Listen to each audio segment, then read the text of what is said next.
Welcome in 8 minutes after the hour. It's the kickoff hour. It's the Rick and Bubba show. Helmsy alongside Greg Burgess as we get your day started. Speedy out today. He will be back on Monday. Don't read into anything on that based off the announcement that was yesterday. He's just off. He's had a vacation day planned. I think he's in Miami and watching his son play baseball. And so that is I wish I was with him, to be quite honest. Beautiful Miami. Greg Burgess, how are you? I'm great. I got a text from Speedy. We talked about it. One good thing, he is located next to a Denny's down in Florida. We discussed that yesterday, and he said, y'all are not going to believe this. There's a Denny's right here where I'm staying. How about so he made it down. Long drive. Wow, what a long drive. I can't believe that I wasn't going to give him any kind of pushback on it because I know to each his own, but that is a long drive. That's a haul, it goes past my limit. Oh, yeah. When I go get in the jet plane. And me and you driving at least 3 hours a day now. Little short trips like that are nothing. Used to 3 hours, and I say 3 hours a day, both there ways. And back. Yeah, I got you. And I can get in a car. If it's even 4 or less, it's no big deal. Yeah. But you start getting 6, and then you get 8. Oh, 6 is my limit. Yeah. I would be remiss to not echo what was happening yesterday, just in case you've been living under a rock and do not know. Rick and Bubba made a gigantic, historic announcement yesterday that they will be ending the show at the end of this year. Yeah. And not the end of the week. Correct. The end of this year. Correct. I had some people that were a little confused. I know. So Thursday's y'all's last day? No. The outpouring of support has been tremendous. How's that phone? Wow. I have heard from people over the last 24 hours that I didn't know, first of all, even had my cell phone number. Some of you I didn't even know were still alive. Some of you I hadn't talked to in years. I mean, I'm years, not months, years. And so me too. It has been wonderful to catch up. It's been wonderful to hear the stories and how you were connected with the show and when you started listening and the impact that has made on you. It's just a remarkable day. It was an emotional day. I was an emotional mess. I was from start to finish. Awesome. And I got to squalling at one point in there in the call screening room talking to a lady. Oh, no. Yeah. And I mean, you need a tissue? I mean, it was tough. But all good things must come to an end. And the good news is we have 10 months to kind of ride this out. That's right. And hang out with one another and talk to you and just enjoy it. Just kind of sit back, enjoy it, and watch it, and maybe bring a few people around you ain't seen in a while. Here I am making that call, and I have no authority. But I think it would be kind of cool. It would be. Well, we can always do it here at the kickoff hour. That's true. They had to get up real early, but that's fine. I got Willie and Wanda lined up for next week. It's my line. I invite everybody to kickoff hour. And no one's ever taken me up on it. They're like, what time y'all go out? Like, I'd like to come talk about this or that, or, I've got this thing I've got going on. I said, hey, you're welcome anytime. We start at 5:06. And then Nah, we're not doing it. Sorry. 5:06. Yeah. They don't like that starting time. No, they don't. When you go, like when I go a couple options the way I come to work. And it just depends on what mood I'm in. So I came around the big highway today. Is that not normally your route? No, I usually cut 119. Okay. I always go 119 home. Do you? Yeah. Do you think, all right, go ahead and tell your story, and then I got a question on this. I'm just saying, when you're up early, when you get on 280 is notorious for traffic. Oh, yeah. And you're on it, and there's nobody else on it. No one. That tells you are up at a time when most people are not. Yeah. I mean, because, that's bumper to bumper place. I mean, it's funny to look at it. And how about this? It's not that far when there's not a lot of people on it. And if you do pass somebody, they're probably going home. Yeah, exactly. Or it's the law. Sure. But I've timed it. It's shorter miles-wise, 119. Okay. Time-wise, it's the exact same. If Okay. I go either way, it's 20 minutes. From when I say 20, where I would normally get off at Leeds, that from helps. there to the studio, no matter which way I go, is 20 minutes. No. Now in the afternoon, a little different. Because I'm school talking traffic or just traffic in general. I'm talking in the mornings. When I'm coming in, I can either go all the way to 459, come around and hit 280 like I did today. Yeah. Or I can get off at 119 and You're go through saying, Leeds, and there's no difference. Okay, so 20 minutes. So, and that's with no traffic. No traffic. So that helps me because here lately I've been going 280, 459, and thinking that it was quicker. but it's not. It's the same time. In fact, 119 miles-wise, I think shorter. is shorter. But obviously you can't go 80 miles an hour you can on the interstate. I actually like that way better. Well, I do too, especially during the day. I just like looking at it. I do too. The horse farms. Oh, yeah. Now let me tell you, there's a stretch right there about Lake Purdy. In the mornings, you better be paying attention. The deer herd through there, it's crazy. Is unbelievable, and the carnage on the side of the roads are the ones that didn't make it. But I mean, you're constantly looking for them eyes because there's a stretch right there that it's unreal. How's the water at Lake Purdy level? It's up a little bit. It is up. It's been real down. It's still not to normal level, but it's a lot better because it looked like just a dirt field here for a while. It did. Couple little puddles, like it had rained out there or something. Yeah. Well, that rain we had the other week it helped it, but it still ain't where it's supposed to be. Yeah. Well, rickandbubba.com for everything Rick and Bubba. I know the website took a hit yesterday, and just because of you couldn't handle the traffic. After the announcement, the numbers, and it was funny. I talked to the website folks and was asking them what was going on, and they said that the traffic was pretty normal, but they were staying on the site longer than normal. Yeah, I called the website, and it went, damn. I knew something was bad. My goodness. I knew something was up. Well, it's up, it's going. It may be a little slow at times as this announcement continues to impact that. But hey, the store showed out yesterday. That was very. I can go on record here. Yeah, that was an all-time high. It was. It was when Kelly at JDA told me the number last night. I thought, wow, okay. Yeah, that's a big number. Because I get an email every time something's sold. Wow. The fact that you came in this morning and asked me how to turn that off says a lot. Yeah. Yeah. It got overwhelming. Well, we're gonna have some fun this morning. We are Speedyless, and he'll be back Monday. He will be back. Y'all don't panic. I want to talk about my day today that I have, start to finish. I've got something that would just terrify you that's a part of it today. I'm not looking too much forward to it. Got you a full day? Do. Big time. And then I want to talk about QFTAs. I've got one in particular that I need to ask you. We'll be back. All right. Rick and Bubba.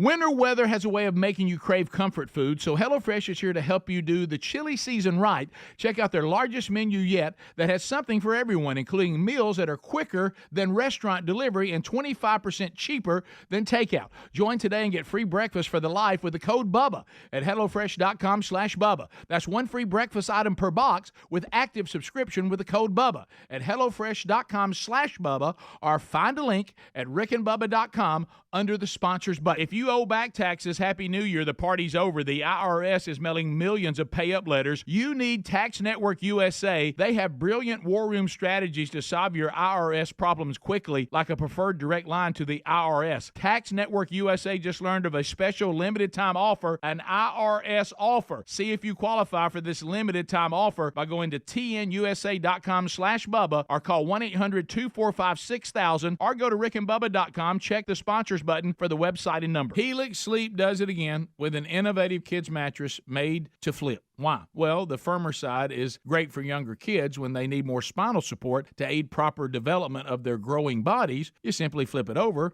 when they're a little older, around 8 to 12 years old, when they want the softer side for sleep. Handcrafted and assembled right here in the USA, Helix is offering 20% off all mattress orders, including the kids mattress.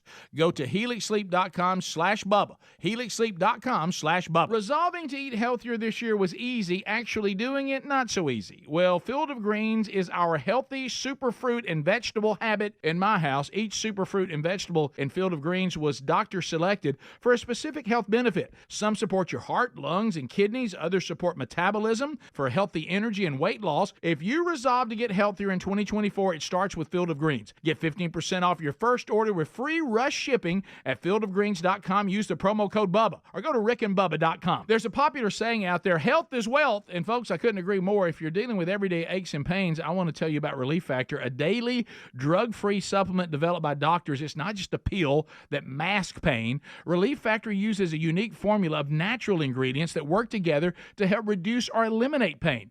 Try their 3-week quick start kit for only $19.95. Go to relieffactor.com or call 1-800-4-RELIEF. You can also find the link at rickandbubba.com under the sponsors. A good pair of wireless earbuds is indispensable in 2024, and for premium audio at the perfect price point, you got to go with Raycon.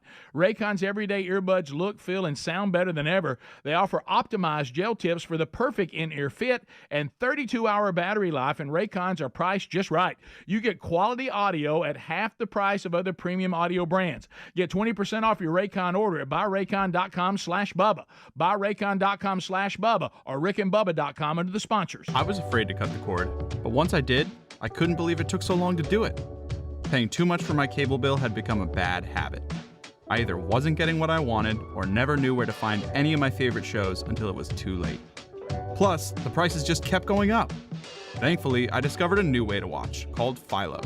For just $25 a month, I can catch all my favorite shows on networks like BET, MTV, and TLC. It even has Nickelodeon for my kids. I can watch anytime I want, anywhere I want. Plus, Philo lets me have up to 3 streams at once, so everyone can watch what they want at the same time. Throw in the unlimited DVR that saves all my favorites for up to a year, and this really is the best deal in TV. I just wish I hadn't waited so long. Sound too good to be true? Well, try it out for yourself, and you'll see why people who love TV love Philo. Go to philo.tv, that's philo.tv, and start your 7-day free trial now. As we wrap up the year and usher in the next, it's the perfect time to reflect on what truly matters, the people we love most. This year, resolve to keep them safer than ever with Simply Safe Home Security. We all trust Simply Safe in our own homes and recommend it to everyone we know. Save 20% on your new system with a Fast Protect plan by visiting simplysafebubba.com. simplysafebubba.com for 20% off a new system with a Fast Protect plan. Find a link at rickandbubba.com under sponsors. There's no safe like Simply Safe. My Patriot Supply has helped millions of American families prepare for all kinds of emergencies. Protect yourself and your family for whatever's coming in 2024 with their 3-month emergency supply kit. From floods to hurricanes or any other emergency, those delicious meals last up to 25 years in storage and provide over 2,000 calories daily. Eat right when things go wrong with $200 in savings. You can get enough for each family member. Just go to preparewithbubba.com. That's preparewithbubba.com, or find a link at rickandbubba.com under sponsors. Rick and Bubba. 21 minutes after the hour, it is the Rick and Bubba Show. It's the kickoff hour. Helmsy alongside Greg Burgess getting the day started. I want to welcome in to Trevor Julick. Did I get that right? Julick. Trevor Julick. He is a student at Spain Park High School, and he's shadowing today. Oh, a little shadow. Trevor, I got to tell you, you've picked quite the day to shadow. So you're going to get a lot of behind-the-scenes things that most normally wouldn't happen. So we'll also usher in the golden ticket seats later today. I don't know if it's the Elite 8, Super 8, or we got 6 or 5 or 4. It's been inconsistent lately with sicknesses and different things going on with different families. But they'll be here later today as well. Speaking of today, boy, it's a long one for me. It's a long one. It's a fun one, but there's going to come a time this evening, probably around 10 to 11, where I get to take my shoes off for the first time, and I will be excited about that moment. When your day starts in the dark and ends in the dark, it's usually which is most of my days. That's true. Right now, especially getting early. Yeah. You know. We do have a match today. I will leave early around 9 o'clock. I'll head to Jacksonville. We're hosting Alabama A&M. 1 p.m. match time. So if you want to come out to Jacksonville, I want to give you some pointers. This may come as shocking to you when it comes to the world of tennis. We start at 1. We'll start warm-ups around 11:30. And if you know where Pete Matthews Coliseum is. You talking about the Pete? The Pete. We are right next to it. So I always tell people we're in between the Pete and the graveyard. Yeah, it is. You're right. It is. And so it's on the back side of the Pete. You'll see the courts back there. It is. And we'll get started at 1 o'clock. Come out. The reason I say, because college tennis is a little different, it can get rowdy. It can get loud. Oh, yeah. So you don't have to worry about being quiet or walking or saying the wrong thing or walking at the wrong time. We're not Wimbledon, okay? This is not the U.S. Open. Yeah. Just come out and enjoy it. Have a good time. I think it's better that way. Same thing. I wish they would liven golf up a little bit. You know, let's hoop it up. Let's Happy Gilmore it. You know, why not have fun? Tennis, golf, make a little racket. So that's gonna. Can you hear me? That's gonna be my day from the time I leave here. I'll try to get there pretty quickly, and I'll have to get courts, make sure. I tried to do most of that last night, so I'm not walking anything crazy today. So we'll get that started. We'll start at 1. That's probably going to end around 4 o'clock, and then 4:30, and then my day turns to something that I know I will end up enjoying, but I am dreading it at this moment. And I shouldn't even say it on air, but it's just my personality. It's a red tie event. Oh no. Yes. Coat and tie. Yes. Red. I never heard of the red tie event. Well, it's a fundraiser. Well, you got to get up and talk or anything. That would be the least of my worries, Greg. I wish I could talk. You're just worried about wearing a red tie? Well, not so much that. It's just, I'm not a suit guy. You got a hobnob. There's dinner. There's an auction. Oh, there's cocktail dresses and suits. Oh, formal. Yes, very. So, are you going to auction off anything as the auctioneer? No. They giving it? I do hope there's like a real auctioneer there. Yeah, I love that. I don't know if there is. It may just be a silent auction and dinner. I don't know. Yeah. I don't know anything. That's another thing. Where's I'm it uncomfortable. It's at the rec center. They're having it at the rec center. Ooh, that's a nice place. I know. Well, it's fancy enough. You can get there on treadmill. So if you want in to. my car currently, I have a suit, tie. I even bought me some new shoes for this event. Why don't you start doing this and start it today since you have it? Wear a suit and tie to all the matches. No. You'll be that coach in the suit and tie. So I bet there's not any in There's tennis. not. And see? The way I'm dressed, I have my match gear on. Okay, so this is kind of my lucky thing that I wear, and I know it's silly to even say. No, I don't go that far, but it's a hoodie. Of course, you got dog hair on it. You got a little doggy. This is the attire. This and some pants and some nice, tennis shoes. We're in Adidas school, so I have to keep it all Adidas. But there's a guy. You're gonna make fun of this. I can't believe I'm even bringing it up. In a plaid jacket. Do you know what the TCU coach wears to every match? Frog skin boots. He might. No. A belt buckle and a cowboy hat. Are you serious? Yes, not making this up. See, like I said, he's unique. He is. You go coat and tie, preferably a red tie with a Adidas thing on it. I think you'll be setting. I'm serious. He wears it to every match. You talking about winning big satellite dish belts? Yep. And don't miss the cowboy hat on court coaching. I'm going to show you. That does not fit. And it almost seems made up. Yeah, that's what I'm saying. It really That does not fit. Because when you see what I'm wearing now, it's traditional. At a tennis match. You'll see some guys wear golf shirts and some. The reason we get caught up in these hoodies is because for some reason we call it a spring sport and it's in the winter, and it's cold. Yeah. So we have to bundle up. Does he wear like a cowboy coat? I don't know. I'm going to show you some pictures in the break. You won't believe it. I'm sorry.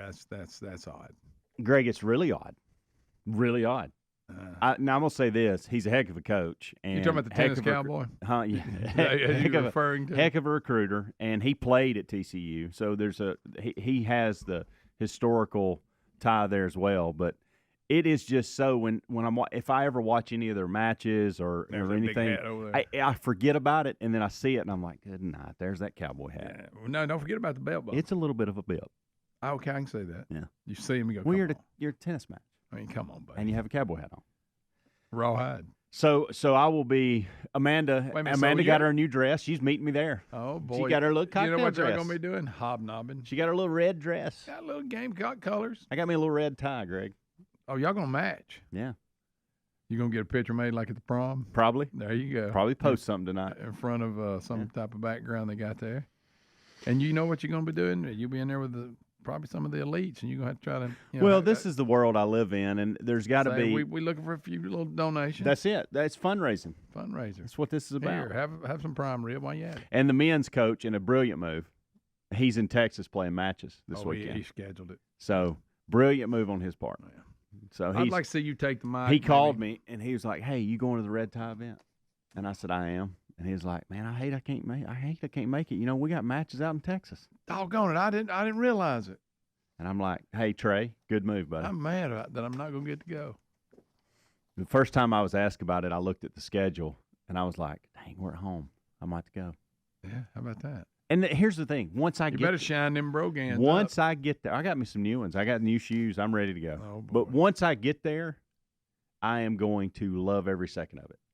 Well, yeah, I've already got the table I'm sitting at. I handpicked that. Oh, so you got people around you that. The women's golf coach and I are really good friends. Okay. I'm going to sit with him. We're going to sit with him and his, I think, girlfriend. They're not engaged yet. Probably shouldn't have said that. Easy. Getting ahead of it. Sore and then subject. and then the get personalized. Yes. That bunch. Okay. I like that bunch a lot. That's right.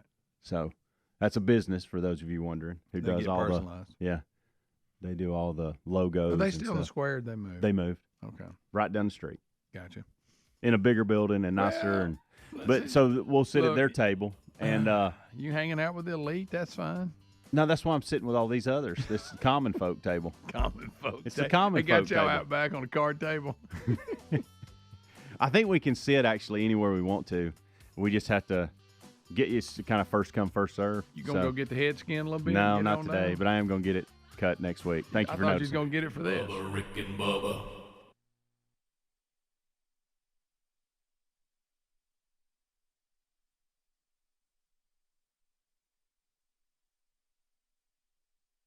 Whether you're making big changes this year or just settling back into a consistent routine, chances are you could use some audio accompaniment on your journey.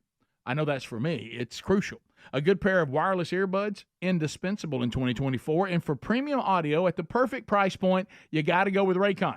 Raycon's everyday earbuds look, feel, and sound better than ever with optimized gel tips for the perfect in-ear fit. These earbuds are so comfortable and they will not budge. Trust me. Raycons give you 8 hours of playtime and a 32-hour battery life, and they're priced just right. With Raycons, you get quality audio at half the price of the other premium audio brands. It's no wonder their everyday earbuds have tens of thousands 5-star reviews. Now's the time to check it out for yourself. Go to buyraycon.com/Bubba today and get 20% off your Raycon order. That's buyraycon.com/Bubba to score 20% off. Or find the link at rickandbubba.com under the sponsor. If you owe back taxes, Happy New Year. The party's over. The IRS is mailing millions of pay-up letters. Then it's over to the 20,000 new IRS enforcement agents to find you. Why target you and not millionaires? Because millionaires have tax lawyers. You don't, and you're going to have to pay up, plus interest and penalties. You need Tax Network USA, and you need them now. Tax Network USA has brilliant war room strategies to solve your IRS problems quickly and in your favor. Like a preferred direct line to the IRS, they know which agents to deal with and which ones to avoid. It's not all bad news, folks, because Tax Network USA learned of a special limited time offer from the IRS. They're willing to waive $1 billion in penalties if you qualify.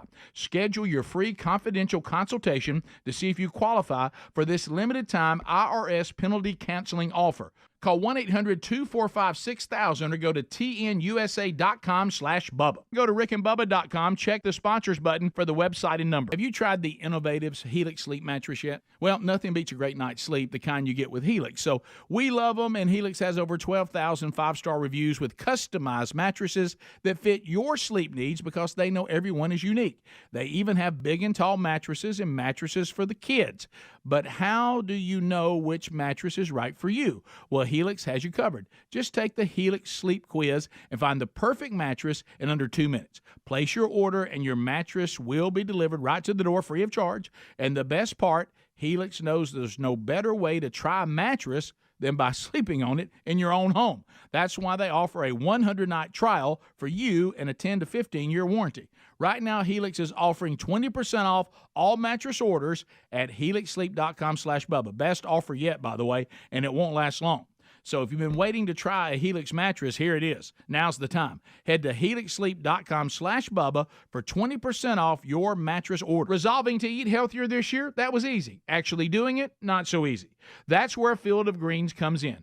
Better nutrition is a key to health and longevity, and a healthy diet could even help you avoid health risks that run in your family. Field of Greens is your healthy superfruit and vegetable habit. It's the only fruit and vegetable product that literally promises better health at your next checkup. Your doctor will notice your improved health or your money back. Do your vitamins or green drinks promise better health? No.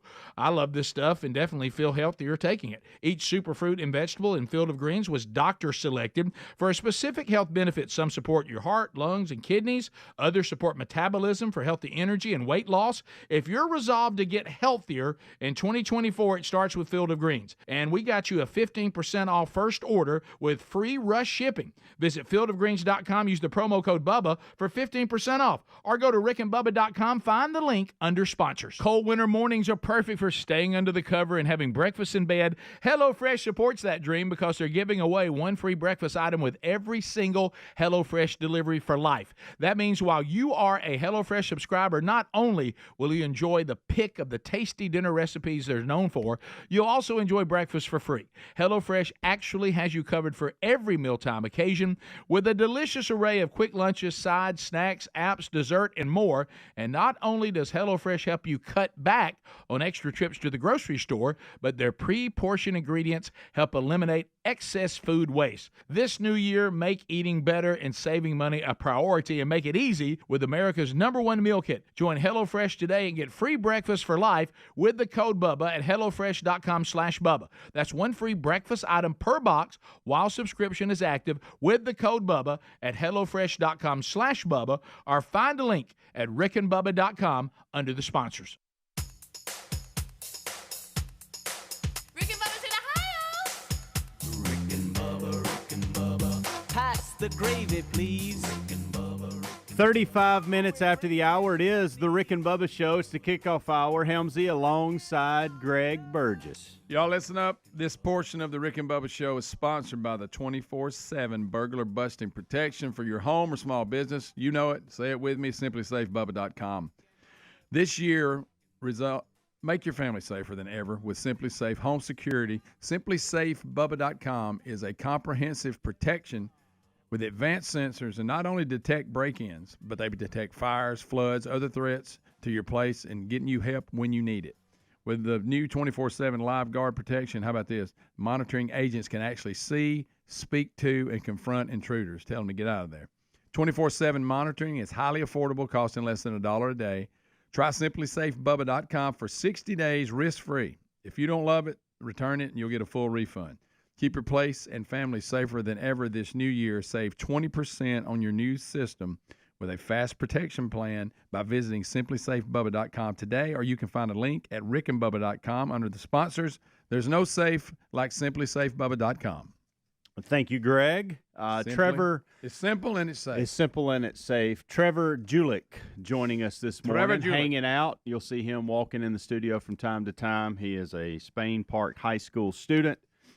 Shadowing, just checking things out. Wants to get in the business a little bit, I think, and so just hanging out. So I gave Trevor a card and gave him access to the bathroom. It's a long walk. That's important. And I don't think he was ready for how long it was out there. And it Pretty can be a cold maze out there in that lobby too. Yeah, it can be a maze getting in and out of these doors and some twists and turns. And I kind of just left him with it. I ran him out there and said the bathroom's right there and pointed.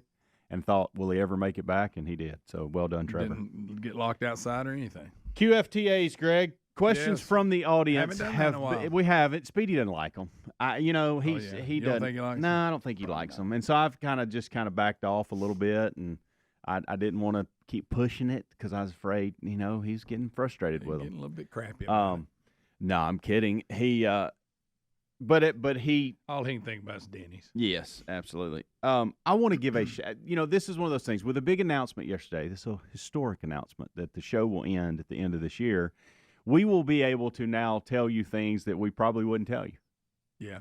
And one of the things. Pull the old curtain back. Yeah, one of the things, I want to give a major shout out to one individual this morning when it comes to questions from the audience. Eddie Dottie. Eddie Dottie. Eddie Dottie. Is it Dottie I or don't Doty? know. It may be Doty. I think I knew some people named It's Doty. D-O-T-Y.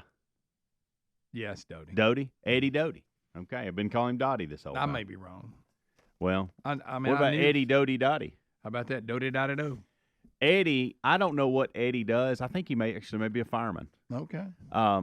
But he, all throughout his day, it's not like 6 o'clock a.m. I can count on him coming in, or at 7 o'clock at night. It's all throughout the day. He's like show prep. So he has a lot of free time, sounds like. He sends me so many questions. So what you're from the saying audience. is the questions from the audience is basically questions from Doty. It's been coming from Eddie. So pretty much it's questions from Eddie Doty. And even sometimes Which is fine. I He would has some say good ones. it was Pam from Clarksville, Tennessee. Yeah. It would be from Eddie. Harry Butts from Greg, like, nobody said that. you you just make stuff up. You talking about Wetumpka? Harry Butts from Wetumpka? Yeah. But he asked, the reason I'm bringing this up now, and Eddie, thank you so much. You have made my life a whole lot easier when we get in here during the kickoff hour and we're like, what are we going to do here? And I'm like, hey, I got plenty of questions from the audience. Heck of a job, and it's thanks Eddie. to Eddie. We're good And for Eddie. he asked a question to me yesterday that I thought was, we do pull the curtain back when we get into these situations with the announcement, but he asked a very good question. And Greg, you may not even want to answer this question because it comes in relation to the announcement. Oh, okay. He said, who did you tell before you made the on-air announcement? Now, to ease your mind, I can answer this, and then you can choose if you want. You may not want to, but I obviously told my parent. I mean, I told my wife, and I told my kids, and I called my mom, and I explained to her because I didn't want her to hear it on the air, and I told Amanda to call her parents and let them know what was going on, and I reached out to Greg Seitz, the athletic director at Jacksonville State, and let him know because I wanted him to know that no matter what happens through all this, I'm dedicated to doing what I'm doing at Jack State. And that's it. That's who I let know before I didn't tell anybody else outside of those individuals I just mentioned. But I thought that was a very interesting question because all of us have a different story when it comes to that. I got a twist on this because my DA didn't tell my children. That it was being Greg announced. Burgess. Listen, so they're all at work. My daughter-in-law sends me a text, goes, "Hey, thanks." And you know me. I don't. People are bombarding me. I can't say that word evidently today, and I don't know what to tell them. They're asking me, "What's this? What's that?" And then my son, same way. Hey, Dad, really thanks. Maybe a heads up. You did maybe not give tell us your a own line that we're supposed to tell everybody.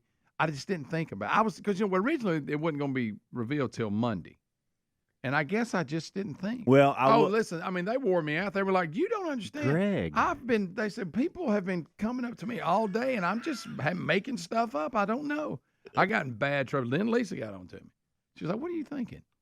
And that's funny. I didn't. I should have told them. That is funny. I don't know what I was thinking.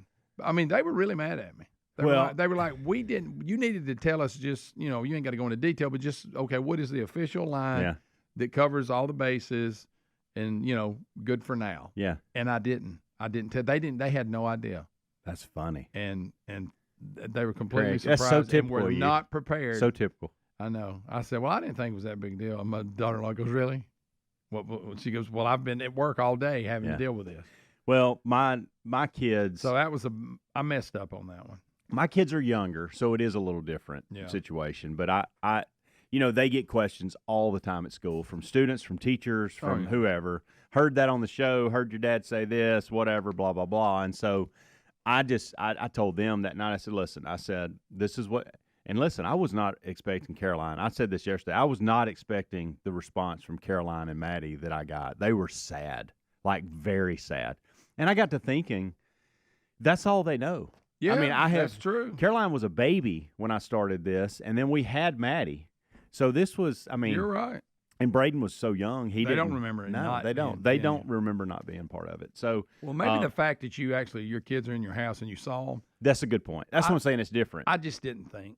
Yeah. And they were really mad at me. They were like, we didn't know what to say. We had no answer. Everybody thinks we have answers. He said, we have no idea what they're talking about. Well, and to your point, the announcement was actually scheduled for another day, and it got moved up. And so I went ahead and called my parents, and I just said, hey, listen, because my schedule is crazy right now, and we're about to play UAB and Alabama A&M and Auburn, and I'm going to get through the weekend and all this, I was afraid that I wouldn't have a chance over the weekend to tell them. So I was like, just know this is coming.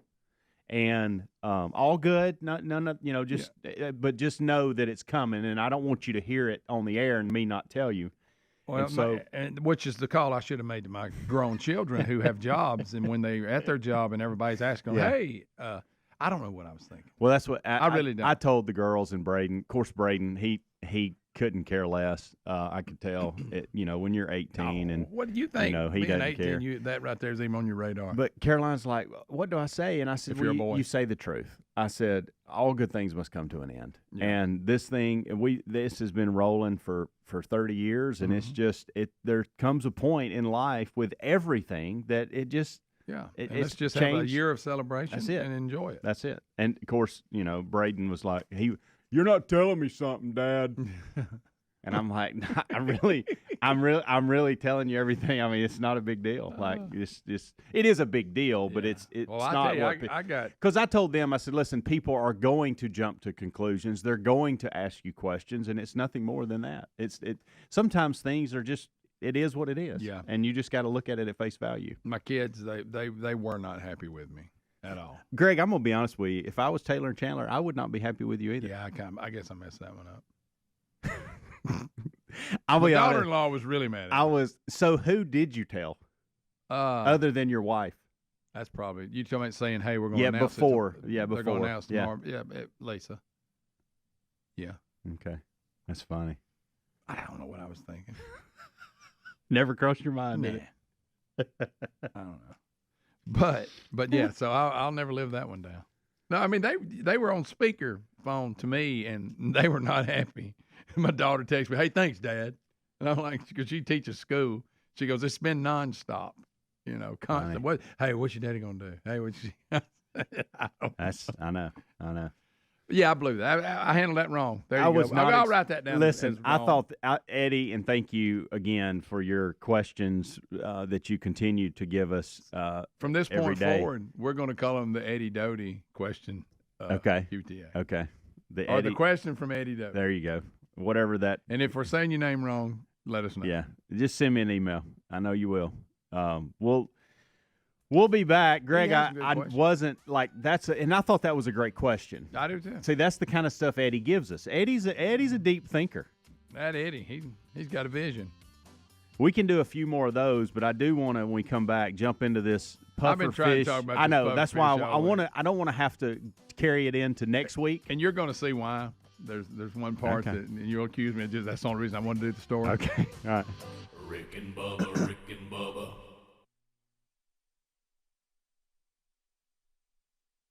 My friend and I are taking a trip to Mexico this year, but neither of us speak Spanish. So we downloaded Babbel and started learning Spanish fast. Want to start getting conversational in another language in as little as 3 weeks? Babbel's quick 10-minute lessons were designed by language experts to be the most efficient and effective way to learn a new language. ¿Cómo te llamas? ¿Cómo te llamas? ¿De dónde eres? ¿De dónde eres? Babbel's interactive lessons are created by real language teachers and voiced by real native speakers using a modern conversation-based method. So in no time, you can start speaking confidently about real-life topics in another language. Nosotras vamos a México en 2 días y ahora hablamos español. Gracias, Babbel. Sí, muchas gracias. Babbel, language for life. Celebrating 10 million subscriptions sold. Go to Babbel.com and start learning a new language today. That's Babbel.com. Start learning a language today at Babbel.com. Hi, I'm Henry Winkler. My eyes are very important to me. My eyes connect me with things I love. I loved my late father-in-law dearly. He always lit up a room, but his vision dimmed with age. He had age-related macular degeneration, or AMD. And since partnering with Apellis, I've learned there's an advanced form of the disease called geographic atrophy, or GA. His struggle with vision loss made me want to help others know about GA's warning signs. For some, straight lines seem wavy, like when looking at a door frame. For others, blurry or missing spots can make it hard to read or see loved ones' faces. Many have trouble seeing in low light, making driving at night difficult. GA gets worse over time and cannot be reversed. If you've been diagnosed with AMD and notice vision changes, Don't wait. Talk to your eye doctor about GA today. Learn more at GAWon'tWait.com. That's GAWon'tWait.com. Why choose a Sleep Number smart bed? Because no two people sleep the same. Only the Sleep Number smart bed lets you each choose your individual firmness and comfort, your Sleep Number setting. The Climate 360 smart bed is so smart it actively cools or warms up to 13 degrees on either side for your ideal sleep temperature. JD Power ranks Sleep Number #1 in customer satisfaction with mattresses purchased in-store. And now save 50% on the Sleep Number limited edition smart bed. Limited time. For JD Power 2023 award information, visit jdpower.com/awards. To find a store near you, visit sleepnumber.com. If you only have a 401k, you're not getting the most for retirement. Wait, what? Add a Robinhood IRA on top, then they'll boost it by 3%. You can do that? And if you transfer in any retirement account, you get 3% on top of that. Is there a limit to the match? No limit. Robinhood Gold gets you the biggest contribution match of any IRA on the market. Sign up for Robinhood Gold at Robinhood.com/boost by April 30th. Subscription fees apply. Investing involves risk. 3% match requires gold for 1 year from first match. Must keep IRA for 5 years. Match on transfers subject to additional terms and conditions. Robinhood Financial LLC, member SIPC. There's a popular saying out there, health is wealth, and folks, I couldn't agree more. Some of you may be living with everyday pain. Now, this can affect so many parts of your daily life. I mean, it can affect the mood, your sleep. What about missing out on activities? Our friends at Relief Factor offer a natural way to relieve that pain. It's 100% drug-free. Developed by doctors, Relief Factor uses a unique formula of natural ingredients to help reduce or eliminate everyday aches and pains. Now, unlike pills that just mask the pain for a short time, Relief Factor helps support your body's natural response to inflammation, so you feel better all day, every day. Over 1 million people have tried Relief Factor, and here on our team, several of us have tried it. So let's get you a special deal, and let's see if we can help you too. Go right now and see if Relief Factor can work with you with their 3-week quick start kit that's only $19.95. Now, this is a great price to try it out for 3 weeks. You'll know in 3 weeks. You will feel the difference and know it works. You can also find the link at rickandbubba.com under the sponsors. Have you tried the innovative Helix sleep mattress yet? Well, nothing beats a great night's sleep, the kind you get with Helix. So we love them, and Helix has over 12,000 5-star reviews with customized mattresses that fit your sleep needs because they know everyone is unique. They even have big and tall mattresses and mattresses for the kids.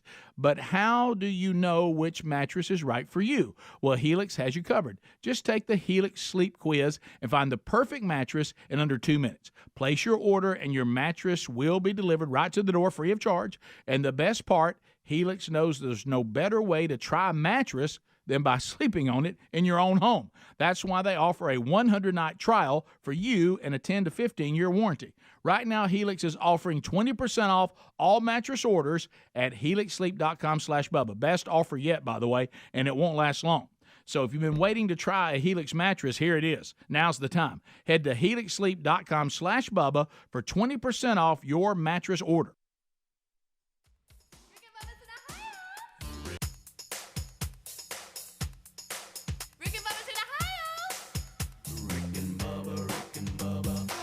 The gravy, please.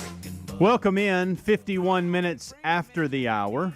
Rick and Bubba, Adler, all join at the top of the hour. Right now, it's myself, Helmsy, and Greg Burgess. Speedy out today. He'll be back Monday.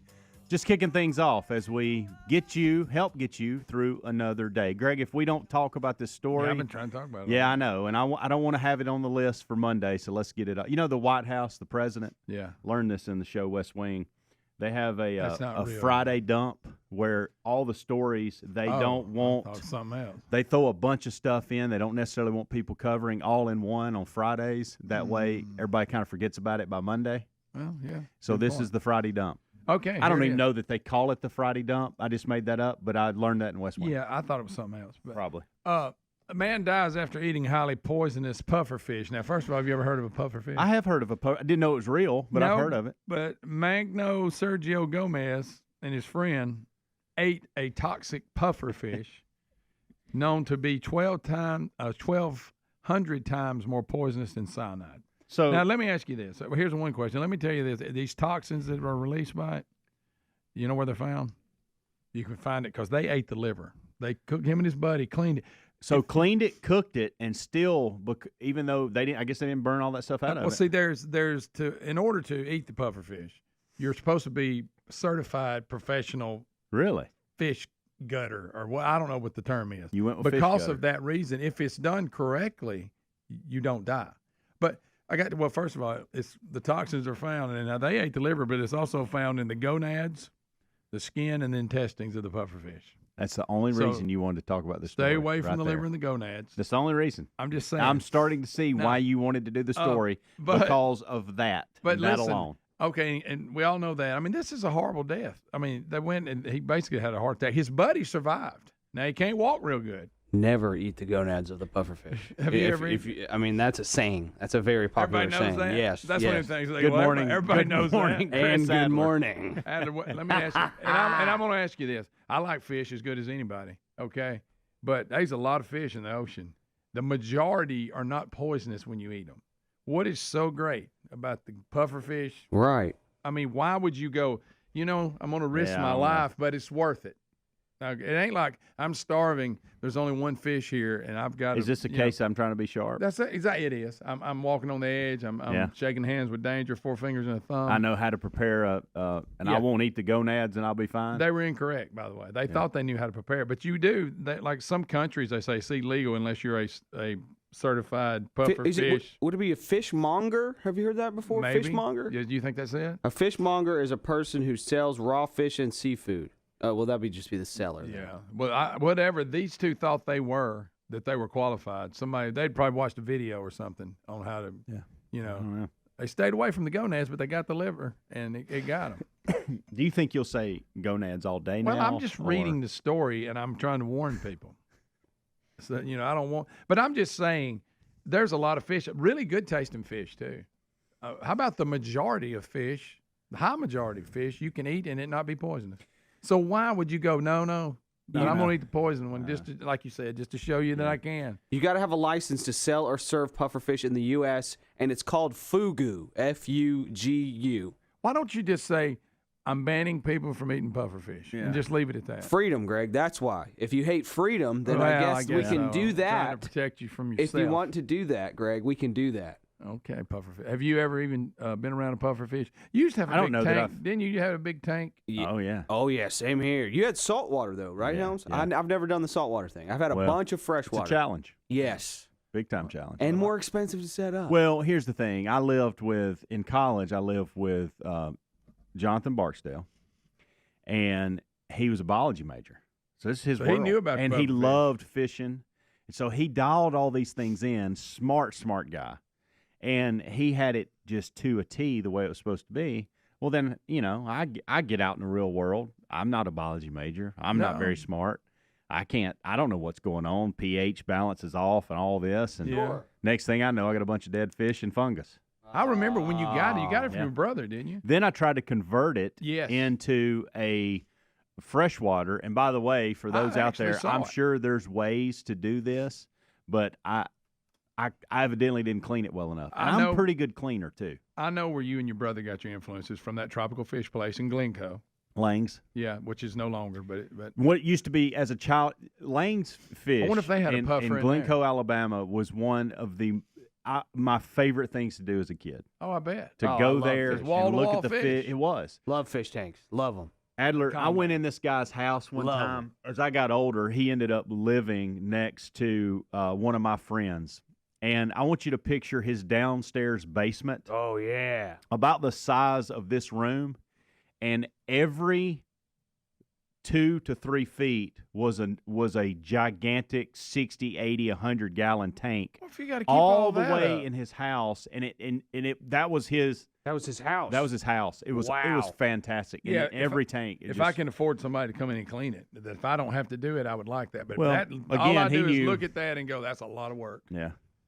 Yeah, I had a 55-gallon freshwater, and that's only 4 feet by 12. Yeah, 4 feet by 12 inches. So it's nice, big enough. Yeah, it's like a nice TV view, but it's not crazy. And then once you get up to that size, to Helms's point, the levels all kind of even out, and it maintains a lot better. You really don't have to do much once you get it set up and good. Did you ever let it get just really gross before you cleaned it? When you're young and you say, I'm going to get to it, and keep putting it off, and you look and your fish is all in a bunch of green stuff. But you can have a Placo fish. It's a Plecostomus. That eats it. And they clean the side. Yep. And they'll get the green stuff off the side, so that's nice. Well, you also had a pet snake, so you're kind of. I'm going to tell you weirdo, something. Greg. I'm a weirdo. We got a lot of changes coming. with a big announcement. Yeah. If I can get these kids out of my house at some point, I may get back in the aquarium more. No, it's just fun. I watched that whole ordeal. You were worried. I actually was at your house and saw the I know. tank. I know. And you was all fired up about it. I And was. then you was saying, how am I going to get rid of it? Couldn't figure out how to get rid of it. Greg, I might have a little more time on my hands. All right, we'll see. I don't know. You know, I tell you what, always don't wanted eat a a puffer shark. fish. I always wanted a Sure, shark. we all do. I had want a a fake little shark. hammerhead. I had a fake shark. They called him shark, but it was really like a catfish that kind of Yeah, had a that's shark-like it. You're body. right. I had one of those. Yes. So it's not a shark, but you can claim you got a shark. Yes. I think it was a species of shark. Yeah, way on down the line. Yeah. Way on down the line, like the minnow version of a Yes. shark. Yes. But I would love to have a tank again, I set would it too. up. I'd put a puffer fish in it, but I would not eat the gonad. No, go with the amberjack and stay away from the boat. Yeah, but I'm reading right here. It's like the toxin, tetrodotoxin or saxon toxin. You have to be very, very careful to what y'all were talking about. Why risk it? So the organs don't cross-contaminate what you're eating. These toxins cannot be destroyed by cooking or freezing. See, there's It's no always in reason there. to anyone. You know what you do with the puffer fish? You go, well, that can't be eaten. That's Yeah. on the list of things that cannot be eaten. Yeah. Don't give me options that I can somehow work my way through. I'll be honest. This is the first fish I've ever heard gonads mentioned. That's true. With That's a fish. good point. You're right. That tells you about the puffer. Do all fish have gonads? I'll get back to you guys. All I'm right, doing let's some go, research. Thank you, Do a little Adler. research, pal. Thank you, Adler. All right, we'll take a break, and Rick and Bubba will join us next. Thank you for making us just a little part of your day.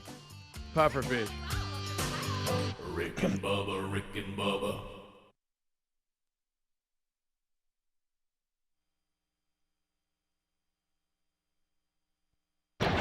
So looking back over the 2 weeks, so one day was, and over time I've tried to do better so I can not be such a drag when my wife wants to go and hike. I love to walk in the woods. I love to be in the outdoors. This state park that's near us is beautiful. The trails are beautiful, but they can be rugged. I mean, you're talking about a lot of stumps, a lot of rocks. Even on the trails, and I was Don't tear your meniscus, Rick.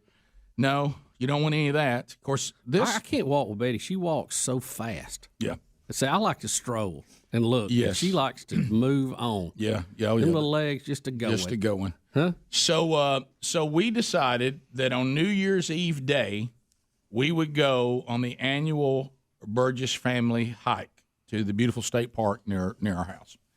So, and Sherry wanted to take them to these waterfalls. How far do you have to walk to the waterfall? 2 miles. 2 miles. 2 miles to it, 2 miles back. Is that uphill? Now yes, some up, some down. Up, down, But up, let me go back to this. Do they have a 4-wheeler trail anywhere close to that? Let me go back to this. You'll Now, never see that waterfall. For Bob, don't worry. ATV? Or, let's go back to this again. Let me go back to this again. Now, this is once we figured out there was a straight shot. The first time Sherry and I were just kind of exploring, we went 4 miles up and 4 miles back because we found there was a more direct route. Now, there's another route you can drive up to it. You're still going to hike, and you would hike less than that. This is, I'm at the bottom of the trailhead. I'm going to get on the trail that takes me to the falls, and I'm going to stay on it and not get on any of the others. It's 2 miles up, 2 miles back. So, now, do you wear like hiking gear like you see some of these guys are into it, or you just kind of wear like, I got a sweatshirt and a cap on? Sweatshirt and cap. Yeah, and this is where I think I made a mistake, which may surprise you. I had gotten some, I know this is not the right term, but, I got foot problems, and my foot's been kind of bothering me. You're old Jerry Ford. You'll take a dive. So I put on the brace and all that, and Sherry said, I'd been wearing these. I don't know what you call that. I'd call it a tennis shoe. I know that the word was tennis shoes. We changed it to tennis shoes. You're right. You remember that? Yeah. But these come from one of these outfitter places, meaning they'll do the stuff you need it to do, but they're also good for your foot problems. Mm-hmm. Well, the first time Sherry and I went on the hike up there, I wore these. Mm-hmm. Well, Sherry says, you need to wear your hiking boots. And the boys are getting their hiking boots out and all that, because we had those back on some vacation. We went somewhere or something. Maybe it was when we went to Breckenridge, maybe. But anyway, so I got these on now. Oh. Well, Like Timberlands kind See, of. here's the problem. My foot problem makes my situation unique. See, these are designed to give you a flat surface all the time. And that's good for most people. But for me, it almost gets my foot with the ligaments that don't work and the break across the top with the bone spur. if my foot gets on anything unbalanced, it rolls.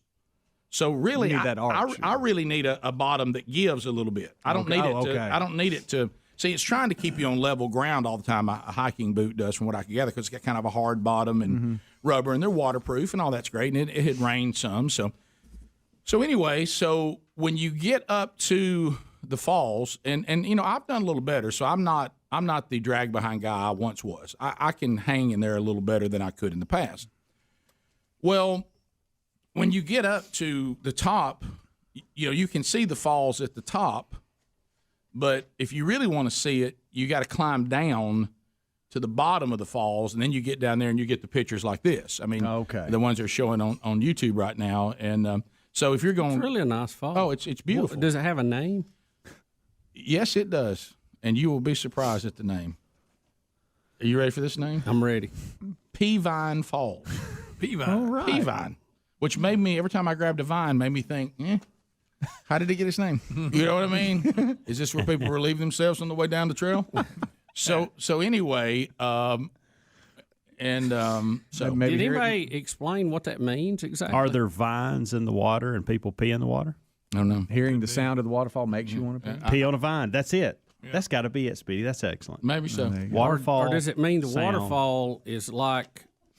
Well, I don't know. I don't think I want to explain that one. So anyway, does the waterfall make you have to go? Right. You know? So that's Yeah, that's what I'm thinking. I was thinking that. Speedy. Yeah. So anyway, I'm trying to give the visual. Yeah. Picture, if you will, now I'm on a trail and I look down and I see the waterfall. I'm at the top. Now I'm going to go down the rocks and there's somewhat of a trail there, but it's still, I mean, you're basically climbing down to the bottom where I can now hang out down at the fall. Then I got to climb back up to get back up on the trail and then head back out. Okay.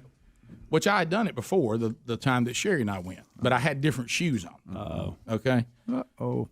Bubba, I will say this for you. What happened next, I hope you have the Keyman insurance updated, because let me tell you, you talk about you almost had a can't have nothing.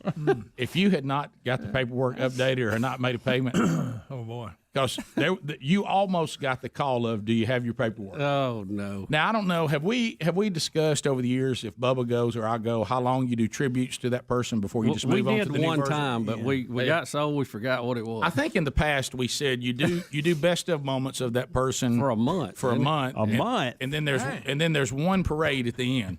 Yeah. And once you do the parade, I think I need to write this stuff down. And then you start the new show with a moment of silence. Right. Yeah. And you name something for the departed. Never heard this before. And then like on me. No, we need to revisit this. Yeah, on me.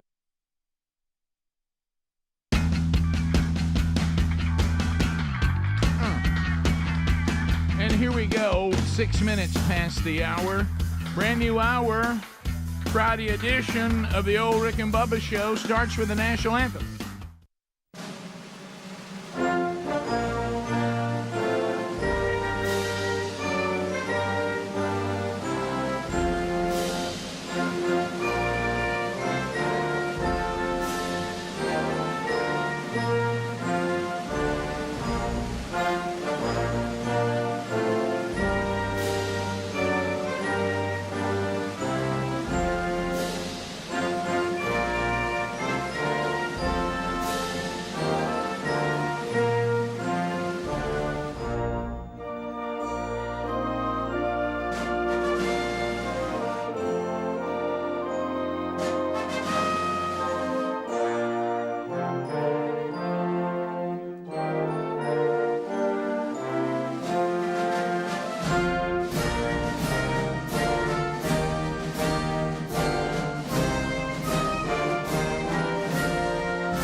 Seven and a half minutes past the hour. From the Big Boy Studio, out on the bleeding edge of technology, coming to you from Sweet Home, Alabama, to the rest of the world, live and archived. The options are available at Rick and Bubba, spell out the word and.com. If you're catching us live today, it could be on America's boldest radio stations. on the Rick and Bubba Radio Network. We thank them for carrying the program. Maybe you don't have an affiliate, so you're watching us on the YouTube channel. Eddie Van Adler has that for you today. Maybe you're catching us on the Rick and Bubba TuneIn app. That is an app that is streaming the show, the live show every day, and then archive shows until another live show comes on. If you want to go archive, get the archive from our YouTube channel or our podcast channel. Those available to you, the show in its entirety every day. Also a best of hour on our podcast channel if you just want to get a snippet. Also best of hour available to Blaze TV subscribers on the video archive option. So there you are. If you can't get the show, it's on you. The real Greg Burgess and Helmsy gave us a kickoff hour. Their archive is available as well. We be missing one, the silver-tongued one, the man with a golden voice, professional lunch eaters, man of the year, the inventor of pizza and a cup, Shakespeare's worst nightmare, and the master of the King's English. Ladies and gentlemen, put your hands together for Bill Bubba Bussey!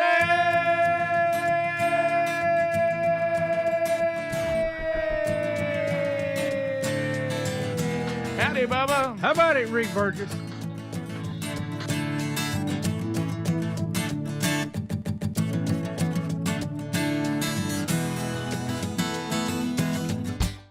You lost your voice.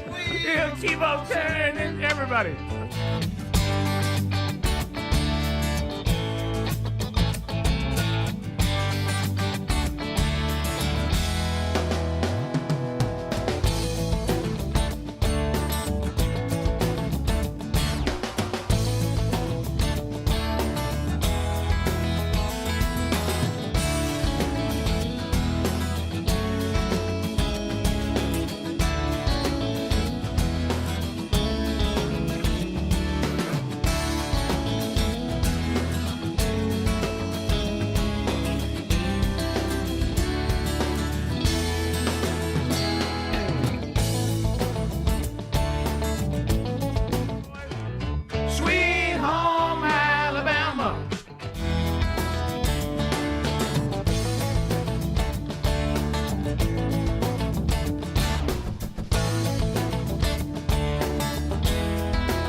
Leonard Skinner.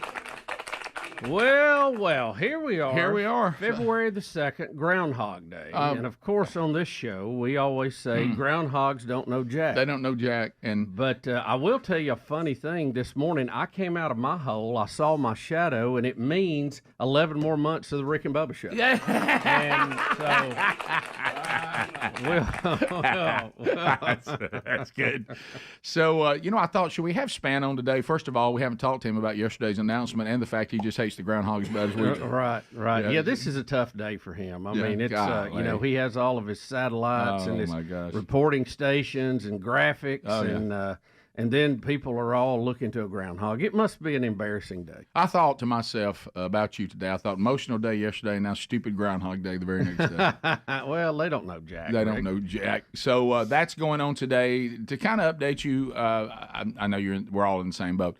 It's totally impossible for us to return every single email, respond to every comment on social media, even people that I didn't know had my cell phone.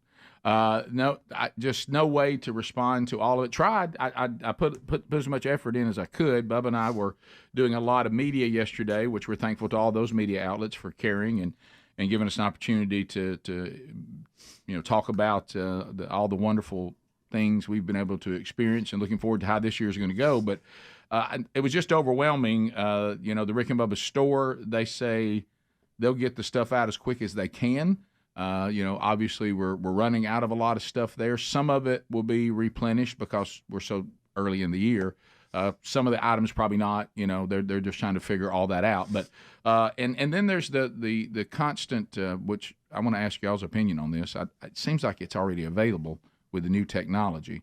Is it put together some box set, but really all the CDs and the best moments of the 30 years, they're all out there, and you actually could go build your own box set just by downloading tracks that are the most popular. Yeah, it just seems like that's already available. But we'll definitely do a CD this year. But I mean, I'll just So anyway, we're looking at some of that. And I saw some good ideas on the name for the CD this year. Oh, I did too. I think the one that I really liked was "Run Me a Z." I might add ... The Last Dance. You know, the one I like Or too. Closing Time. Did you see the one to the song Final Countdown? Call it the Final Chow Down. Yeah. It's the final chow down.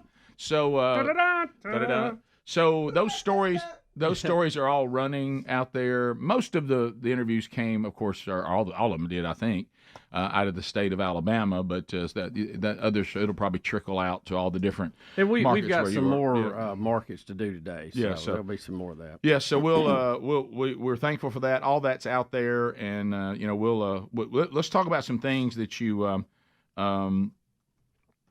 need to be looking for this weekend. All right, so Bubba and I had the honor of interviewing Vern Lundquist yesterday, and I struggled throughout. Is that just how you say his name? Yeah, you're right. Every time I'd see what it, a legend. I'd be terrified every time I saw it. Now, Lundquist. I will say this: Vern is 83, and I want everybody to understand that. Poor old Adler. Vern is technical enough to have gotten on with us.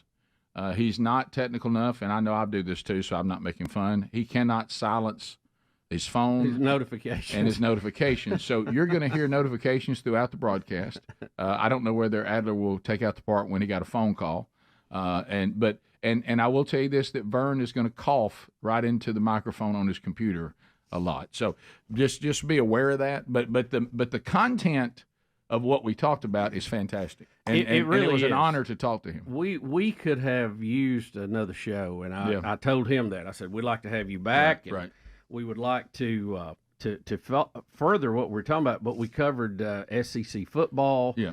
We covered his very special relationship with Nick Saban, which I know some Alabama fans will find. Yeah, hard to believe. I know. Alabama fans thinks he hates Alabama, and we talked to him about that. it was to the point. Nick Saban doesn't think so. Yeah, it was to the point he said that it crossed journalistic lines. Yes, he did. He used that quote. So you need to hear all about that. The Christian Leitner. He doesn't like him. Last shot that he called. I forgot he called so many sports and so many big moments. When you start running down his list of biggest calls, it's amazing.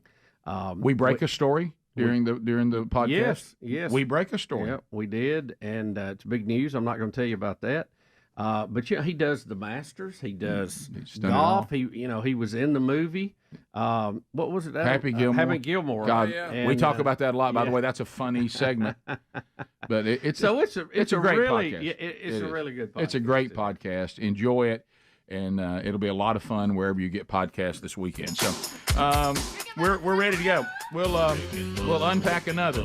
I wish that Speedy had been here when he started coughing and stuff like that. Thankfully, Speedy, boy. I know a lot of you. Speedy's not here today. Don't read anything into that. He's just going to see his son play baseball. Yeah, I'm going to be off a couple of days next week. Don't read anything into that either. We're just everybody covered. Right. Of course, I've told everybody that Speedy was too emotionally distraught to come back. Rick and Bubba. Mine, I wanted the breakfast run to be named after me. That was right. The Memorial Breakfast Run. That morning we would say, is anybody going to get the Bill Bubba Bussey Memorial Breakfast? Okay. Oh, yeah.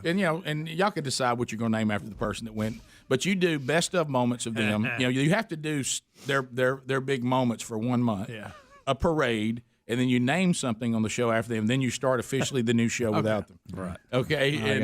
Because you need that long to get your paperwork together for the new show. Anyway. Right. Yeah, You can't take a go minute. forward with that. So Then you got YouTube. So let me tell you, you know that thing where you go, oh, we got to find our paperwork. right. Y'all almost had to find all that paperwork and say, all right, so. Because let me tell you something, I almost died. Now, let me tell you this, and really two things would have happened. I'll come back and tell you how it happened. Because we all talked about this later that evening. I think the odds of certain death were pretty high. A maiming, 100%. Yeah. Banged Let me up. tell you I'll tell you what I think was most likely. A reconstruction of my face like Hank Williams Jr. Rick. What? You throwing that in there? Yeah, because when I tell you how it happened. Oh, no. What were you climbing? Well, it wasn't really a climb. It was. I don't really want to see Peavine Falls as a bad now. reconstruction Did you get like to Hank slide? Jr.? That's what you said. I told Sherry that I said that was almost a Hank Jr. And she Wow, goes, bad one. Yeah, because he didn't look the way he looks. Mm-hmm. If you go back and look the way he looked before his fall, I nearly had that same because I'd be wearing sunglasses all the time and a hat because my face would somewhat be back. My eyes wouldn't quite ever be the same. How would you talk? I would talk. I would talk. Okay, you wouldn't have like. I talk on a rowdy friend. Okay. But Greg, that was. Let me tell you this. That was my best case scenario. Okay. Okay. And it probably, we went back and recapped it. It was probably. I hope, frankly, it would have been sudden death. Like I'm just here. I'm at Peavine one moment. Goodness. I'm in heaven the next. Yeah. You know what I mean? You don't want to die.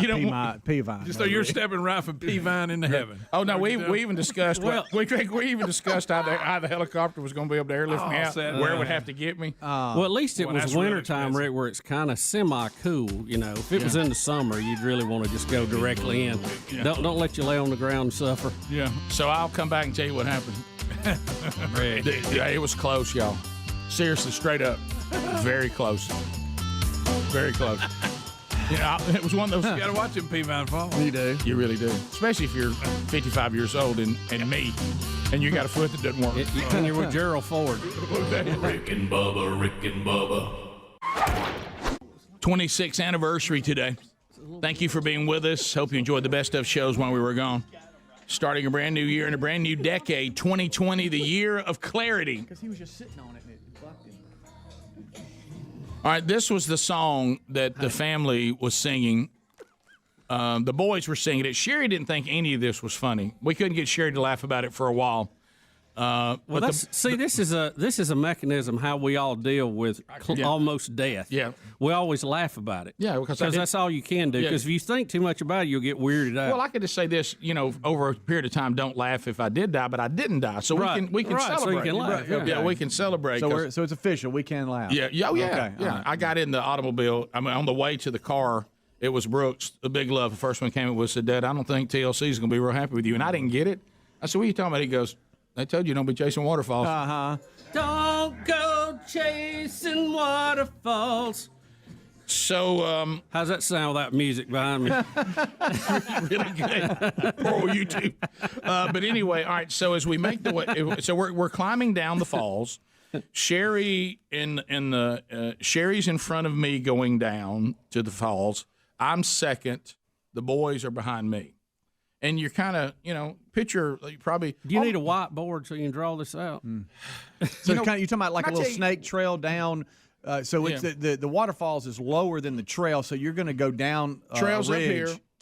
Trails up here. Yeah. Water. Here's the waterfall. All right, that's my water bottle. Picture waterfalls coming down. Okay. So I'm up here. That's pretty. And now I'm coming down. That's a beautiful view. And I'm working my way down to the falls. Okay. Peavine. Peavine. Now, Brody was the one who saw it clearest because he was the next one behind Surprised me. he wasn't videoing.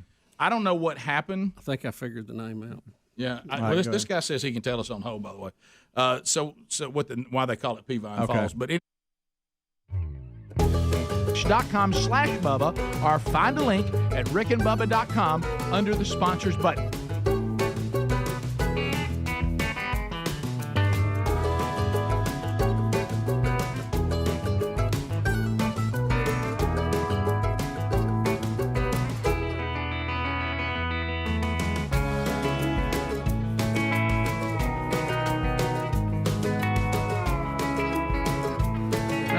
Darius Rucker got arrested. Misdemeanor charge, simple possession of controlled substance and I guess sharing it or something. Then something wrong with his car or something, and he's out on. We had a tag out of date. Something. Add that on. We can't put Hootie in jail for. But he. Yeah, we're under the mag to get high. Right, but Hootie's out on a $10,000 or so bond. He had a good picture. Yeah, good picture of Hootie. Well, but we'll get into that a little bit later on. So those never look like glamour shots. Yeah, we're talking about because of the announcement yesterday that this will be the final year of the Rick and Bubba show. Every time someone's not here, we don't want y'all to overread. So Speedy's out today. That was long planned for him to go see his son play baseball. And Bubba is going to one of the greatest ham fest in the world or something next week. It's the largest one this side of the Mississippi. Right. Well, it's the second largest one in the country and will probably be the largest within the next few years. So Rick Bubba said largest in the world. Well, I didn't know. I knew it was a big deal. It's a big one. And it will You be know the largest one in the world? Nowhere. Tokyo. Oh, I can see that. Tokyo. But and then konnichiwa. But so Bubba will not be here next Thursday or Friday. Is that right? Yes, Thursday, Okay. Friday. Yeah, so nobody panic. Nobody say, well, Bubba can't do the long goodbye. He's out. So he's out of he gave us a weekend. He's out. By the way, somebody did tell me, was it one of our family members, Greg? I don't know, some source, because, they're also reliable when people have their own social media accounts. Somebody said the show ends next Thursday, and I think they must know Bubba's not going to be here. That is not true, by the way. Yeah, somebody reported. Yeah. So, as far as we know. Trust me, we all needed to go a little longer. Right. Okay, all parties concerned. So Bubba, let's you were talking. There's a different dynamic anytime somebody from the team is not here, because everybody brings something to the show. So if they're not here, the dynamics, the atmosphere is different. When Greg is not here, there's somewhat of a more relaxed freedom. I call it freedom. It is freedom. I don't know about that. Especially in what you dress and what you wear. Happiness, joy. Adler especially perks up. He really you can does. Tell he's a new man. Well, he's scared of me. But I wear clothes that I've put in that special hanger that I go, I'm not wearing those. I heard you brought Wilford out while I was gone. Brought Wilford out. And I wear vests with short sleeves and things like that. Sure. And it's fine. Nobody says anything about it. You can have on black and white, and he doesn't go, hey, how's the Wellborn Panthers doing? Or,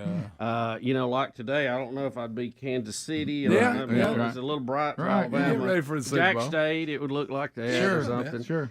He'd ask me, hey, how's the Gamecocks looking? That kind of thing. Oh, yeah. But when Speedy's gone, it's a different thing. It's a more relaxed atmosphere, but not from a fact you're looking over your shoulder like with Greg. Right. Okay, that's the thing. When Speedy's gone, you're just missing the hype.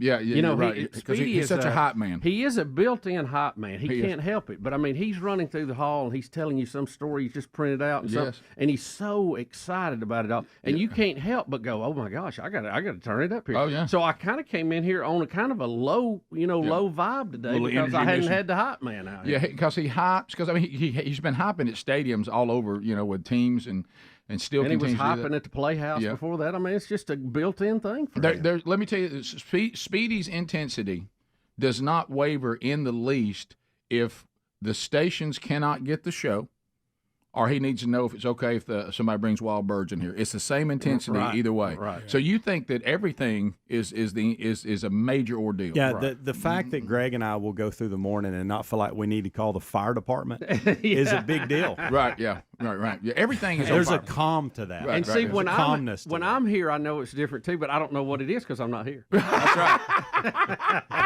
I can't speak to it. Right. And when Rick's not here, I have to I can't be quite as free-spirited. I have to pay attention. I know. And I can't, come in here late to the break eating something, Right. And No, let me tell you. Speedy he'll have all of his hands full and he's wanting me to welcome everybody and he's doing like that with his hand. And I will intentionally act like I don't see it. Let me tell you something. I've ridden to the airport because something. Usually if I'm not going to be here at all, I don't hear any of it. But if you're leaving to go to the airport like an hour early, 45 minutes early, and I'll listen, and I can tell when I'm gone. It takes a while to get back from the break. I mean, the music goes on and on and on. I can tell they're in there talking. They're not paying attention. Somebody's looking. Some of it or is. Speedy's nodding at Bubba and Bubba's messing with him. We're really wanting to go, and I'll make him nod at me, and he'll really start nodding at me. Well, then that's what you see, because what he brings to the show then collides with what you bring. So what is it like when I'm gone? When you're gone, one thing we know that printing out high-tech stories is a waste of time. Okay, and no one's going to do that. Probably not as much monologues about the political state and all that, because none of us know as much as you do about some of the things, so we don't really talk about it that much. No breakfast status updates. Right. Hey, when's it coming? Right. Well, I'm with you on that. And look, Speedy is too. Yeah. Oh, yeah. Speedy gets to watch that sure camera he does. pretty He good. gets hungry. Now, I think he don't get hungry. One of my favorite, more recent things is Rick messes with Speedy all the time, to the point that I apologize to Speedy sometimes. I love messing for with Rick him. messing with him. I love it. But we have a new monitor up here for the camera in the hall. Listen, yes, we all use this. And for the first few weeks we put it on, it continually cut off and went to something else. It like went back to the desktop that it was on. And so we started this habit of looking at it and looking like we couldn't. And he what's panics. wrong with? And he swings that head around 90 miles an hour. Like, what's wrong with that thing? He's ready to jump on the problem. I do it from here. He'll be going. Listen, he'll look at me. Anything I can do, and sometimes I'll kid around and act like that, like something's not working right, just to watch him go crazy like that. And look, I'll say, I start doing my headphones while he goes, huh? I say, I'm just messing with you. And he'll look at me like, why would you do that? Come on, man. I just enjoy it. But I don't mean to make his life hard. It just brings so much joy to me. I hope he thinks it's okay. Is it possible for you to care about somebody so much that even when it's on you, if it brings them joy, you almost can feel less mad about it? It helps a little. Right. It's still irritating. Sure. Yeah. But no, you're right about that monitor. Yeah. We were waiting on somebody one day. Me looking at that I kept monitor. looking up, and he would It's a good one. It's the great. It's an electronic version of There They Are. Yeah. That's all it is. It's exactly. There they come. I'll claim to Speedy somebody's outside claiming they got an appointment. I just love it. I mean, I know it's not nice. Hey, somebody in the lobby but said it's not nice. Who's that guy in the lobby? What are you talking about? I said, he said he had an appointment today, some client. And, what? Nobody told me about that. And then I'll go, I'm just messing with you. It's okay. You messed with the intern this morning, right? Yeah, he did. You messed with the intern that was so this wrong. morning. And then So wrong. I wanted to dive under the desk. That was great. and like That was so He good. told him he had to pray. And like when Helms is not here, the dynamic is I know it's Friday. And You're about to get a lot of that. You're about to get a lot of that. Here comes Tennessee. There's going to be some Wednesdays and Thursdays you think's Friday. That's funny. It's already Friday. It's the final chow down. Y'all going to think we play in August. Bubba, Rick and Bubba. You pee off the top, it looks like a vine. That's what I think. Are you talking about the stream of water? Or correct. But anyway, so I'm going with that. Yes, I think it makes. I think sometimes we overthink these names. I think that's what it was. Go ahead. So as we're coming Looks like a down, vine. so as you're coming down, I mean, you're doing things like, you're stepping here and you're working here. And so it was. How about, down is down? Are we Rick, going like sharp down? Or are we 45-degree angle? I'm probably not. They do those terraces. Yeah, they go back and where you can forth. do. And then sometimes you do this, and you'll terrace. But and they're a you do little that. wet too, because they're getting wet from the falls. Right? Well, I don't know whether my boot got caught in a or the root vine coming off the in a top. root that was up, or it got caught on a rock, or the root. later because I had the world's greatest pants, the Columbia pants, Right. that were made with angel's hair, Right. and I don't know whether I took the bad foot and got it caught in the pants leg, whatever. Mm-hmm.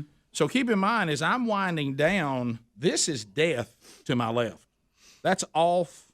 There's maybe a terrace that which is why I thought might could have been Hank Williams Jr.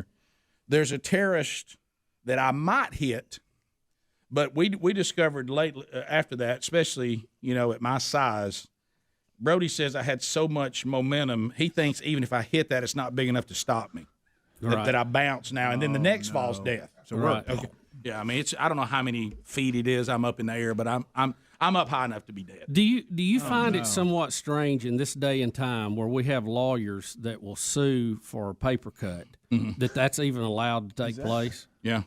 Well, I think once you look to the trailhead, they say, and we wish you the best. Right. But still, I mean, with liability issues the way it is, that people are even allowed to go up a rock. I know nowadays. Yeah. So here's what happened. So I'm coming down, and I've got the bruise to show you, even though it's been a week now. So it's healed up a little bit. So as soon as I'm looking at Sherry, and it happens so fast, you can't even do anything, which is scary because you think, well, I can catch myself. Right. Not like this. So I trip, and so it shoots me like Superman. I'm face first off the cliff. What? So it hits me, and I go like Superman, and a tree, thank you, Lord, a tree, just not my day yet, a tree hits my shoulder like I'm tackling it. Like Brody's quote was, he said, it looked like 075 sacked the quarterback. Okay. Right. He said, you went into that tree like you were shot out of a cannon. Right. And he goes, and it looked like you did a perfect form tackle on the tree. Okay. So I hit that tree, and I mean, it drills me. Thank the Lord. So if that tree breaks, and it was only about this big around. Yeah. I'm showing them a sapling kind of pine tree. No, I think it was some sort of hardwood. Now, if you'd have busted through a tree and went over there, that'd have been quite a thing. If that tree's rotten, okay, if that tree's rotten or that tree just can't hold me, I'm gone. Yeah, I'm gone. Key okay. man. Okay, okay, I'm gone. The tribute song would have been better though, because we had talked about the tree almost stopped. Right. Yeah. Right. Yeah. And you know what y'all could have done? Y'all could have gathered the tree when they were airlifting me out. Oh my God. Y'all could have said, "Somebody grab that tree." Yeah. Because you want that in the museum and all that. You know? Yeah.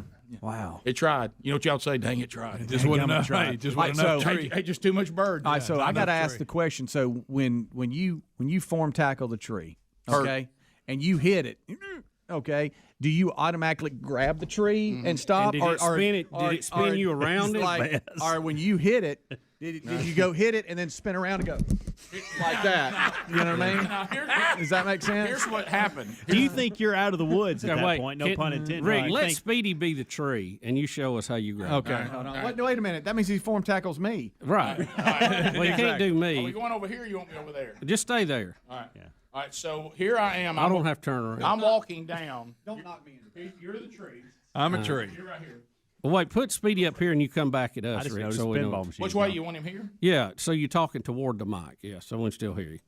All right. So right there, can you see? Yeah, gotcha. Oh, And that's here you sharp. So Speedy's the tree. Please don't form tackle me into that. I won't. I'm not. I'm just going to slow motion. I hope you So don't. I'm here. The boys are behind me. Sherry's down in front of me, making her way Right. to the fall. Uh-huh. So I come here and I go, and when I do, I go wham, and I hit that and I grab it. Right. And now I've got enough under me that I stop. Right. I don't go off and hang from it. Throw some bark off, Speedy.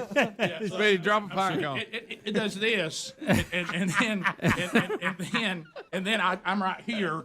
I'm right here, and I push the tree. And of course, what does every man know? What's the rule of every man? If I can get on my feet, I'm okay. Yeah. And you grab me? You grab my tree? And so I do this, and I stand back up. Are you still shaking? Yeah. And Sherry. Rick and Bubba's in Ohio. Rick and Bubba. Pass the gravy, please. Rick and Bubba. Ooh, it brings We're me back. to my Rick and knees. Bubba's show. You know, we're trying to chat with everybody. Spann, actually, if those of you have Spann as your meteorologist on TV, you heard Spann commenting a little bit last night about the big announcement yesterday, but we haven't talked to him today, and we picked the cruelest day of all, Groundhog Day, to talk to Spann today. But, I mean, he's agreed to chat with us. So. He's a man with a vain weather plan. He's a mighty James Spann. He's a mighty good weatherman. He's the man, Rick and Bubba's biggest fan. He's the main weatherman. He's the mighty James Spann. James Spann, have you seen your shadow today? You know, this is a sensitive subject. You guys know that. We've been doing this a long time. James, you know why we wanted to have you on today? Because it's Groundhog Day, probably, right? Groundhogs can't talk. That's right. Because you know what? They don't know Jack. They don't know Jack, James. Have you ever seen one of these? Have you ever Yes, seen one? I ran over one. Looks like a beaver without a tail. Yeah.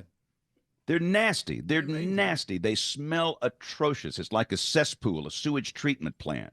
They're nasty. So just I have no comment. That's all I got James, to say. No comment but let me ask you this: it has to. I mean, I can tell it kind of rubs you the wrong way a little bit. Yeah, it does. Because I mean, very few jobs or industries do people try to replace them with a rodent, you know, and then have a day to celebrate it.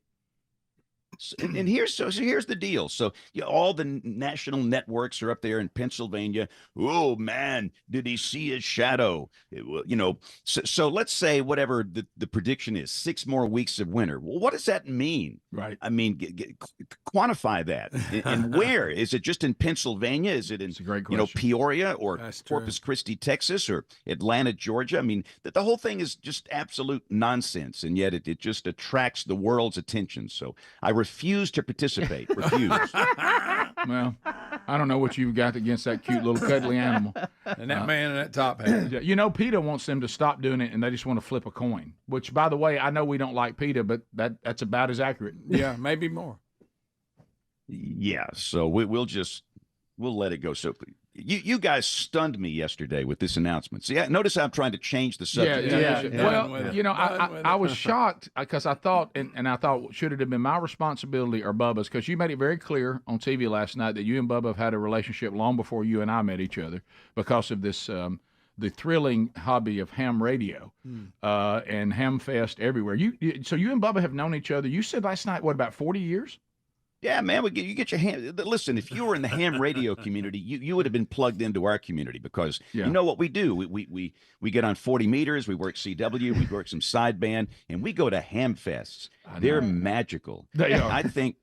I think Bubba, Rick should go. We should all take him to the next ham fest. What do you say? You know, I don't know that that's a good idea, James. Hey, I was actually going to go next weekend, and I had that appointment to walk on broken glass, so I'm going to have to stick with that. He doesn't understand the magic. Then he had to stick needles in his eyes. Right. It's magical. You know, as a matter of fact, James, I'm going to be off a couple of days next week to go to the Orlando Ham Fest. Are you going, James? I wish. Boy, that would make me happy. It would be a joyous day if I could go to the Orlando Ham Fest. But I've got to serve mankind in work. So. You do. You know, Spann, you might have seen some of the clips from your TV station in Birmingham. It covers a lot of Alabama. We put a little surprise in there. They did not air it. I was hoping they would to cause pandemonium. We actually said that Saban had retired. The Rick and Bubba show is retiring, and James Spann also has something to announce, but we don't want to get into that. Yeah. See, I'm trying to figure out who started this rumor yesterday because it was like I was inundated with all these messages. And hey, man, you're retiring. Your announcement's coming up today because Rick and Bubba did it this morning. I've heard that from 10 different people, and they know things. And it's like, so I spent all day squashing the rumor that I'm retiring. That's on us. That's on us a little bit. I don't think Alabama could take that. But so, James, it has been incredible. You know, and you have been a part of it, and we have known each other a long time. And it's been in this business, you really don't get a run like this. So I didn't mean for that to catch you off guard yesterday. We probably should have given you a heads up, but it sure has been incredible, and it's going to be an incredible year. We were trying to get together, and we had some scheduling conflicts. Yeah, right. So, James, we just appreciate you, man. We really do. You've been such an icon, and thank you for being a friend. And man, I go back. I think it was 1982 or something that I went to the first weather spotter class you were putting on, and it was great. Yeah, buddy. See, Bubba's a weather dweeb, a ham radio guy. It's awesome. But, I do remember, I'm old as dirt. And, I remember, Rick by himself on the station in Gadsden. And then when you guys got together, goodness gracious, and you could pick up that station, in Birmingham where I am. Yeah. And goodness, I almost ran off the road laughing at you guys. I'm thinking, this is too good. And the best thing ever was the Friday night football show. Remember that? Pygmy. Oh, the Pigskin Roundup. Only people like you that understand, and others, that may have been the purest form of us. And I don't know that version of us could have ever had longevity, but it was a wild, wild evening. And my favorite part was the concession stand of the week. Yeah. You got to rate them. You got to rate them. Not all concession stands serve the same. Yeah. And I said this on TV last night. Out of all the things, and goodness, there's been so many things. I still love those turkey toss events at Thanksgiving. That was too good. I mean, I've seen everything. You go to a turkey toss, you will learn about humanity and mankind. You really will. And you know what's hilarious? You know who played one of the turkey toss events? Zach Brown Band. Mm-hmm. Yeah. Sure what? Did. Yes, they sure did. And it was after they'd already hit the one. It was in Auburn in the parking lot of the sporting goods store. Yeah, Spann, they would come on the show so much, and this is a running joke over the memories over the years. When we really, Speedy would almost come to me and go, "Hey man, that band, Zach Brown Band, wants to come on the show again." I'm like, "You think we're having them on too much?" and so they were already scheduled to do turkey toss for us because nobody knew who they were yet. We met them through Turner South up in South Carolina when we did a show for Turner South up there, and they were just a band that were kicking around, trying to get noticed, and so they got the number one hit, which we'd heard for 5 years. Oh yeah, long time. Yeah, and we thought, well, they won't come now, and they came anyway just because they appreciated. They honored their commitment. Yeah, how long we had them on, Yep. so that was kind of cool. And I think the other cool thing about you guys, the number of interns that have looped through this show. Oh, my goodness. I see them everywhere in Yeah. very successful careers. How many interns have you guys had over the years? Anybody know? It's got to be close to 300. I'm not sure the exact number, but that's It's a a good lot. question. We need to check. But It's a lot. I know we hit 200 a while back, so it's probably real close to 300 if I had to guess. But I see them in so many different. I've seen, teachers, and I've seen these marvelous people, and they'll say, "Hey, I used to talk to you when I was a Rick and Bubba intern." And I'm thinking, and they said that's one of my proudest moments was being a Rick and Bubba intern. So, Well, we hope they learned something. Yeah. Well, there's been so many fun. We had one that stayed for a while. She was early on, Blair and Karen. Probably the greatest call screener we ever had, and she screened Sean Hannity out and wouldn't let him on the air. Yeah, I mean, that was good stuff. Yeah. She's tough. Yeah, she was tough. He wasn't scheduled, and she didn't believe it was him, so she shut him out. And we're getting a text from Hannity going, "Hey, your intern won't even let me on the show." So we've had. I had one that hung up on me one time because of the same problem. They didn't think that it was me. She just hung up on me. Yeah, so many stories about that. But so James, to squash the rumors, how much longer are you going to do what you're doing? I'm just getting started, guys. Listen, I've said this before. Some people as they get older slow down. No. I speed up. I mean, There you go. I have school programs booked into 2026. Yes.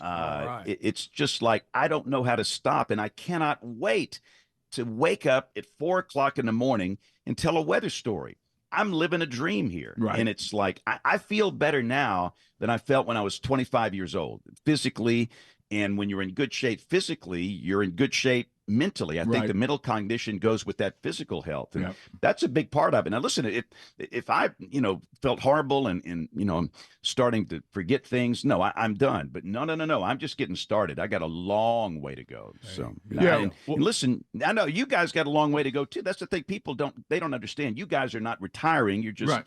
moving on here. I Yeah. mean, you guys are kids. I've got underwear older than you.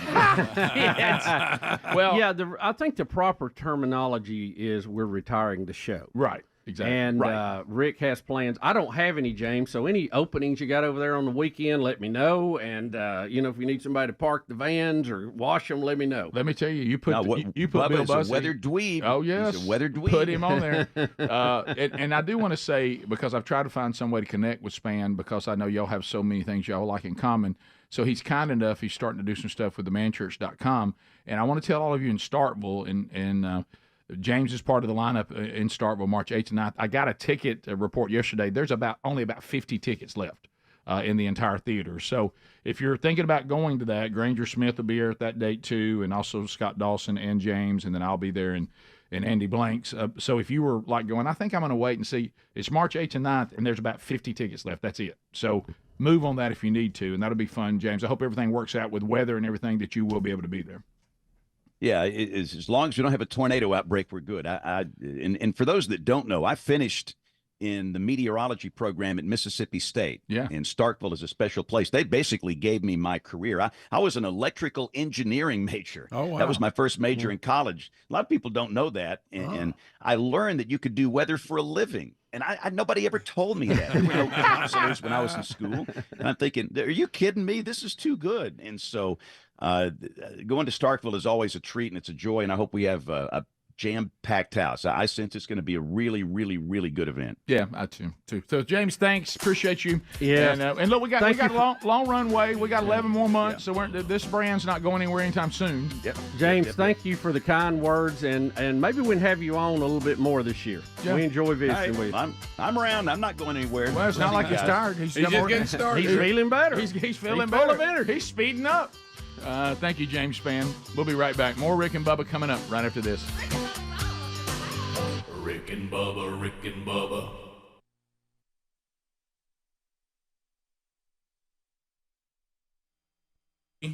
Is screaming. She said, "You nearly died." Oh. Brody is behind me. He's like, "Dad, are you okay?" And I said, "Yeah." He goes, "Dad, you were almost gone."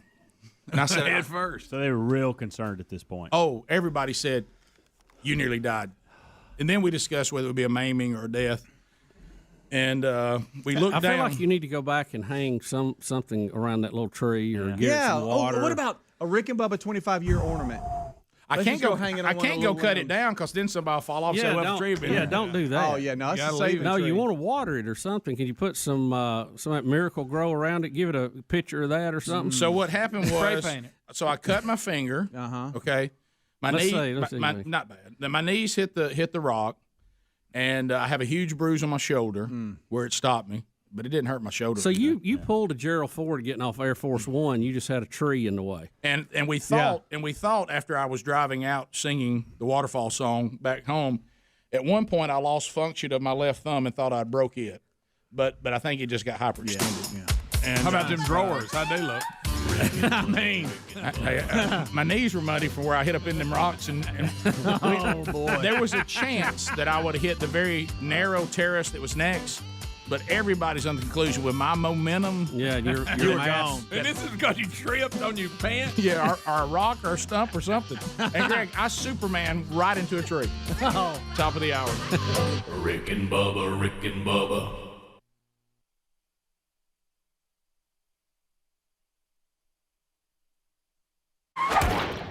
It's good. All right, couple of questions. Wasn't hurt that bad. I'm good. Has Sherry shut down the waterfalls hike, or will you just go to the top and stop there and not make your trip down? Sherry has banned me from the waterfall completely. It's over. Yeah. And I hate to say it, I didn't want to nearly die. Okay, that's not what I want. But this is one of those husband-dad maneuvers where dad may end up where he wanted to end up anyway. Right. You get to stay and watch football now. Yeah. Right. Now this is actual footage, Greg. Look of me of my fall right here.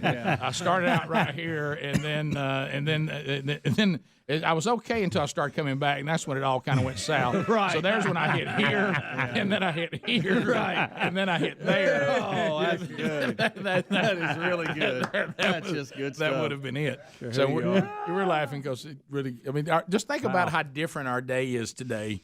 Oh, my. Much different. I know. Rick, I mean, much these little moments, you just don't know what's ahead. Oh, buddy. But yeah, for me to be banned from hiking 2 miles up to Peavine Falls, Darn it. and then 2 miles back. I noticed You there's a know, lot of warning signs. Enter at your own risk. Oh, yeah. Stuff like that. Oh, sure. Well, you better. Yeah. But the thing is, when water comes to the problem you have when you're and you people who are you're experts on it, y'all know what to do. But for those of us that just try to do a little better and have a nice time with our family, the trails are riddled with rocks and stumps, and I mean it's don't picture you're walking on some really nice trail that Like is a cart path. Yeah, it's not cart path at all. It's a lot of work. Yeah. And and you mountain bike people, y'all really amaze me. Yeah. Y'all seen, they got the mountain bike trails through there and all that. You might What about imagine a how nice much work that. ATV trail? Yeah, they don't have one of those like I'd like to have. So that You just sit there and push a button, right, Bo? Go right up that hill with my thumb. Yep, that's it.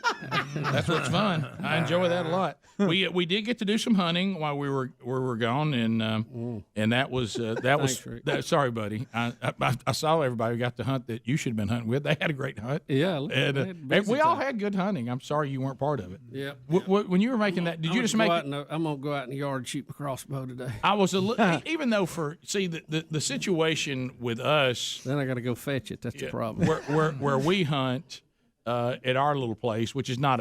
It's about a C- on deer hunting, but we have a great time with it. And so, Rick, did I see Camtastic? Is she into hunting? Camtastic went and was with Brody when he killed a buck. That's so awesome. now you think, well, that's a serious step forward in a relationship. Yeah, it was. Greg and I got to hunt a little bit. I got Sherry to go hunt one day. Ooh. I was first time ever bet was a WB. Of course, it was so funny because she's almost like she wants to go down there and just hang out. Yeah, Now I made her take. I I made her take that picture of me and Camo. I said, "Now you need to take this picture and keep it with you." And so she went, but we didn't have a lot of action of deer moving that day. And I did make sure we sat in the most comfortable. Say again. Well, it did come out funny. Sherry.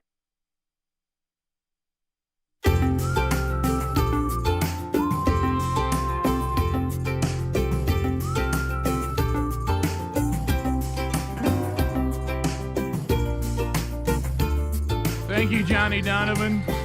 And in the final year of the Rick and Bubba show, we are here. Some things you need to be aware of. Vern Lundquist is our guest coming up this weekend on Rick and Bubba University, the podcast. Don't miss it. Great conversation with Vern. What a legend. Today, golden ticket seats. They'll be coming up a little bit later on in the program. And shadowing the program today from Spain Park High School in Hoover, Alabama, Trevor Julich is here today. And he became part of Rick and Bubba folklore because he used the Rick and Bubba theme as his walk-up song playing baseball. How about that? So anyway, he's here today shadowing. Will we put young Trevor on the phones? Do we go that far with the high school shadowing? I know that's to kind of watch. I know that's not. Bit. We would do that if you were interning, going to be here for the long haul. Do you do that to a kid that's here for one day? You know, I think he would be up for the challenge just based off my little time I've spent with him this morning. But we'll see. I mean, I really do. He's kind of a go-getter. Yeah. Adler, you got young Trevor in there with you right now? Trevor, hey, what's up, Trevor? Say what's up, Trevor. What's going on, Rick? How you doing? We're good, Trev. Thanks for being here today. Yes, sir. This is just one of the businesses I want to get into. Okay, good. Since I was in maybe 7th grade, and obviously my mother surprised me with the walk-up song. How cool was that? It was very interesting. It kind of scared me. That's all right. Because I heard rumors that that our walk-up songs would have been changed for a day. Yeah. And once she heard, and she said, "You should call in and say this is me." And obviously, had a great opportunity to come job shadow. Yeah. On a golden ticket seat day too. You get to do all that. There'll be a lot to do today. Yes. Yeah. I'm very glad to be here, and y'all have been great to meet. Well, thank you, brother. We'll put you to work today. You know, normally the shadow program and the call screen, like you said, Bubba, that's probably a lot in one day, but we'll put young Trevor in there, let him look. It's one of those things. I think what you're doing, if it was skiing, you'd put him on skis, and he's very comfortable in this environment. Right. If you saw him come on up quick, you go, let's let him ski. Yeah. So we'll try that. And Trev, just one word of advice: if you go into this business, save more. Yes. It's the only thing I would right. Because even when your body and mind says that's enough, your bank account says it isn't. No, I know. But anyway, so that's we got the RBU this weekend. So be looking for that, and also don't forget coming up. You're looking at next week. Todd Jones. Has anybody told Todd?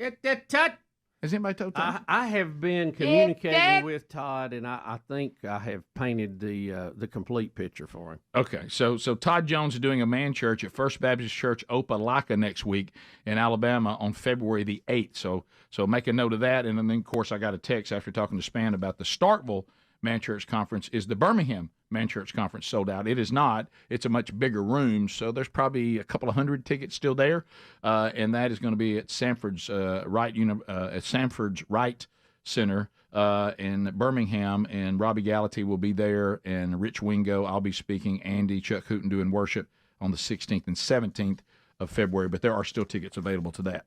I was watching the media coverage yesterday, and you know how some really good stories too. I appreciate all the folks came out and covered that. But you know us, we're always looking for things that are funny. Mm-hmm. And this is funny because his part of the show owns me, and just recently what we went through with him and Paul Thorne. So they were talking about all the different things over the 30 years. You know, the anchors now have it now. They're voicing over. It's not us talking. Did you see it? No, I did not see it. It's about to own you. I had to go out of town, and I tried to tape as much of it as I could. I'll see it this week. When the anchor said over the last 30 years, the guest we've had, and then they hit the one that says major music stars, they showed Kevin Derby. Yeah, I did see that. Did you see that I saw that on the tease. Right, and look, and Kevin is just wailing when they talk about that, like it was a big year-ender when he was up here. All right. And I just thought Kev got the nod on major music stars. That's it. And that slayed me, by the way. I just started laughing out loud. That's right. And so that's there was a lot of that yesterday. If you just go and Google the Rick and Bubba show, you'll see all the different stories because they usually put them online now. Especially if you'll Google Rick and Bubba retiring, you get all of that. Yeah, I noticed that was kind of the trending hashtag or whatever. And now I went ahead on my social media because I wanted to actually not be because it's no fun to watch people hate your living guts and wish you dead. Yeah, sure. So I blocked AL. Yeah, there's a lot of that. I blocked AL.com. I don't know what it is about this bastion of journalism, AL.com. And they just hear stuff off the show and put it up, and we appreciate the coverage. But they always allow people to either make comments on social media or to make comments below their article. And there's this little pack of leftist wackos that just absolutely despise the very air in which you and I and all the others on the show breathe. And if you can't even say, if you mentioned Rick and Bubba, I really believe if they did a story that said Rick and Bubba interviewed Joe Biden, and I think they would still find some way to hate us, even if we told everybody to vote for Biden. I mean, their despise for us is just hilarious. And I just finally said, you know what? I'm getting a lot of good emails. I'm getting a lot of great comments, a lot of great calls. I'm not going to let these idiots, because really the fact that those people don't like us really is a backhanded accolade. Well, let's just say that you don't like us for whatever reason. Yeah. Shouldn't you be happy? You know, it just seems like they're never happy. Or I would just be at the point where the news wouldn't affect me one way or the other. Right. If I truly am not interested in you and don't like what you do, I wouldn't care what the headline said about you, because I wouldn't care. I wouldn't follow it. Hate something they really keep up on. They ought to just be tickle pink. I would tell them that you and I have enjoyed living in their heads rent free, because apparently we live there. They're obsessed with how much they hate us. That right. I mean, do y'all have that kind of time on your hands? If I wanted to hate y'all, I don't have time. Right. Listen, I had this guy. I hadn't heard from him. I'm kind of surprised yet. He wears me out, and he goes for the jugular. he did one day though. I'm not going to say, but I actually sent it back and said that's a good one. I appreciate if you can be creative. Yeah, it was a good But just screaming, I hate, wish them dead. And they'll lock on. It doesn't matter if they have their information right. They'll claim that we did things we didn't do, and somebody said, and it's amazing. All the above. And then there's my favorite, those that must listen to every second of the show, because the minute we do something they don't like, they complain about it. And I say, so you're listening. And why are you doing that? Are they hate listening? Is that one of those? Are they hate listening? Yeah, I think that's top of the hour. Rick and Bubba, Rick and Bubba. Now I had our camo on like we liked it. There it is. And I tried to make a move out there and got shut down. But I mean, I was just like, stop it. Well, she said, what shooting house are you going to put us in? I said, the one with the most room and most comfortable. And you can't say that. Well, he's married. Well, the rut was going on. Okay. It was. It affects everything. Right. So when you say, hey, I almost died. It's different from where you normally hunt and where I hunt. Where I hunt, I could not. Well, I mean, I may have been in so much pain in your situation, I didn't have a choice. Right. But if I missed that window, that's our best hunting. Yeah. Is why we're on vacation. Yeah. And so it was great. And Greg, Sherry and I were talking about the difference between you and me as dads versus our dad. Oh boy. So you're talking about hunting, yeah. Yeah, talking about hunting. Mm-hmm. So because when we hunted, we didn't know we didn't know that dads actually let their kids shoot things and actually try to get their kids set up on. Because our dad took us with him and we worked for him as he killed things. Yeah, and so. Yeah. And he didn't want a chance us missing it. Right. So he was just going to take care of it himself. Right. And, he was shot deer out from under his grandkids. Oh, yeah. It continues. And I was telling, because Sherry. Out from under me. Sherry said to me, she said, because young Broderick is the one who is the most like his grandfather. He loves to hunt. He loves to be out there. He goes down there. He tries to figure the deer out, all that. And she said, that boy has not killed a mature buck and only killed does and stuff at our place, and you have killed two. And if you go down there and kill another one before he kills one, Rick, you can't. I said, are you forbidding me to shoot a good deer? She said, wouldn't have let that one walk. You can't shoot another deer until he does. And I said, because our place is not all that big, and it's not like you got multiple, what we would consider, and everywhere you go, it's different.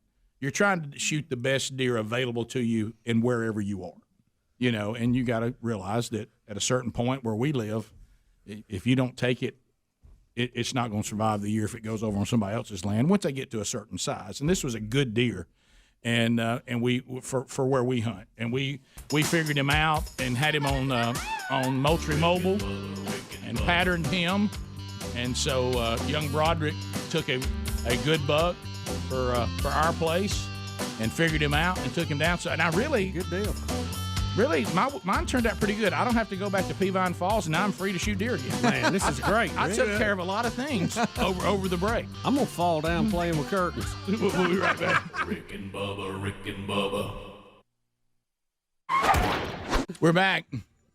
6 minutes past the hour. Speedy, the real Greg Burgess, Helmsy, Eddie Van Adler. First show of the week, first show of the year, first show of the decade, and the Rick and Bubba Show's 26th anniversary. Thank you so much for support over the years, for those of you that have been around a while, and welcome to those of you that may be just having your first ever Rick and Bubba experience. We're glad you're here. And welcome back. There's Bill Bubba Bussey. Hey, Bubs. Well, Rick, let me just say thank you, 26. We appreciate y'all Happy allowing 26. us to do this again. One, two. Happy anniversary, baby. I got you on my mind. Yeah, Good night. To ourselves. Thanks, Greg. I wish this guy had a last name I could pronounce so I could set this up. Ricky what? Gervais. So Is that right? I don't know. Funny British comedian. Ricky G, they call him. Ricky G. He started the Ricky G. TV show that we love, The Office. He did the Great Britain version of it. It was funny, by the way, when he appeared on the American version that time, too, and they put him on, him and Michael Scott He's a together. funny guy. But he can be very funny. So undoubtedly, the Golden Globes were last night, and most of us don't watch these award shows anymore because even if you just want to say, look, we enjoy what you guys do. Some of you are good actors. Some of you are good this. Maybe there's a show or two we like. It's harder these days to find a show or two you like. But hey, guys, just, do your awards. Get up, have some fun, cut up, entertain us. But then they have to get up. And it would be really okay if they got up and talked about something they were passionate about, if it had some sort of consistency, truth, a little more logic, a little less emotion.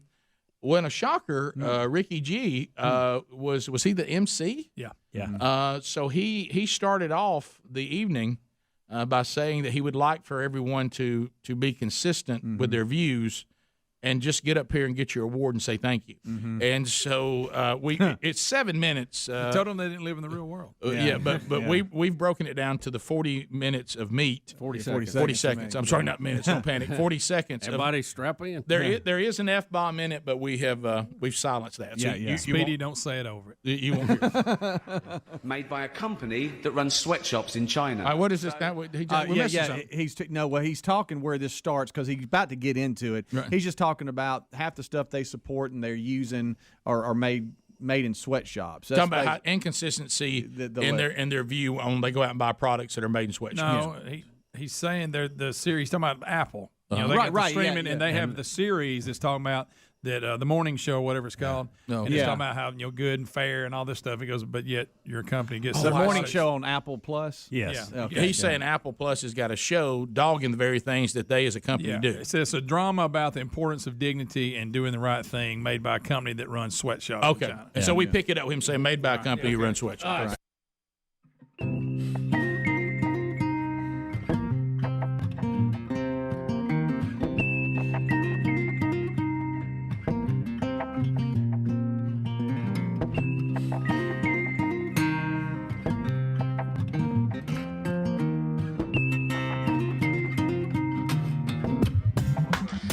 It is 6 minutes past. Let's go phone calls to start the hour. 866 We Be Big, the number. We'll chat with you, America. The real Greg Burgess taking the phones this hour. He's shadowed by Trevor Julich, who's a high school student shadowing the show today, desiring to get into biz one day. Helmsy here. Eddie Van Adler is here. And welcome back for a brand new hour. Bill Bubba Bus. Rick, glad to be here, and thank all of you. Thank you so much for 30 years, and we hope you'll hang around for the 31st. That's right. Let's go down this runway. Let's celebrate. Let's party. Let's let's be grateful and enjoy it. So we'll start with Stan.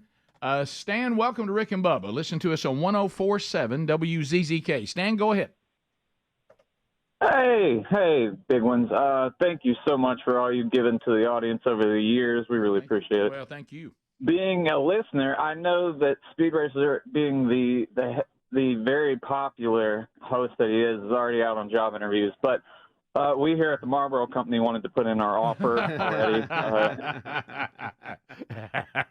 Speedy does not smoke. Oh, He no. coughs like he does, Yeah, but he right. does not. David out of Birmingham, Alabama, or Ewan, it looks like maybe. David, go ahead. Welcome to the show. Well, as a pastor, I just wanted to say thank you, Rick, for over 30 years.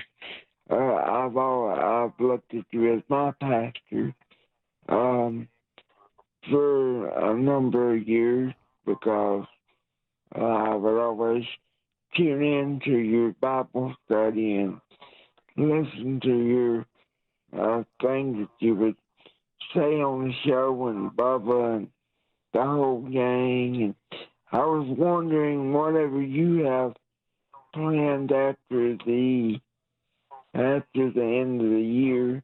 Yeah, well, a lot of people are asking me, is the Wednesday Bible study going to continue? Thank you, David. That's very kind. And yes, of course. I mean, that will continue. That's the beautiful thing about nowadays. You can do those things no matter what happens. So, yeah, the man church stuff, the Wednesday Bible study, all of that, is going to be unaffected by all this. Brad is in Andalusia. By the way, I would like to squash one rumor that I think some of my friends started.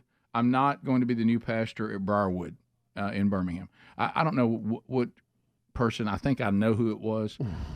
So, no offense to the Presbyterians, but my grandmother would come back from heaven, I think. So it's Valleydale? No, I'm not. I'm not even Presbyterian. So y'all are not thinking big enough. Rick's starting his own church. Well, you know what, and that explains the overflow of seats we have now building onto the golden ticket seats. He's actually taking over Joel Osteen's church. Well, you know what, somebody needs to. Yes. Let's go to Brad in Andalusia, 1077. Brad, go ahead. Hey guys, love the show for the last 15 years since I escaped the left coast. Thank you. But you. I've heard rumor that Bubba, you've actually been approached by Trump to be his press secretary. Any truth to that? Boy, no truth to that. Boy, you'd be a good one. No truth to that. I don't know that I want to get into that Washington mess. Ooh. Years ago, I thought, we retire. I'd like to give back. We've been blessed, and if I could make a difference, I might want to go into public service on some level. But, as I've got older and wiser, nah. Who wants in that mess? Well, and if you say maybe, well, I think it's okay. If you don't want to comment on it, that's fine. With your daughter being there, does that confirm what you just said? Is she helping you also realize I don't want to be there? I know she's built for that. She wants to do that. That's her call. That's great. But her feedback, does that? Well, it's a young person's game. There you go. And as we have seen with our sitting president, it just doesn't look good for the older folks. But there, I think it has been eye-opening to some degree. There are some good people up there. She works for a guy, Jerry Carl, at District 1, who is a fine man. I know him. We've had conversations. Strong believer.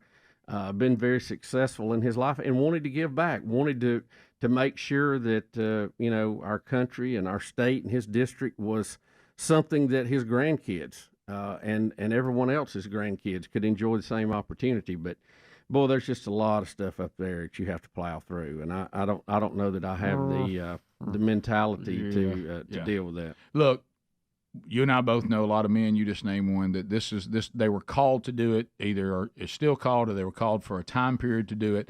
And I have great respect for them answering that call. I just hope I don't get it. Yeah. And it will have to be a burning bush.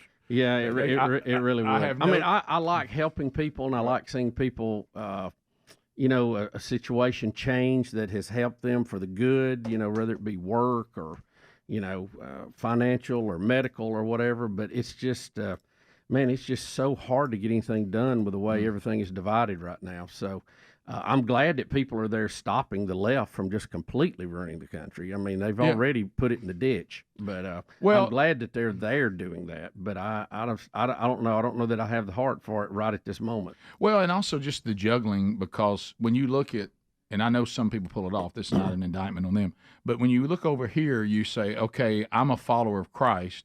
And when I hear Christ talking to me, he says, never compromise me. Never. Over here, if I go into politics, they say, well, now if you're here, you're going to have to compromise. Yeah. To get anything done. Well, you do. You know, so, issues. so That's how democracy works. Yeah, and so that would always be a struggle for me. Yeah. You know, and so, because you're always, as people talk about when they choose candidates, you have to pick the less of the two evils. Right. So, I want to fund the military. Well, am I going to agree to this, or this to get the military funded? And I'm like, I don't really like any of those. Exactly. So I vote against it. Well, he voted not to fund the military. Right. Yeah. Well, that wasn't what that wasn't the way it was. But I mean, how do you do it? How do you work out that compromise when it does cross some lines that you just can't do? Right. And then if you stand your ground on what's really going to matter, then everybody hates you because now you're keeping things from getting done. Yeah. I mean, and I'll give you an example of that, how it's kind of screwy the way all of it works sometimes. The Freedom Caucus. Mm-hmm. A lot of people we know are in that. A lot of people, were involved in starting that, and they're extremely conservative. And I really don't have any qualm with any of their positions. But they're also blocking everything from being done right now because it's not being done their way, so nothing's getting done. And I've said on the show before, I agree with their positions almost 100%. Sometimes I don't agree with the way they're going about to do it because it sounds good. We're going to make a stand. Yeah, we're all in here. We're not going to compromise. But you can't get anything done in a democracy. Now, I'm not talking about compromising moral issues, okay? Right. But funding issues, taxing issues, all of this. I mean, I don't know. It's a hard thing to juggle, No, it is, and you and I have been up front watching friends and acquaintances try to do it, and it does not look desirable. Yeah, and I'm glad some of them are there to do it. Well, my goodness, yeah, because I understand some of you are going, well, wow, if nobody does it, then it's only going to get worse. And I hear you. I just hope I'm not called to do it. Yeah. And I agree with that. You never say never, and I've learned that. But I would love to try to help some folks, and I think possibly I have some skills that I could do that. But the process of getting there and how awful these negative ads are and everything, you want to go through drag that. Your family through that. You want to put your family through that, I've watched my family be drugged through enough just doing this. Yeah, I know. I can't imagine. I can't imagine the other. The stands that we make here get us drugged pretty good. Yeah. So I certainly I got a few bruises now. Right. We'll come back. We took a whopping 2 calls. Sorry about that. That's all right. That's on me. Look, no. It's on me. It was an important topic. I did important topic. I mean, everybody hears you're going into politics. You got to address it. Yes. We'll be back. The number's 866 We Be Big. We'll take your phone calls, and the bank is full. And Greg and Trevor are making it happen. We'll talk to you next. Rick and Bubba, Rick and Bubba. Turn it over. Let's hear it again. Tim's right on the front row. Okay. Made by a company that runs sweatshops in China. So, well, you say you're woke, but the companies you work for, I mean, unbelievable. Apple, Amazon, Disney. If ISIS started a streaming service, you'd call your agent, wouldn't you? So, if you do win an award tonight, don't use it as a platform to make a political speech, right? You're in no position to lecture the public about anything. You know nothing about the real world. Most of you spent less time in school than Greta Thunberg. So, if you win, right, come up, accept your little award, thank your agent and your God, and... So, Speedy, what did he say? Well, I love that. I mean, he's like, you're in no position to come lecture the world. Award. Let's go. The fact that he made reference to her not being in school. Most of y'all didn't go to school as long as Greta Thunberg. Listen, he also made a statement that he came there in a limo with a license plate made by Felicity Huffman. Did you see the update over the break? No, I didn't. Bubba, you got the story in your prep. I didn't see Hey, She's got a jail coach. Hey, she's got a jail coach. She's hired a consultant. Lori Loughlin has hired a consultant. A jail coach? To start getting her ready for what jail's going to be like. Prison counselor, prison coach. Welfare and Kevin Hart had a movie about like that guy you hired him out to get you ready to go to jail. Yeah, that was. Yeah. Really? That's right. Yeah, it was a very funny movie. Will Ferrell and Kevin Hart. Yeah. Will Ferrell. This is not a joke. This is actually happening. Yeah, this is real. Bubba. But it is funny that she's. Yeah, I know. I'm just now seeing this. But it is funny that there was a show that made a joke about that, and now somebody really does that. You can actually hire a prison consultant. Listen, this person is supposed to teach her martial arts so she can defend herself. Oh my God! And also give her instruction on how to navigate through prison life. Wow. Who's going to be fighting Lori Loughlin? You know. Well, it's almost defending herself on other things. Yeah. It's not that she's in there picking fights. Beard. Yeah, she may have She's to. going to go on in Somebody may She label ain't gonna be no her a hard potential time. girain't Yeah. She'll be out there mowing grass on Look, the free golf Aunt course. Becky. Free Aunt Becky. Yeah. It looks like she thinks she might go to jail. She ain't going to do no hard time. Right. Well, I mean, Felicity had to go for a week. Greg, I know, it boy, took that you a took her while, out. but your switch cut on about Golly. 8:45. Is that when the I coffee mean, kicked it, in? It, Yeah, it getting is up gone. 2:30 this morning was rough. Yeah. So Wait till lunch. I'm going to be on fire. not to be outdone, Colin Kaepernick. What an idiot. On the list of people who. Yeah, there it is. I mean, it just came out. I agree with you, but it just This it just may be came the right dumbest thing he's ever said, and that's saying a lot. Think about You it. know, this one here is just. Yeah, it really is. We gave an That even makes sense. We gave an update that we took out a terrorist who had killed thousands of people. This was the general, and I don't know how you say his name, but we took him out in Iran. Soleimani. And even Bubba said the Iranians were celebrating him being taken out. Some people are mad about it, obviously, but this was a bad guy. So then Colin Kaepernick, who, as Greg just said, straight up has just completely lost his mind. He says there's nothing new about America terrorist attacks against black and brown people for the expansion of American imperialism. And he says that American imperialism and its policing and plundering of the non-white world. America has always sanctioned and besieged black and brown bodies both at home and abroad.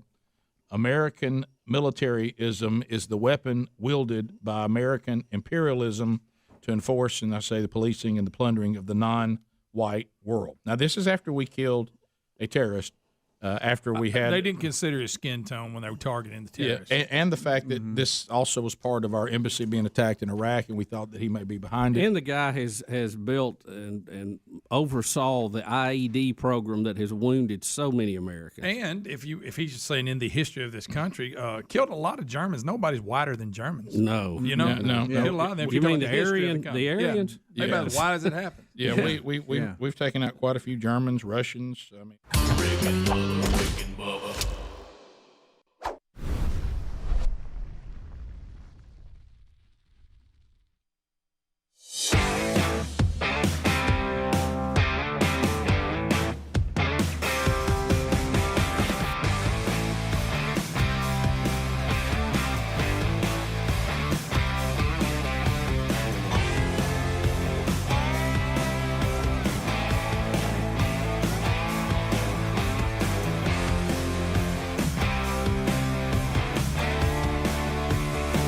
20 minutes past the hour.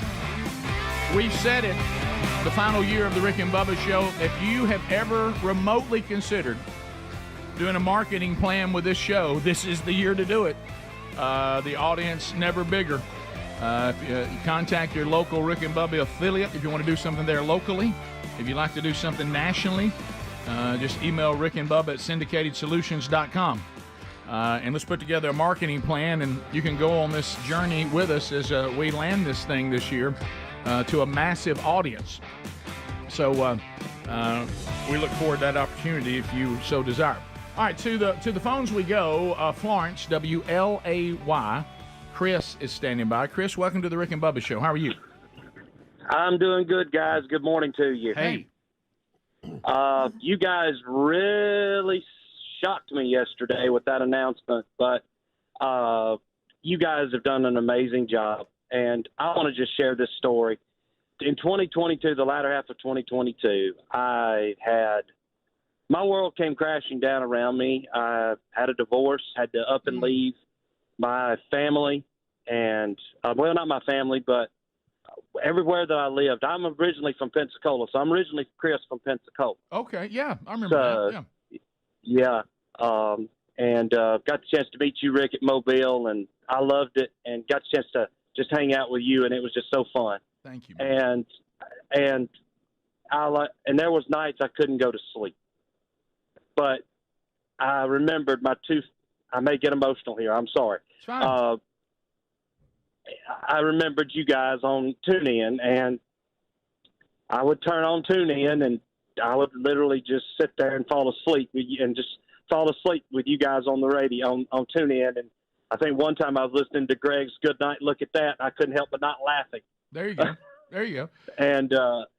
But just you guys helped me go to sleep and helped me get through a great time. A tough time. And just wanted you guys to know that I love you guys and I appreciate you guys. And you guys will always have a special place in my heart. Well, thank you, Chris. Very kind of you, sir. Thank you. And we're getting stories like that through email and comments on posts, and just the encouragement that it brings us. And like we said in one interview yesterday, that's what gets us out of the bed. So thank you. Stephen in Kentucky. Stephen, go ahead. Hey, guys. I just had a shirt idea for you. Okay. Have updated the 30 years and still kicking, ... Never mind. Well, we are still kicking through this year. Come on, Stephen. We've got a drop coming that's similar to that. Yeah, we do. We do. We're gonna have to have fun with that. The drops are always fun. Oh yeah. I talked to Ken yesterday. He said he's standing by and ready. Morgan, welcome to Rick and Bubba, Mobile, Alabama. Go ahead. Anyone who thinks that what is going on in Gaza is anything less than a genocide is no longer sticking their heads in the dirt, but is just. I don't know. What is she? Is that young girl keeps calling up? When you call completely out of context, Right. lie to the call screener, Right. you make me want to stick my head in the sand. Absolutely. That's really not the way to make anybody get behind your calls, by the way. it Everybody thinks you're annoying, and they immediately go against your calls. That is correct. Go lay in the road. Dion in Atlanta. That was Adler, by the way. Adler at rickandbubba.com. Dion, go ahead, Atlanta. Morning, guys. Hey. Couple quick favors, if you don't mind, for this last year. More Gary Vines, possibly another Rick and Bubba with him, or Rick and Bubba University with him. And second, can Greg please get Creeper Jackson on the air? We've had him on there. Wasn't Creeper on one time? Yeah. He came to visit the whole crew that used to work with Greg. Yeah. So anyway, I think that Adler you may see that show up in some of the breaks when we do the back. I've seen it before up there on the flashbacks. Yeah. Gary definitely. I mean, Gary's emotional. He's a little bit emotional yesterday. Hey, y'all blowing my phone up. I mean, you blow my phone up. Let's go to all right, here's someone who says we actually ruined his life. Do you want to take that one? Sure. Kyle in Starkville, 96.1. Kyle, go ahead. Good morning, man. How are y'all? We're good. We're good. Well, so it's been good for years. I've enjoyed it, fellas, but I don't know how I'm going to continue on after this year. My job revolves around the Rick and Bubba show. Nobody talks to me until 10 o'clock in the morning. Now I'm going to have people calling, coming to my truck wanting to talk to me. I don't even know. I'm going to have to quit my job, probably leave my wife. I don't know what I'm going to do after this. This ain't going to work. We're going to have to come. Well, don't leave your wife. So you're saying you've moved into Rick and Bubba counseling mode now? That's exactly right. Well, I understand. Thank you for being there for them, though. So yesterday I don't think any of us got a whole lot done. Let's go to Russ in Sweet Home, Alabama. Russ, go ahead. Yeah, hey guys, how you doing? We're great. We're good. Hey, the first time I met y'all, I met y'all at the Nashville airport. Y'all were coming when you're doing back and forth from Birmingham to Nashville. Oh, yeah, I remember that. Doing some things up there, and Don Juan was with y'all. I think Cassio Kid may have been with you or something like that, and I met you guys there. But the main thing that I did for you was the time that Rick was talking about that old shop stool that he had that was leaning to the left. And he was talking about how it hurt his butt and all this stuff, and said, why can't we get us a chair or something like this? And I was working with a company called United Chair. And so I called Speedy up and said, hey, I want to try to work this out with my company and get the guys 2 chairs. I do remember that. And so me and Malcolm Byers, one of our managers in customer service, we went to my manager, and then we went to the president of the company, and we got y'all some leather chairs and delivered it to you on one day when we said that was Speedy and all that stuff. I remember the first thing that Bubba did with his chairs is he pulled all the instructions out of the bottom of the chair. Just pulled it out. Yeah. And another thing that I had was with going to read y'all them. was, Remember that at all? yeah, right, yeah. Another thing that I had with y'all was I was part of the nearly wed game that y'all had. And my wife-to-be. We were all getting married. All 4 couples were getting married on the same weekend. Speedy and Terry and me and my wife and me were our wife-to-be. And I remember we came in second behind Speedy and Terry in the game. Do you remember that? I'm sorry, you're just making us realize how long we've been doing this. I do remember that we got chairs, and I complained about. Do we not have in the budget a chair? Yeah. And now would those go on to be the chairs that Speedy tried to take with us? No, on the big move. I think that would have been the big move would have been a long time before that if we were in Nashville, because we'd already been over at 94.5 then. Right. Right. Yeah, so you're right. It had to be. But I forgot what the deal was. I do remember that, and I have no memory. Maybe that is a sign we have done the show too long. Right. I can't remember some of these. I remember that. But gosh, it sounded neat. I was enthralled by the story. Well, see, I was with him on the chair, stayed in there pretty good, and then I was kind of with him on the newlywed game until he told us that Speedy and Terry played it, and then I thought, well, that ain't how I don't. That's why I don't remember that. Yeah, I'm kind of. Look, thank you though. Yes. Listen, none of us are doubting the stories. I know that they happened. Us recalling them, to Bubba's point, maybe the winding down the show is actually the perfect time. What I remember the most about the Nashville airport is the number of people with a guitar case on their back. Unbelievable. And a lot of them crying going home. Yes. Because they had finally just, used up whatever budget they had to become a star, and they were giving up all hope. Yeah, the number of people playing in the airport. Right. You remember that open their guitar case of and course people throw money in it and stuff. Oh, you go to Nashville and try to order through the drive-thru, and the person sings to you the whole time, hoping you're an agent. Is that 2 double cheeses? May I take your order? We'll be back. More to go. We'll keep some of your phone calls coming. We'll sprinkle those in with some stories too. Helmsy, are you ready yet, or still need another week for your emotional comment? I need another week. Okay. Bottom of the hour. We'll be right back. Rick and Bubba, Rick and Bubba.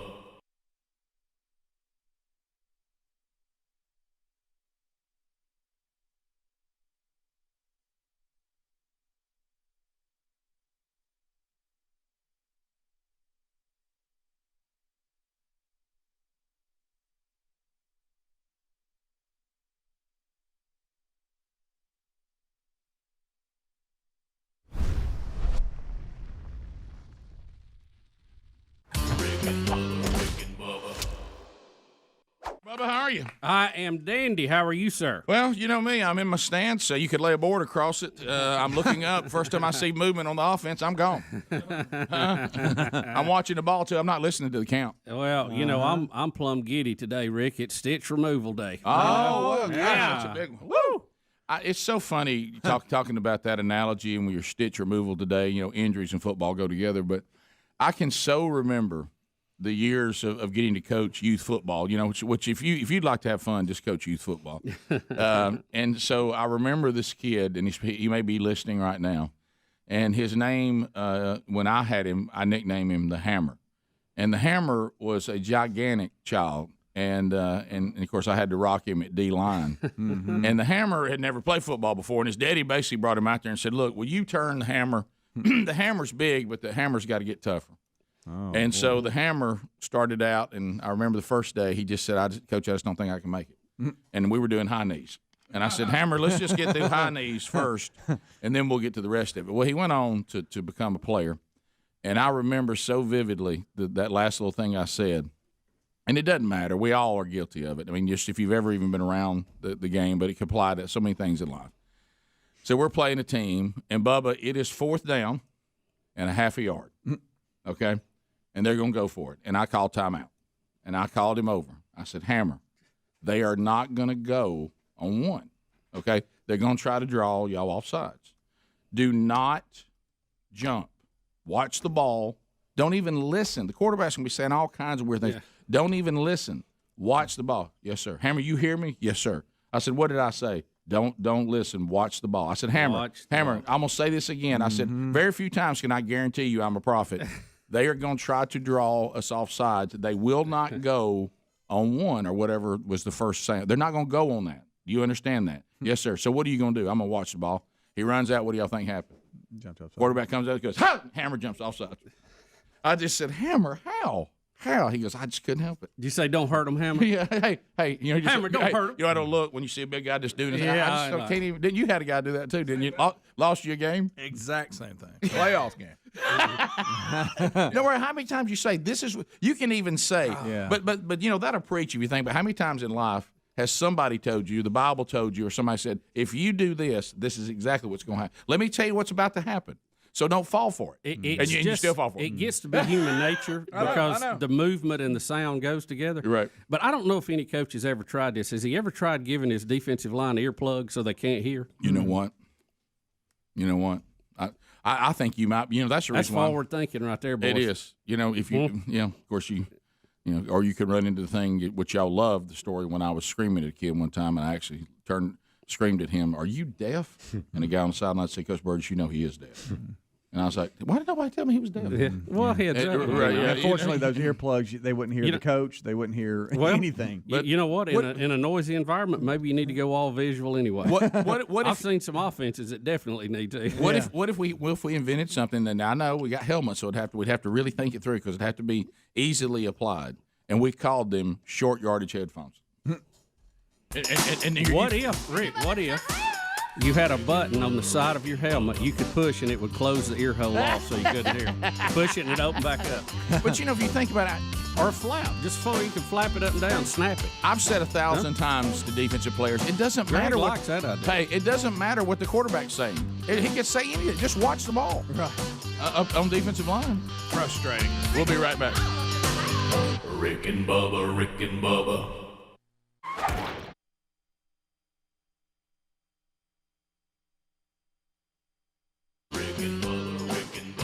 This is the Rick and Bubba Show. Watch more at blazetv.com/Rick and Bubba.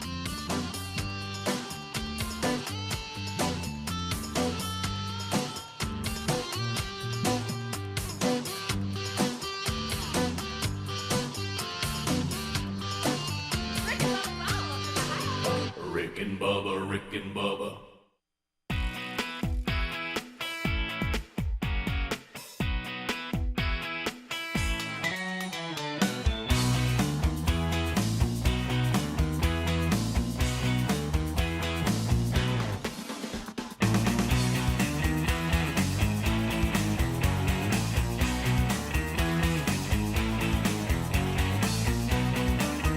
Pass as we work our way back.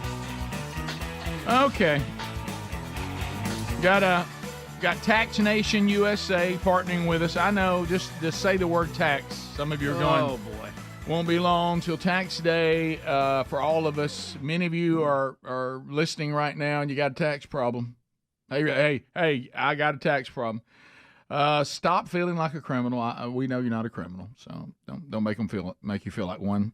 A lot of you are just victims of this ridiculous system. It can lead to feeling stuck, not sure what you're going to do or how you're going to fix the problem. Look, I get it. One thing I can say with certainty, just going to be that friend in your life. This problem is only going to get bigger, and tax problems don't go away. Okay. The IRS is currently mailing millions of pay-up letters. We know you're getting them. They added nearly 20,000 new IRS enforcement agents to find us. Why would they target you? Why would they target us and not go after these multimillionaires? And I'll tell you why. The multimillionaires have lawyers that are ready to fight for them, and hey, you don't. And they know that you're more likely to pay up with interest and penalties. So you need Tax Network USA. Go to tnusa.com/Bubba. You need to do that. You need to do it now. They have proven war room strategies to solve your IRS problems quickly and in your favor, like the preferred direct line to the IRS. They do have that. They know which agents to deal with. They know which ones to avoid. And something they've asked us to make sure you're aware of, they've learned of a special limited time IRS offer to get you out of your tax problem. In short, the IRS is willing to waive $1 billion in penalties if you qualify. So schedule that free confidential consultation right now to see if you qualify for this limited time IRS penalty canceling offer. So let's make this a positive year and get this tax problem behind you. Call 1-800-245-6000. This may be it. 1-800-245-6000 or go to tnusa.com/Bubba. Look for that link, too, at rickandbubba.com under the sponsors button. So, Bubba, the weekend coming up, I've discovered that I will be participating in something today that it feels like trouble.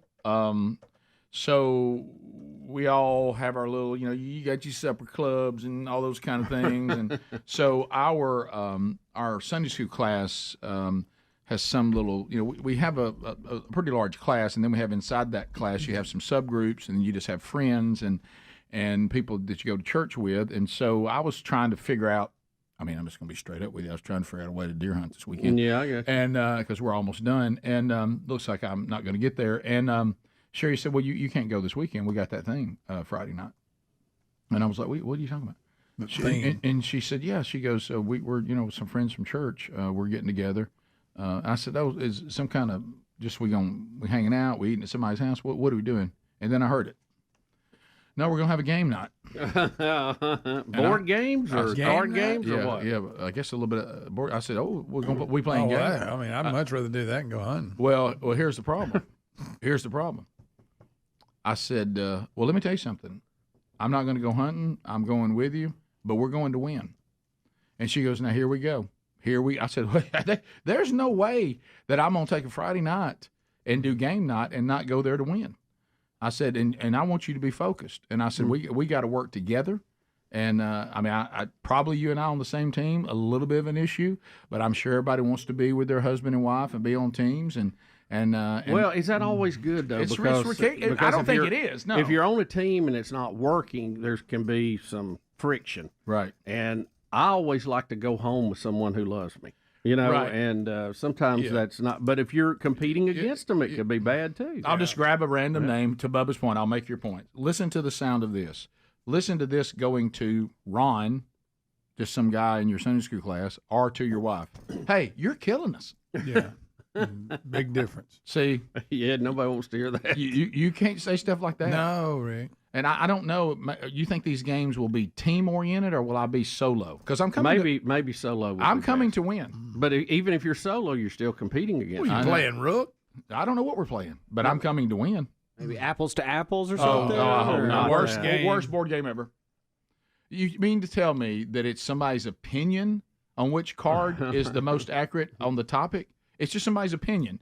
No one says, like let's say something. You got some kid over there judging, and you're sitting there, and the word is hot, and I throw down fire, and I don't win, and then he gives it to the person that throws down croissant. Because he thinks that's funny to pick that card. I can't play like that. But see, Rick, the key you got to know the individual. I know. You got to go. Do you think he would try to be? So funny? It's not about having the right card. No, it's about knowing the judge. But I that's guess not. So. That's that's hard. That's impossible. Come on now. What is the game? And I can't remember the name of it. Where you try to get them to guess a word. It's like password.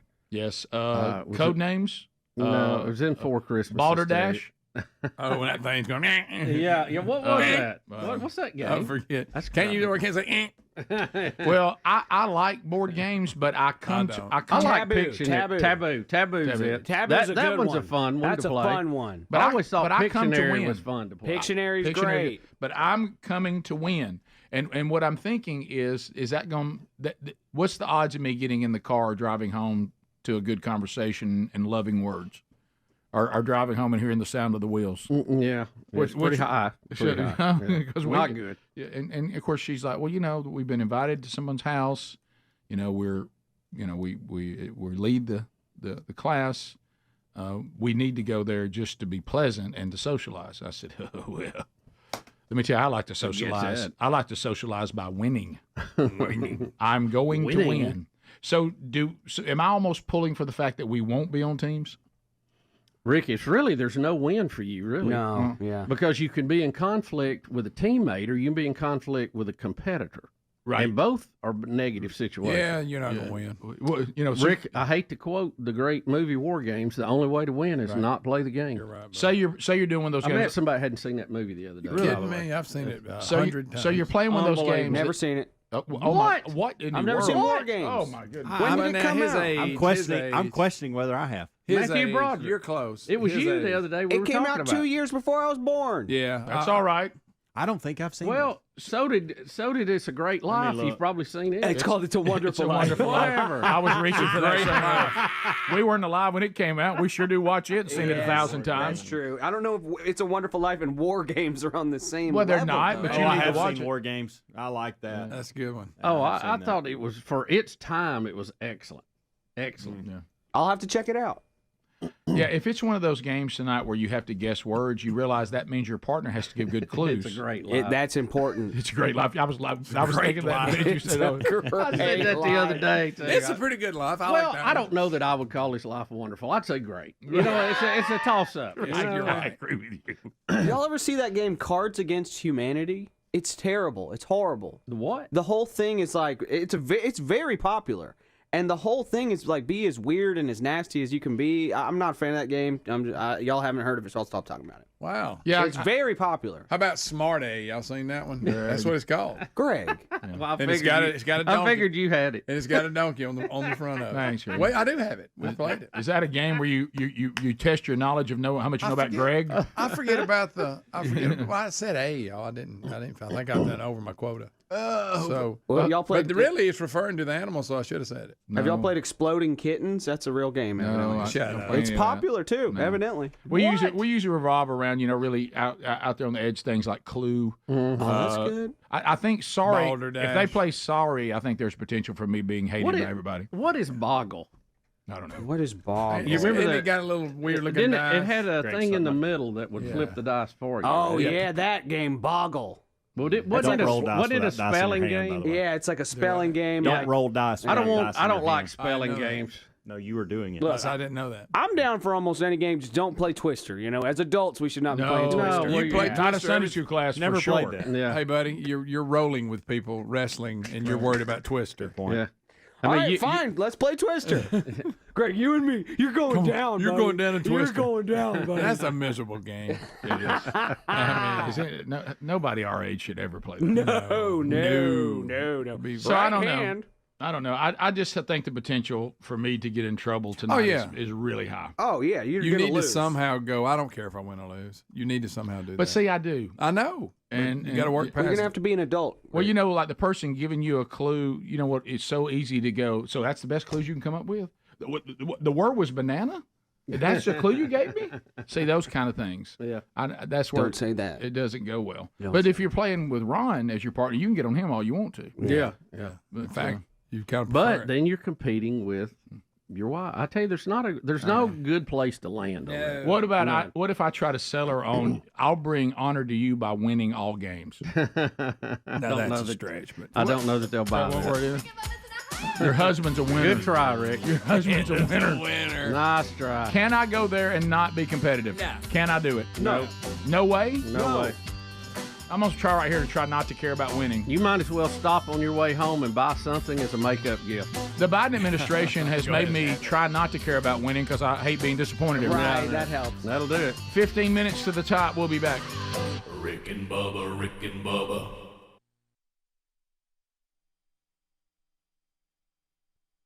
Henry is in Birmingham. He's listening to us on 104.7 WZZK. Henry, welcome to Rick and Bubba. How are you? Hey, buddy. I'm doing well. Good. So, the people that I have heard the story about Tua from within the university have all said the same thing. And they have all said that the prognosis on Tua's injury was pretty poor. So, when he decided he wanted to come back because of his injury, his father got involved and tried to leverage him coming back with his brother's playing time. And that's when the whole deal fell apart. Well, I don't know. I certainly have never heard that. I don't know whether that's true or not, but I will tell you. Here's Henry, that goes directly against what I've been told with his injury, that it should be a complete non-issue as soon as he's healed back. It looks like he's already walking pretty good. Y'all please don't say Rick and Bubba said that today when you're talking about what that guy just said. Well, I just doubt some of that because as a deal breaker. I don't know him personally or his family, but I do know people who do know them personally, and they say they're top shelf people. Yeah, so I have not heard that one.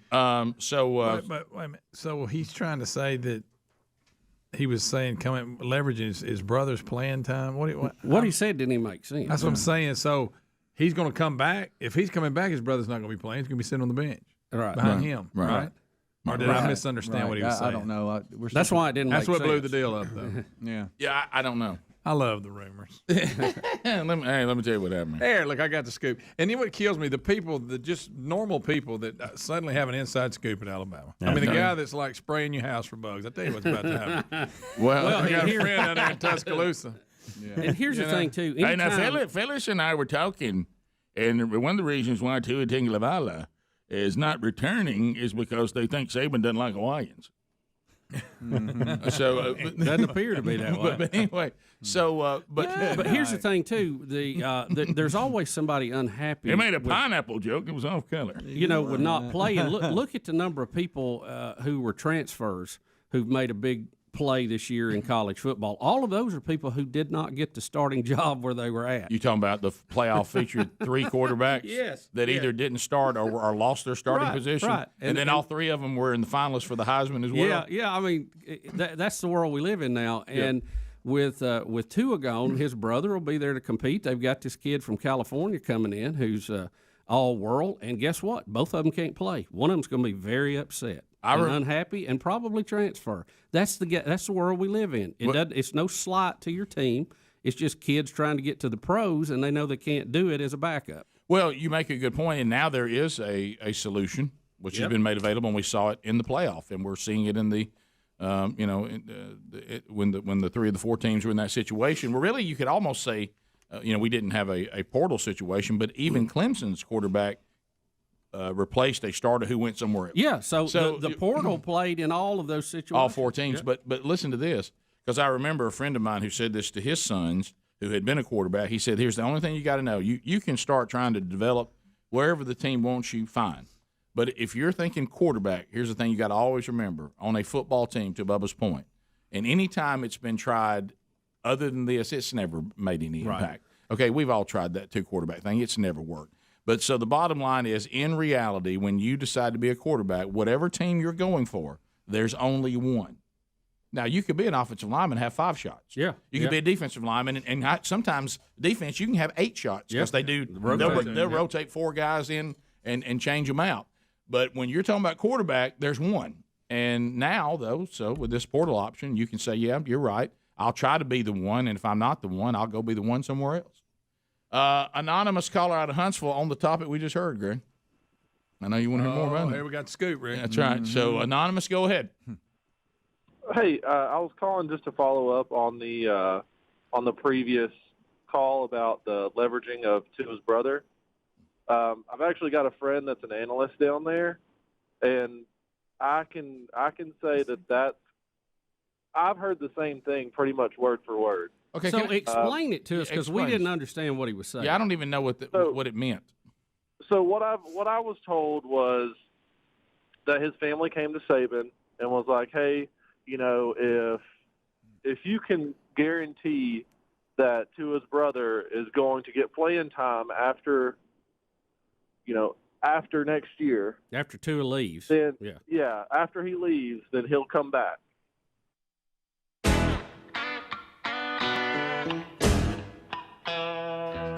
We're back 10 minutes to the top. Phone calls coming in. Phone troll time, baby. 30 seconds a pop because of the volume of calls. Let's try to get a lot of them in quickly here. So this is when you kind of get your comments and you kind of narrow them down to kind of get to the meat of it. So 30 seconds a pop. Here's the buzzer. That means as soon as someone is done, the buzzer will hit them at 30. No meaningless shout-out, so no shameless plugs. And then we roll through them quickly because we're kind of getting a backlog over the yesterday and today, and we're thankful that enough of you want to call and have a chat. Don't forget Rick and Bubba University this weekend. Vern Lundquist is our guest. a great conversation with a legendary play-by-play guy, 83 years old now, and he breaks a story also about some of the things he's still doing and how much longer he's going to do them. Yep. So catch that this weekend, too. Let's start with Alan in Mississippi. Alan, you got 30 seconds. Go ahead. Yellow Alan. Hey, guys, I wanted to ask, in the 30 years you've been doing this morning show, what do you think's brought about the biggest change to morning radio, whether positive or negative? And I'll throw a couple out and I'll discuss it. Is it mega media corporations buying up all the local channels? Was it satellite radio?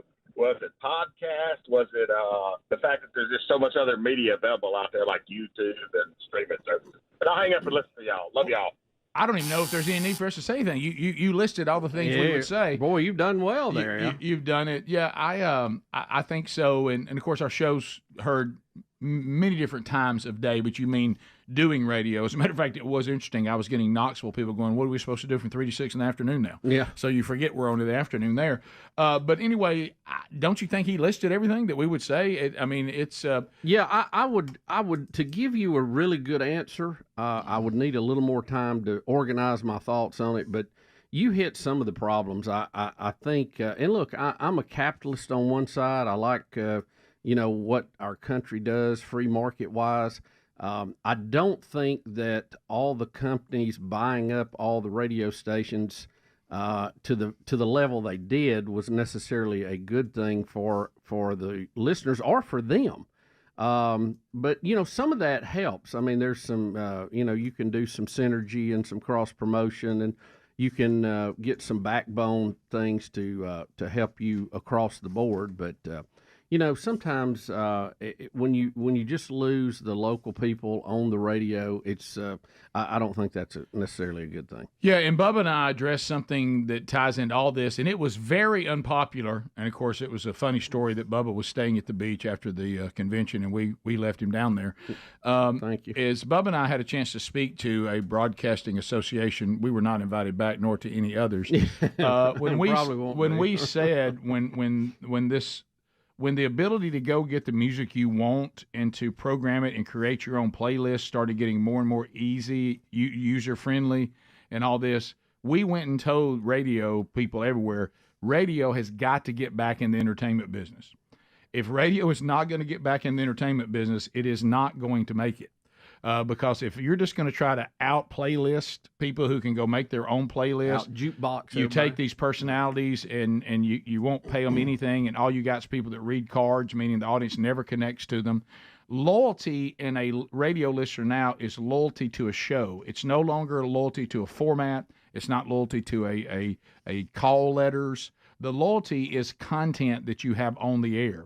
And there's no connection, you're hearing it right now, quite like a connection to the personality who's on the radio. Right. And we've got... Because there's not time to develop that. Right. And radio has gotten away from that, and they're hoping that they can hold you by really presenting programming that you really don't care about, that you're not loyal to, that you don't just have to have, you're not connected to. So, and when those personality people like us, you start not doing that, then we just go to these other formats that you suggested, and you can still get us. So radio's going to have to start playing harder. They're being passive. They're being vanilla, and that is not going to serve well.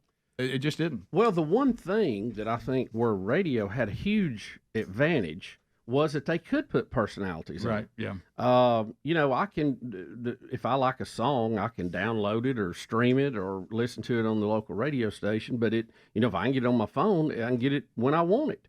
So I feel like radio had an advantage, and they gave it up, and they tried to fight the podcast, or not the podcast, but the iPods and the iPhones on their terms. Right. Instead of where they should have brought the war back the other way and gave people what those phones couldn't give them. Right, and then look at Tucker Carlson. You look in the TV situation, there's so much technology now, the terrestrial people and cable people and radio and TV, if they don't like a personality or got their feelings hurt by them or whatever, and they want to destroy them and cancel them, they can't. They just go to another format, and the people who love what they did find them. So it's much harder to take people and go, you're too expensive, and we want people not to be able to access you People can access whatever they want in many different ways. And I may not be right. That's just Yeah. kind of I feel. And Rick obviously feels the same. Yeah. Well, I mean, give them something there's some loyalty to. Right. That's what I'm saying. When we grew up, I got. It's like a restaurant. Do you have something on your dish? I mean, on your menu that people say I cannot get it that good anywhere else. Yeah. Right. That's the best hamburger in town. Or let's put it in this context. It's about like all the other hamburgers. Let's put it in this context, okay? If I'm going to be a restaurant and compete, do I want to try to make the best chicken sandwich out there and compete with Chick-fil-A, or do I want to do something else? Right. No, that's not. Yeah. So I'm a small kitchen. I'm going to compete against Chick-fil-A's chicken sandwich.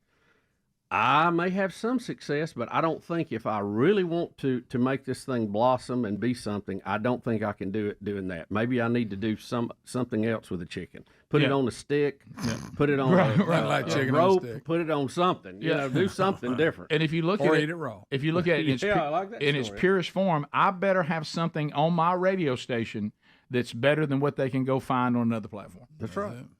It has to make you unique. Mm-hmm. Yeah. Let's continue. Let's go to Nick in Birmingham. ZZK. Nick, 30 seconds. Go ahead. Hey guys, what's happening? Hey buddy. Good. There's 2 shows I listen to every day. I listen to you guys in the morning and listen to Feinbaum on the way home. And it just so happened yesterday, I had a meeting, didn't hear the show, but heard the announcement on Paul Feinbaum yesterday. And Paul did a great job just complimenting you guys and told some stories about you. But you had a whole segment on Feinbaum. Didn't know if you heard that or not. No, I did not know that. I was unable to hear or see anything yesterday. Yeah, so I didn't hear that, but I certainly appreciate it. Yeah, that's very kind of him to do that. And we sure have had fun with him over the years, too. A lot of great Paul moments. That picture you were talking about? Yes. That's a good let's go to David in Huntsville. David, 30 seconds. Go ahead. That'd be a good one. David? Hello. How are you guys? Well, hello. Hello. I'm at. Boy, that didn't last very long, did it? So, it's an aggressive format. 31 years. It's an aggressive format. The phones still are just. I mean, some people just can't seem to grab it. It's aggressive. You got to be ready. You got to make a play. Top of the hour. If you leave us, don't forget Rick and Bubba archives. To our point, you can get those anytime you want to.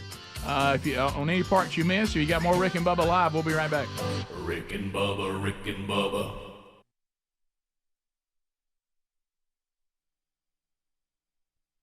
If not, he's going to go to the draft.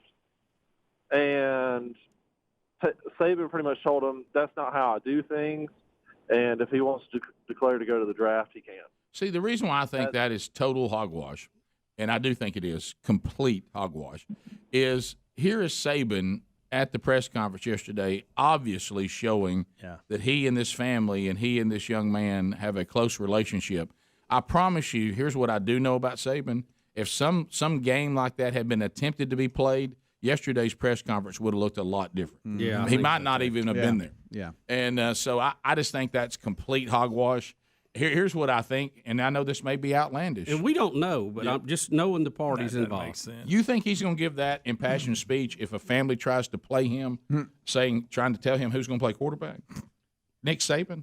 You think he's going to come to the press conference next day and be emotional about this family and about this young man? That ain't going to happen. I mean, it would have infuriated him for anybody to even have the audacity to try to make a move like that. That's what I think. I mean, as far as knowing this, seeing what we seem to know about his personality, and I know people that have the same personality as Nick Saban. Yeah, and I know how that would have gone. Think about this too. Why, even if you, I mean, I'm just going along with the story. Even if he said that don't mean he's going to do it. And he comes back and plays, and then next year he's like, I don't care. I've told you that. You know what I'm saying? Yeah. They just signed the #1 quarterback in the nation. Right. Kid out of California. Right. Who's a dual threat. Who looks pretty good. Yeah. I certainly listen. I'm certainly no expert, but I'm gonna present a scenario, and this may be outlandish, but I want y'all to listen to me. Here's what likely happened, and I heard people who do know a lot more about this than I do who were saying this all along, and it sounds like they took this option. You take your career, and you can either come back and play college again, And I know you're fired up, as Bubba said yesterday, about going through that SEC schedule again and playing these same teams and doing the same thing again, where you got hurt 2 years in a row. Or you can go ahead, you can get a great agent and get a great deal where now you're not going to go to a horrible team and be thrown out on the field and possibly have more injuries. You now can be developed slower, take a year with the best medical, to Bubba's point, care available in the world. In the history of mankind. And then they work you back into a system. You learn the system. You become part of the system. And you may have a better opportunity to actually be successful in the NFL by taking this road as opposed to going back and playing college next year. See, I'm going to think that's probably you risk getting hurt again. Yeah, I'm going to think that they probably – I know this sounds outlandish. And you got Trevor Lawrence will be the first pick next year. Hey, listen, everybody, I know what I'm about to say is crazy. They actually probably took in all the information and listened to everybody Prayed it up. and made the best decision for their family. Now, I know that's an outrageous comment, but I'm going to think that that's probably more likely than we went and tried to tell Nick Saban what to do if he wanted us to come back. Come back. So his brother can play the next year. Listen, think about what you're saying, though. Well, he's got to get playing time. Well, you put him out there, and if you have a quarterback better than him behind him, eventually that guy's going to get the job. Yeah. I mean, they're not going to continue to put somebody who is not as good in front of somebody else. I mean, they're just not. They got to win ball games, too. They have a job to do, and they have a lot of money on the line, and that doesn't even make sense. 52 fully armed Lightning II stealth fighters in a single wave from a base in Utah. Now, we're talking about the F-35A aircraft. The total value, $4.2 billion, took off in quick succession from the Hill Air Force Base in Utah on Monday as tensions mount in the Middle East. 52. Now, the Air Force, Rick, read nothing into it. The exercise was carried out by active duty, the 388th and the Reserve 419th Fighter Wings, which showed the Air Force's ability to deploy a huge force of F-35As on short notice. Now, and the military is saying this exercise was already planned, so don't read anything into it. But very strangely, Rick, 52 was the number of planes in this exercise that took off, and 52 happens to be the number of hostages that Iran took in 1979. So if you're into the numerology of this, you might want to read in that it is a little message being sent to Tehran. So maybe it is, maybe it isn't. Now, the update, we had the deal that happened with the embassy that we talked about yesterday. Then we had the attack, taking out, this military leader. And then you were telling me that we've added to the death toll indirectly on that one. Yeah, and one other point for as aircraft. The Pentagon has moved 6 B-52 strategic bombers to one of our military bases in the Indian Ocean, which is beyond the ballistic missile range of Iran, and they will be loaded and ready to go at a moment's notice, according to the military. Yeah, so we are moving forces into place if we have to react to any type of Iranian move. And, we've had problems with those guys for a long time. Yeah. They've been causing a lot of stirring up there in the Middle East, so. You told me that we had people get killed at the funeral of this guy. Yeah, the bomb keeps giving, Rick. The stampede that was caused at the general's funeral yesterday killed at least 32 more people, according to state reports. We're looking at it here. So when the military leader's body was, looks like, going down the street or something. Yeah. And people rushed, and 32 people got killed. 32 killed and another 190 injured in a stampede that broke out during the funeral procession.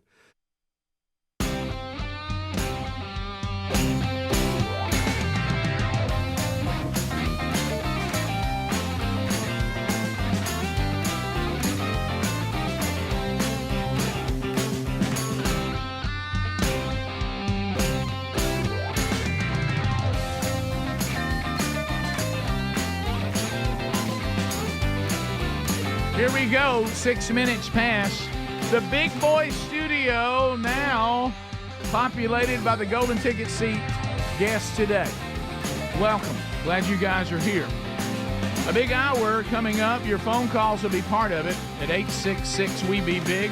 The real Greg Burgess, Helmsy, Eddie Van Adler here. Speedy out today. Welcome back, Bill Bubba Bussey. Rick, glad to be here. Thank all of you for joining us, and welcome to another hour of the Rick and Bubba Experience. Well, Gary the Bulldozer, man, finally got a call to me late yesterday. I bet that was a good one. Hey, you blowing my phone up. What you and Bubba talking about? And I'm like, well, we're shutting her down this year, Gary. I'm like, you can't even have Rick and Bubba. So he was a little emotional, I think. So he said, Is he going to have a good signal this time? Who We're knows? going to go through that. I hope he's. Hey, if I'm on at, a hill. Hey, if I'm at Lake Mitchell, that's all I got. And I hope he's not at Lake Mitchell. Oh boy. He hey, you care if I call up there tomorrow night? I said, well, sure, call us. Well, Come on. There's them dogs. Gary, you all right, buddy? Yeah, I'm all right. I was headed over to the farm, and you told me to call about 8:06, so I stopped up Pimp Bones Barbecue. So Sure. Tell him I said, hey, great place. yeah, I got some news from them to you. So I'll talk to you later. We don't need to talk about it on the radio. Okay. Yeah. You're on the radio But, right now, Gary. We're on the radio now, Gary. Am I on the radio? Yeah, you're on the radio right now, buddy. There goes that good signal again. Good. All right. Well, no, I seen on Instagram where you follow me on Instagram, don't you? Yes, we all do, Gary. Yeah, I mean, who wouldn't? Shouldn't everybody? Yeah. Well, sometimes I kind of doubt it. But anyway, I seen you was going to announce something, and I went over there and got up and cooked a egg and cheese sandwich. Turned the radio on and got pretty sad. That's not the only thing sad about this call. Gary, is there any way you could like not? At least not, he's 100%. Are we on Bluetooth, or have you got it off Bluetooth and you're just talking every in there? time. Every time. Hang on. Okay. Goodness, Gary. Okay. Can you hear me now? Yeah, that's so much better. right. So much better. All right, Gary, start over because we couldn't hear any of that. Hello, Gary. Hey, Gary, what's up, buddy? Okay. Well, I saw where you on an announcement on the radio this morning on Instagram, and I got up, picked me up. Gary, please. Gary, it's so please bad. get a phone Your down there. Your phone is your phone. Hang on a minute. Let me get outside. Okay. I don't know. I got 4 Gary, bars on this dead phone. Shimmy up a tree or something like Mr. Douglas used to do on top of the pole. Can you hear me? No, not really. Gary, try it again. All right. How about now? It's all right. It's good enough. It's okay. Try. Same, Gary. Okay. All right. Well, I guess I'll just have to come up there then. Yeah, maybe. Yeah, I think if there's some way that we could get Bubba to set up a mic down at Bones Barbecue that maybe with an ISD line or something, the phone is just it's just terrible. It's terrible. It's always this way. Well, I don't know what's wrong with that. I'm showing 4 bars standing out here, but 3 of them's lying to you. Yeah. So, are you okay? Yeah, I'm fine. Yeah. Yeah, I got up yesterday morning and fixed me. Never mind. Hang up. Gary, thanks, buddy. It's a good try. Yeah, honestly, he has never called from there. Yeah. All right, and it sounds right. And look, when I'm down there, I don't have a problem getting a signal. Yeah. What's his carrier? Does he need to reboot that phone? When's So- the last time he's rebooted So that phone? why don't we, Greg? Let's do like the coach did on Rudolph. From this day forward, No more calls from Gary. Gary must be in the studio, or we will not try it. Every time. I know. Every single time. Yeah, that's it. So anyway, but we'll see if we can't get Gary in the studio. Yeah, we got 11 months. I think we can get him. We'll get him on up Yeah, there. we'll get him. Yeah, go Country Mouse come down. And Greg, you can show him how to park in the parking deck. Yeah. So anyway, we'll have him up to talk about that. And I know there's a lot. If you think about Bubba winding this thing down to December, we got a lot of. There's a cast of characters we need to run through here. I know. And, a whole bunch. Some that we probably don't want to revisit. And can I just? I know you've said it. We said it to Greg. The Willie and Wonder thing's off the table. We're not. You talk about a closer. We're not going back to that. And closer. And there's reasons for that. Right. That we're not going to go into. No. We cannot go into. No. Rick, he may have had a transformation and is just upstanding citizen and just, once he got out of jail, but yeah. You don't know. Do we, I don't want to be morbid here, but do we have confirmation that both are living? Yes. Both? Yes. Really? Okay. Didn't we have somebody here? Didn't we have somebody here one day that was kin to for y'all? I have kept up with that closer than y'all probably know. Oh, Bubba, bring them on. I've kept that from y'all. Now Greg's going to lock in on that. I know. And he's going to demand access. You know it. Look, Vicky's not available. We know that. She went on in. God rest her soul. But these two. I don't mean to be morbid again. Did we ever get confirmation? Did Vicky ever go blind? I don't know. I know. We had callers that claimed she was faking it. Well, that's really more of a question when Speedy's here. That's a great. That's because he lived it. He's got more of a connection. There's two things that we can't do when Speedy's gone. We cannot discuss Richard Simmons or Vicky. That's not fair. Or Vicky. No. No, it's just not fair. And for some reason, Richard Simmons is back. He's on the TV a lot now, and you said it's because of that Pauly Shore thing. Yeah, they're going to do what do they call it, a biopic or whatever about his life, and they've unauthorized. They've brought in Pauly Shore to do it, and I don't think he's happy with that. Right. So he's been in the media expressing his displeasure with that, even though he's kind of ended the public part of his life. Yeah, he's kind of in hiding, isn't he? Yeah. I think he's older and a lot more frail than you think he is. Yeah. That's what speaks. Has anybody seen him? Because every time that they do his quote on TV, they show an old picture of him. Right. And they showed old highlights and then of course that. See, everybody talks about Speedy's trauma, and certainly we should, okay? Because what happened between him and Richard Simmons, licked him in the eye. is requires ongoing counseling. But I will tell you that Richard did things that traumatized everybody. So he spread the love. Well, literally. Yeah, gotcha. And that was unfortunate. Yeah, there's some things you can't unsee. Yeah, and oh gosh, it was right there in front of me. I guess Pauly Shore's trying to make a comeback. Right there. Yep. People climbing in shorty shorts is bad. Yeah, that's true. They're not made for that, really. Bad. You know how you ever looked in the wrong direction at the wrong time? Oh yeah, and then there it is. And you can't get rid of it. Yep. You want to gouge your eyes out? Get rid of it. You can't unsee it. Like staring at the sun. No matter how many times people talk to you and tell you, just move on. Yeah. There's so many times you want to remember something. Like you go to the Grand Canyon, you go, I want to remember this forever. Right. And you can't, it doesn't stay with you like you want it to. No, and then you have something like that, and you can't forget it to save your life. Right. You wake up to it. I would have thought cold sweat in the middle of the night. I would have just thought common sense would warrant, if you're in shorty shorts made of such a loose fabric, sure, that you would have everything secure. Yeah. You know it. Lock it down. You would invest in something that would batten down the hatches. Right. There you go. Yeah. Like if I had cattle, I'm gonna pin them in. I'm not gonna let them just go where they want to go. I'm not gonna leave the gate open. No. You know why? Because it could be very offensive. Oh, it's terrible. Glowing like an arc welder. Horrible. Look away. Look away. When we come back, because of scheduling, the golden ticket seat guests are going to get an opportunity to spin the wonderful wheel of canned meat right now. I'm talking about right out of the gate. So 866 We Be Big, the wonderful wheel of canned meat coming your way right after this. Rick and Bubba.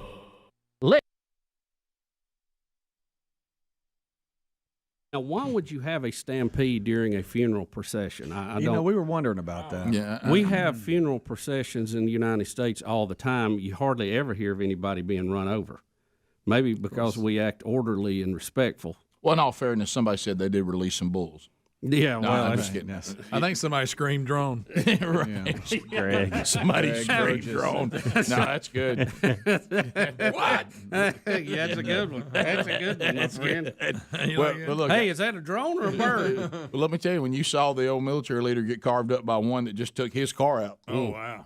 Impressive. Let me tell you. They haven't said, but I strongly suspect it was the Ginzu at work again. I'm going to tell you, the Ginzu. Yeah. it's very precise, it's very neat, and it does the job. Quick update. And you realize there's no explosive component to that. It's No. just like a flying cinder block with blades coming out of it. But it does the job. Yes, it does.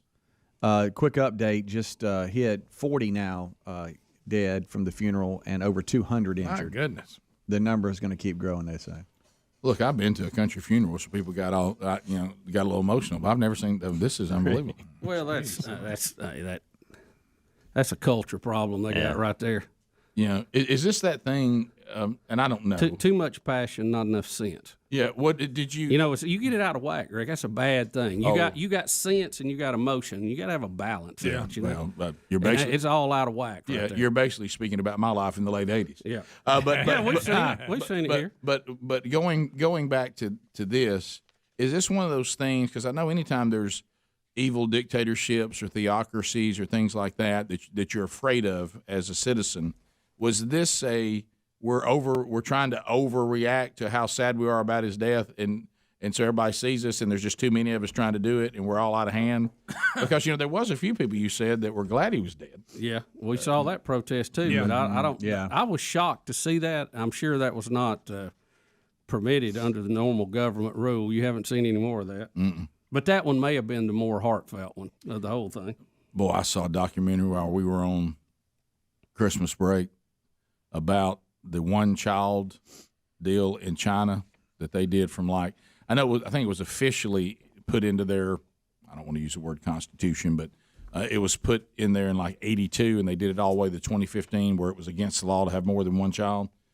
And they've done a documentary on that. Hey, man. Boy, that's a rough documentary.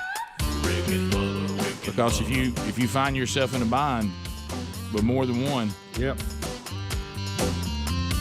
really, it was, boy, guys. Okay. And you see the evil of a tyrannical communist dictatorship really illuminates how the mind games they play. Top of the hour. Rick and Bubba.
Minutes past the hour, the old Rick and Bubba show, and here we go, the wonderful Will.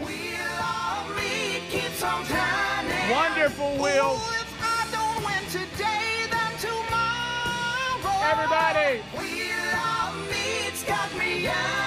Everybody singing.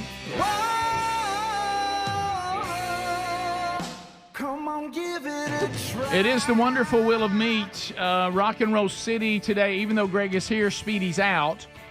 So it will just be Adler shredding. And he may throw some drums in there, too. He can shred for two. In the break. He's shredding. We have golden ticket seat guests. They didn't even get settled in, and they're already spinning the wonderful wheel of canned meat. The wheel is full of wonderful prizes, but it's also full of some pitfalls. I mean, you may not win anything. So no guarantees on the wheel, Bubba. Greg lights it up with, of course, his pleasant attitude about this whole thing. We do have the golden ticket seats. They're all lined up ready to go. So what happens is the golden ticket seats get to spin, those who desire, on behalf of you, the audience. It looks like Omar, the tent maker, will get us started. Oh, nice. Omar is out of Guntersville, Alabama, and Jamie Noel will be spinning for him. Jamie, how are you? Grab that wheel. So, Omar, what do you say to Jamie to get her to spin that wheel on your behalf? Wow, what a wheel. Let it rip, Jamie. All right, so there it goes. Jamie with a big spin. There's Jamie. Let's see if Omar can win something today.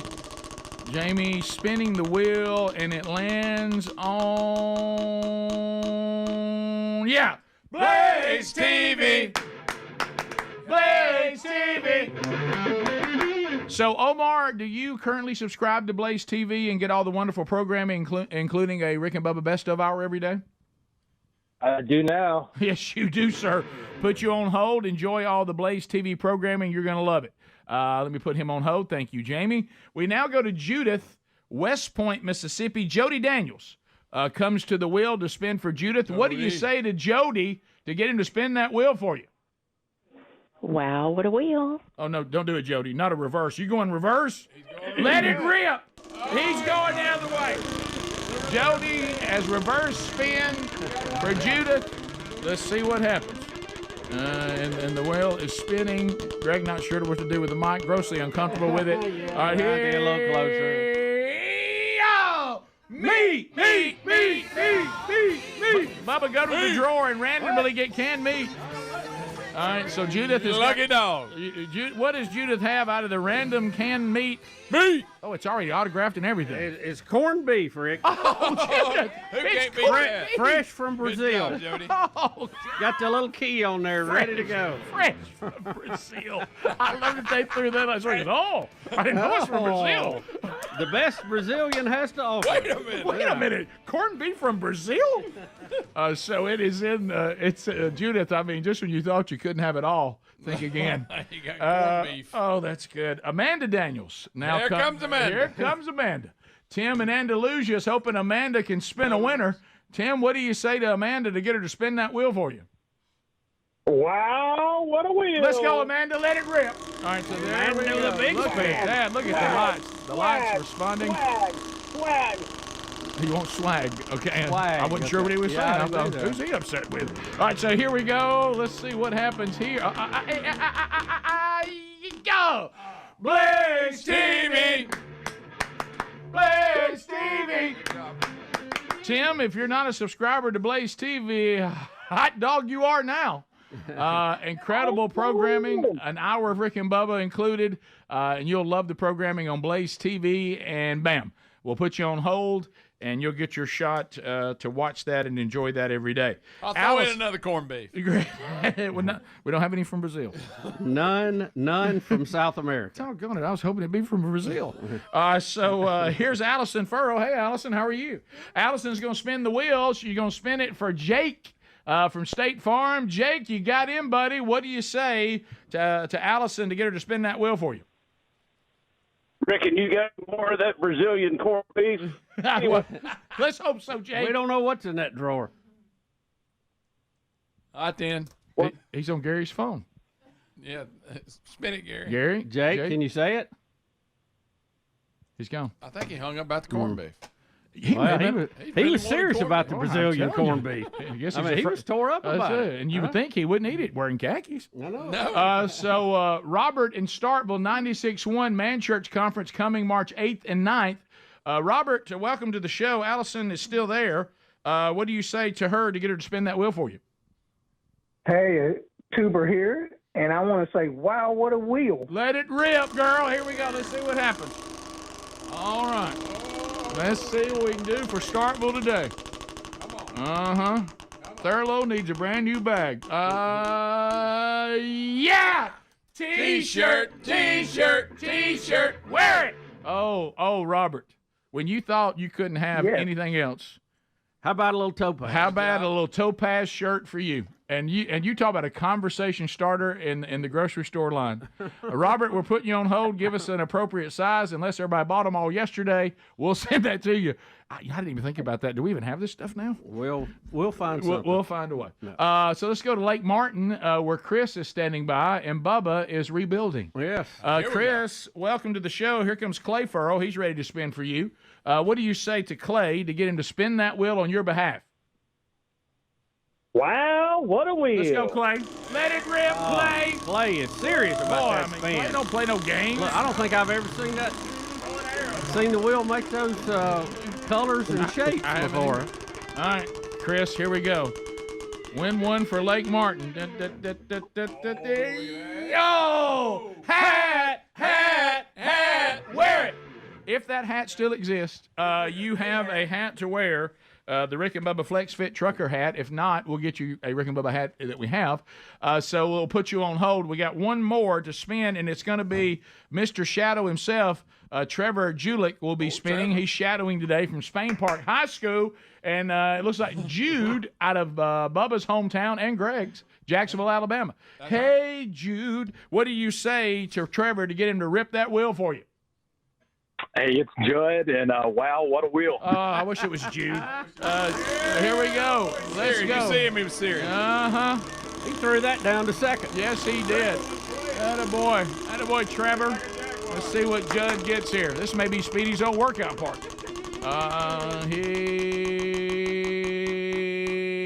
Yeah. Mug, drink it. That's a good one. Here's the good news, bad news, Judd. Good job, Trav. The mug is sold out. The good news is we just ordered more. Yep. So anyway, I'll put you on hold. More mug. Drink it.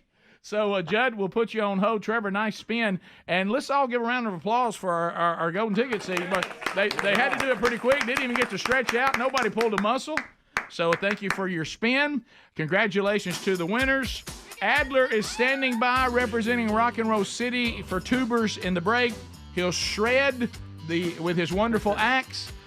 Enjoy that. Will you do drums as well or no? Oh, Greg's going in. Greg's going. The whole band's going to play. Shredding dead ahead. Shredding, and Greg will melt your face with drums on the Rock and Roll City production coming up here in the break. We'll be right back. Rick and Bubba, Rick and Bubba.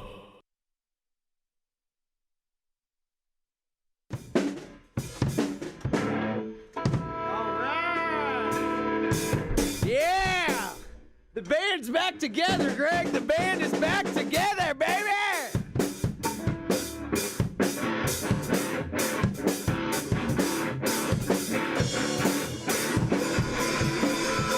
You thought the band would break up. You thought the band would break up, but we never ever will break up. Rock and Roll City is here to stay today. Let's go, Greg.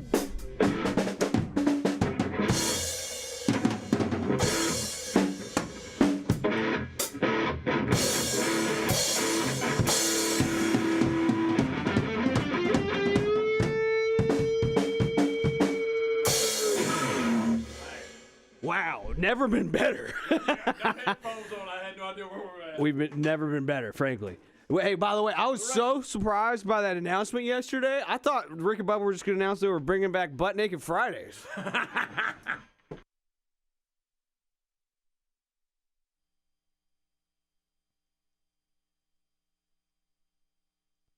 I know that, I did see, and I don't like the Wheel of Fortune. I don't think you do either, Bubba. Well, no, because I can't spell. Right. To me, that is just a...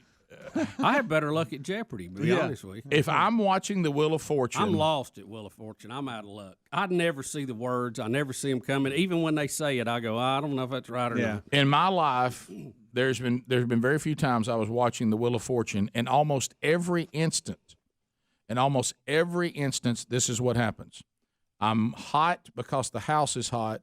I'm sitting next to an elderly relative, and it's on their TV in their house that has that cedar smell to it. Yeah. That's the only time that I've ever watched Wheel of Fortune, because any other situation I have the ability to avoid it, and I do. Yeah. But I understand that the Pat Sajak's had some health issues. Yeah, he's had surgery, and he's had to have a brief leave of absence. Vanna White has moved from letter turner to host, and now they have brought in Pat Sajak's daughter to actually be the letter turner, Maggie, who is 25 years old. Okay. Isn't that funny? They've just shifted over. Well, look, let me tell you, Vanna White and Pat Sajak, probably only second to us. Yeah. have put together one of the greatest gigs. Yeah. I mean, you talk about somebody that locked and loaded, never tried to be anything other than this. This has got a giant paycheck tied to it. Yeah. We know how to do it. We can knock them out. We've been doing this. It's like second nature to us. And, buddy, they're not going to turn loose with this gig. And showing that they're trying to pass it on, now they're bringing in one of them's kids. Now, what I love about this, too, they showed a clip of Maggie the first time she was on the show. I think she was 1 or 2 years old. And they brought her out and talked to her. Now she's all grown up. And this is the clip right here they're going to show in 96. There's her first appearance. How about that? And now she is a letter turner. Isn't that funny? How about that? All right, I've always thought Pat Sajak was a great follow on Twitter, even though I can't stand the show. And so I thought, He I'm is gonna go. funny. I He's funny. listen to his latest tweet. This will own y'all. Just updated my will, requesting at Ricky Gervais to speak at my funeral. That's good. That's See, that's good stuff. That's very good. Also, speaking of Jeopardy, Jeopardy is beginning the what are they calling it? The best of all, the greatest of all time. Yeah. Their 3 biggest winners are coming back to compete against each other, and that starts tonight, right? Isn't that tonight that starts? These 3 men are so good at Jeopardy. Just think about it. When somebody in the office, Greg, and I'm going to beat you to this joke because I know it's what you're thinking. Somebody Who is Ken Jennings? Somebody in the conference room said, "Here's an idea. Why don't we bring back the 3 that have done the best in the history of Jeopardy?" And somebody says, "Well, man," and then one guy says, "You know they ain't got nothing to do. They don't have anything on their calendar." Yeah. I mean, all 3 what do they do? I tell you what they're not saying is, "I have a date." Yeah. Yeah, what time I need Well, to be there? Rick, a lot of this, Alex Trebek, the 35-year host of that show, announced last year that he had pancreatic cancer. Yeah. He was out for a while. He came back. He's announced he's having to do chemo again because his numbers went high. Obviously, he's not in good health now. I mean, he's battling. And we don't know how much longer Alex is going to – I hope he, of course, lives, but how much longer he's going to be able to do the show. Yep. And I think they finally said, let's have the greatest of all time come and battle it out and see where this goes. So you got the 3 greatest. Is he hosting now? Yeah. Even while he's having treatment? Yeah. And you are right. It will be if you're listening live tonight on ABC 7 Central. So I think kicks he senses that,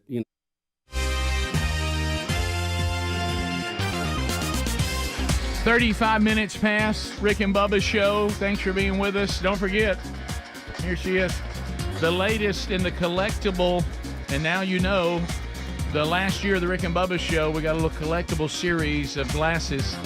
Number 2 is out now, and you can get it at the store while they last until they're gone at rickandbubba.com. Just click on the store. HelixSleep.com/Bubba. What a great partnership they have with the show. Thank them for all they have done, including giving Greg and Lisa Burgess a customized mattress, which they have loved and slept on last night. Oh, yes, Rick. It's made for me. I told them how I like to sleep on my back, soft mattress, hard. What did you want? You know what they do? Make it to fit your needs. You don't sleep on your back. I don't, but you sleep on your tummy, don't you? No, I kind of. You rock a little side too? Yeah, a little side. What do you call that? You getting the little letter C and sleep? Yeah. You pull your little knees under you? Well, I don't go that far. Okay, but anyway, now you're getting crazy. HelixSleep.com/Bubba does want to know. You got your little pillow you snuggle to? Put it up in your chest just a little bit. Mama's little baby go night night. HelixSleep.com/Bubba. They're going to want to know how you sleep because they take that into consideration. Do you like a soft mattress, medium? You want a firm mattress? They want to know that. Is this for a child? Maybe somebody's first big boy, big girl bed. They want to know that. Maybe you're large. Maybe you need big and tall. they've got that. So go right now to helixsleep.com/Bubba. You can also find the link at rickandbubba.com. They send it to your home, customized for you. You sleep on it 100 nights to decide if you want to keep it. You save 20% by going to helixsleep.com/Bubba. There's also a link at rickandbubba.com under the sponsors button. It has been awarded the #1 mattress by GQ and Wired magazine, so we're not the only ones that love it. All right, so Bubba, we had this yesterday, but obviously yesterday we didn't do anything but reflect, and we'll do that a lot, even going through the year. But Where'd he go? Where did he go? Where'd he go? Hiding in the basement. Anybody know? I say Basement Joe. Basement Joe. Leader of the free world. Some people say that it's so obvious he's not running again that Michelle Obama will run and he will step down in May. People keep saying that. And when I hear that, when you watch this montage we're about to, you're going to say, well, somebody's going to step up because he certainly isn't going to continue.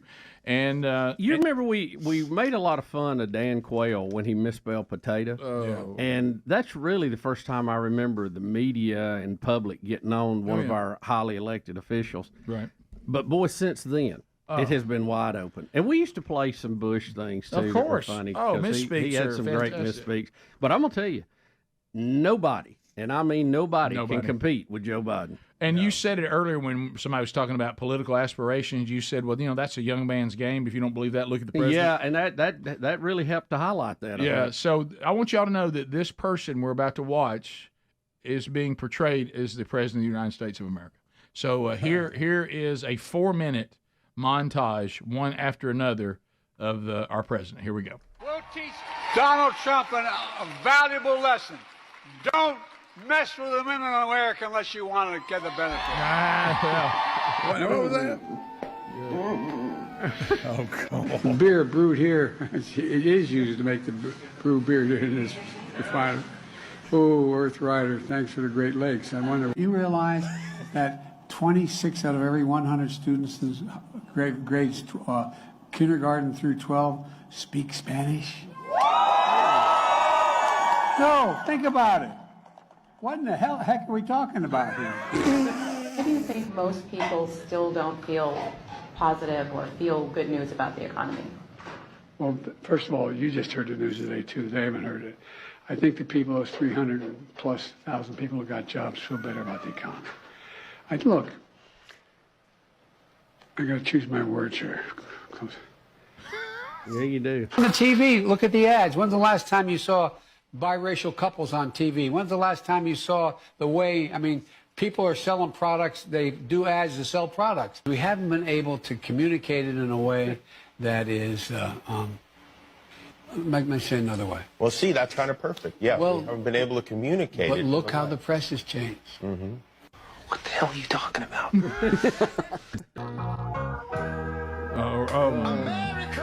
Oh, he's walking up the stairs. This is a falling sequence, guys. Oh, no. Did we have to have a falling sequence? Oh, it is set to this song, too. Yeah. I don't think I can play that, though, for copyright reasons. Right, but boy. Turn it down. It's actually good that you turned it down, because to hear the song about America watching this is almost too sad. I hear you again. Just stay focused. I mean it sincerely. It gets you get more legs when you're reporting something that's negative. What do you say? I don't mean you're picking on me. I'm just the nature of things. You turn on the television, and there's not a whole lot about boy saves dog as he swims in the lake. What? It's about somebody pushed the dog in the lake.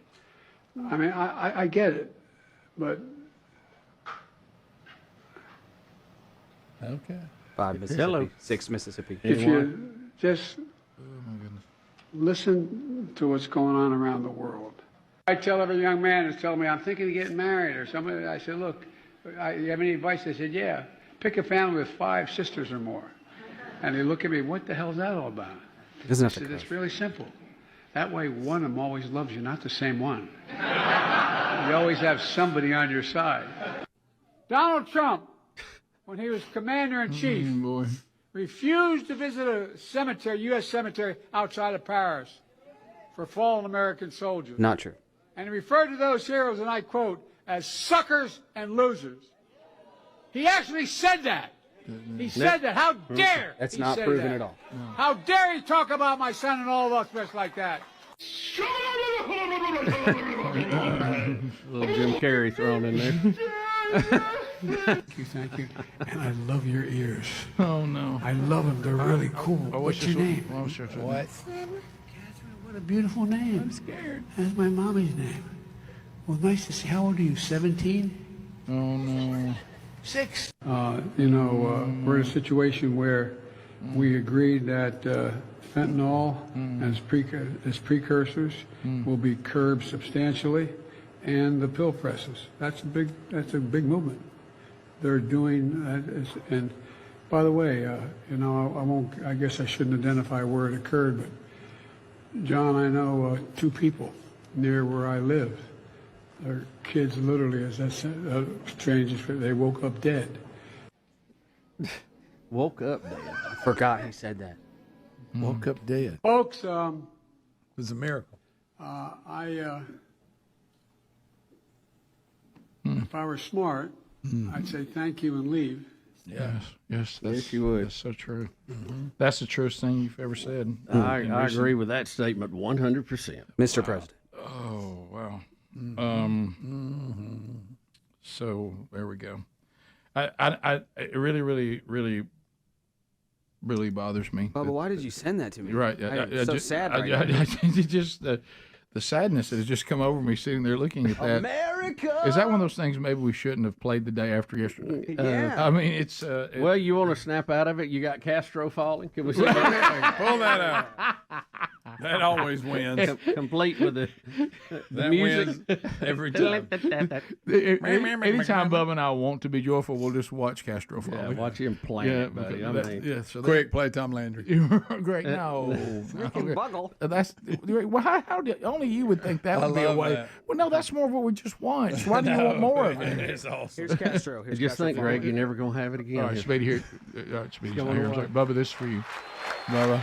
This is a good one. This is just for you. How about a clear picture, too? Yeah, Castro falling, and it's just for you. Oh, buddy, I tell you what, he's safe at second. Guys, that's about as hard as you can fall. Yes, that's as hard as you He can. didn't break his fall at all. An evil dictator falling on his face. It's gold. It can't get any better.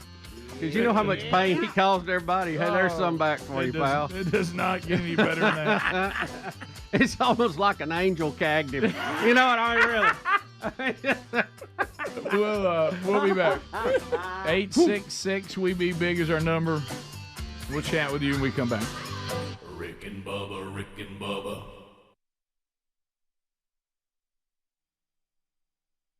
His ability to host is probably going to close. I mean, the prognosis is not good. And he had said, too, that when it is over, he's asked that he has 30 seconds to address the audience and said he can say everything he needs to in 30 seconds, and they've granted him that. So, wow.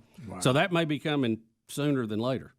I wonder if it'll be tonight. Well, they're not just doing one night. It's all week, isn't it? Correct. Is it a 4 or 5 day? Yeah, it kicks off tonight, and they'll compete in a series of 1-hour matches, each consisting of 2 complete games. The winner of each match will be decided by their total point score in the 2 games. The first to win 3 matches receives $1 million. Well, that ain't bad.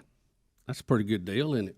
Pretty good. So yeah, it's good. So if you were in a bind and there is no other option, okay, so a decision has to be made. You have got to sit down and you've got to watch Wheel of Fortune or Jeopardy. Which one will you watch? It's easy for me. Jeopardy all day. Yeah, it'd be Jeopardy. I can't spell. Right. Yeah, it'd be Jeopardy. It'd be like being on a game show that does math, and I don't know my multiplication tables. There's no need for me to be over there. Right.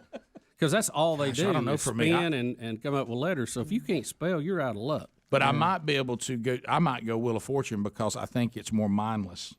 I think I can sit there and go, look, I can work this out.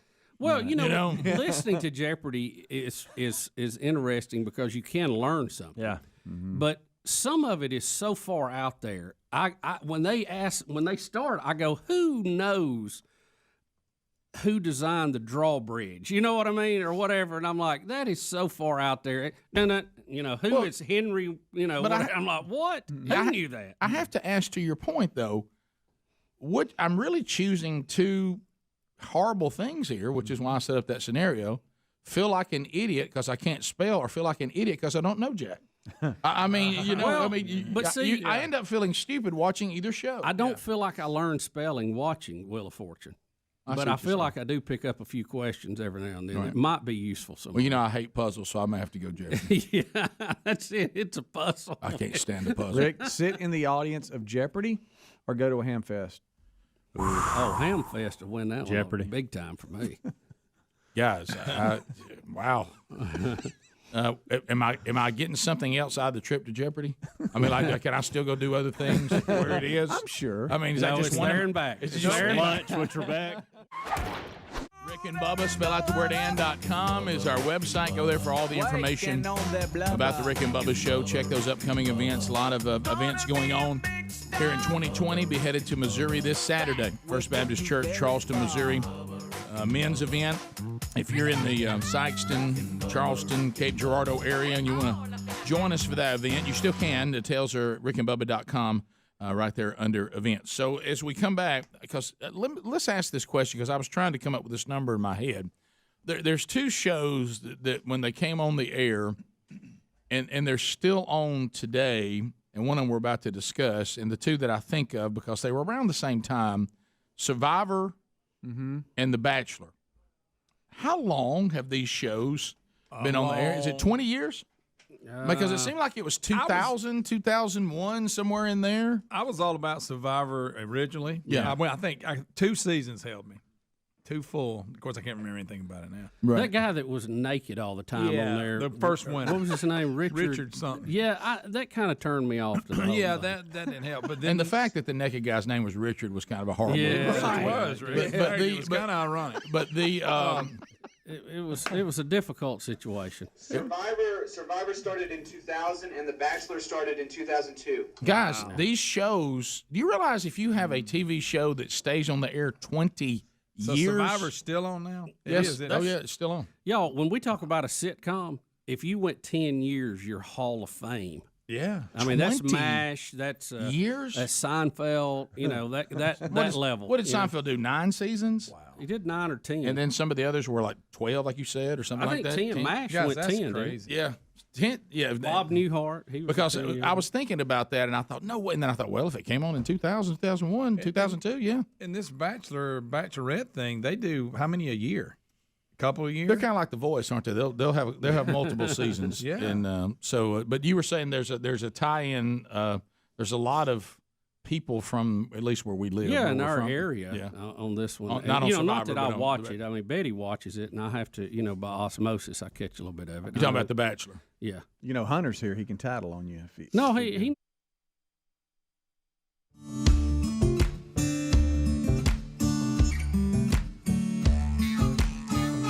Phone troll time on the Rick and Bubba Show. 10 minutes to the top. The real Greg Burgess on the phones. America is ready to speak. Let's go.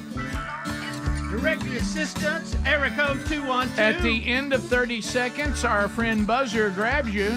Your time on the program comes to a close. Then we move to the next caller. No meaningless shout-outs, shameless plugs, none of that allowed today. We'll start with Lauren out of Birmingham, Alabama. Lauren, you got 30 seconds on Rick and Bubba, and go.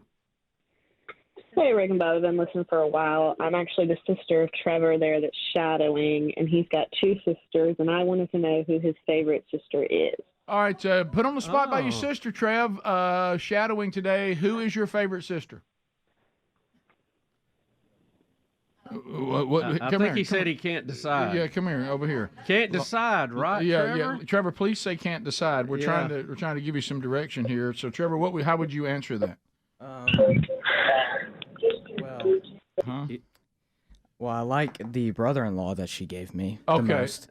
So you like your brother-in-law more than your sisters? Oh, 100%. Yeah, I mean, the sister brought in a dude that she can hang out with and do things. Okay. So is that you just going to stand on that? I prefer the brother-in-law? Yes. Okay. All right. So you have 2 sisters? I do have Now, 2 what is their sisters. names? Caroline and obviously Lauren.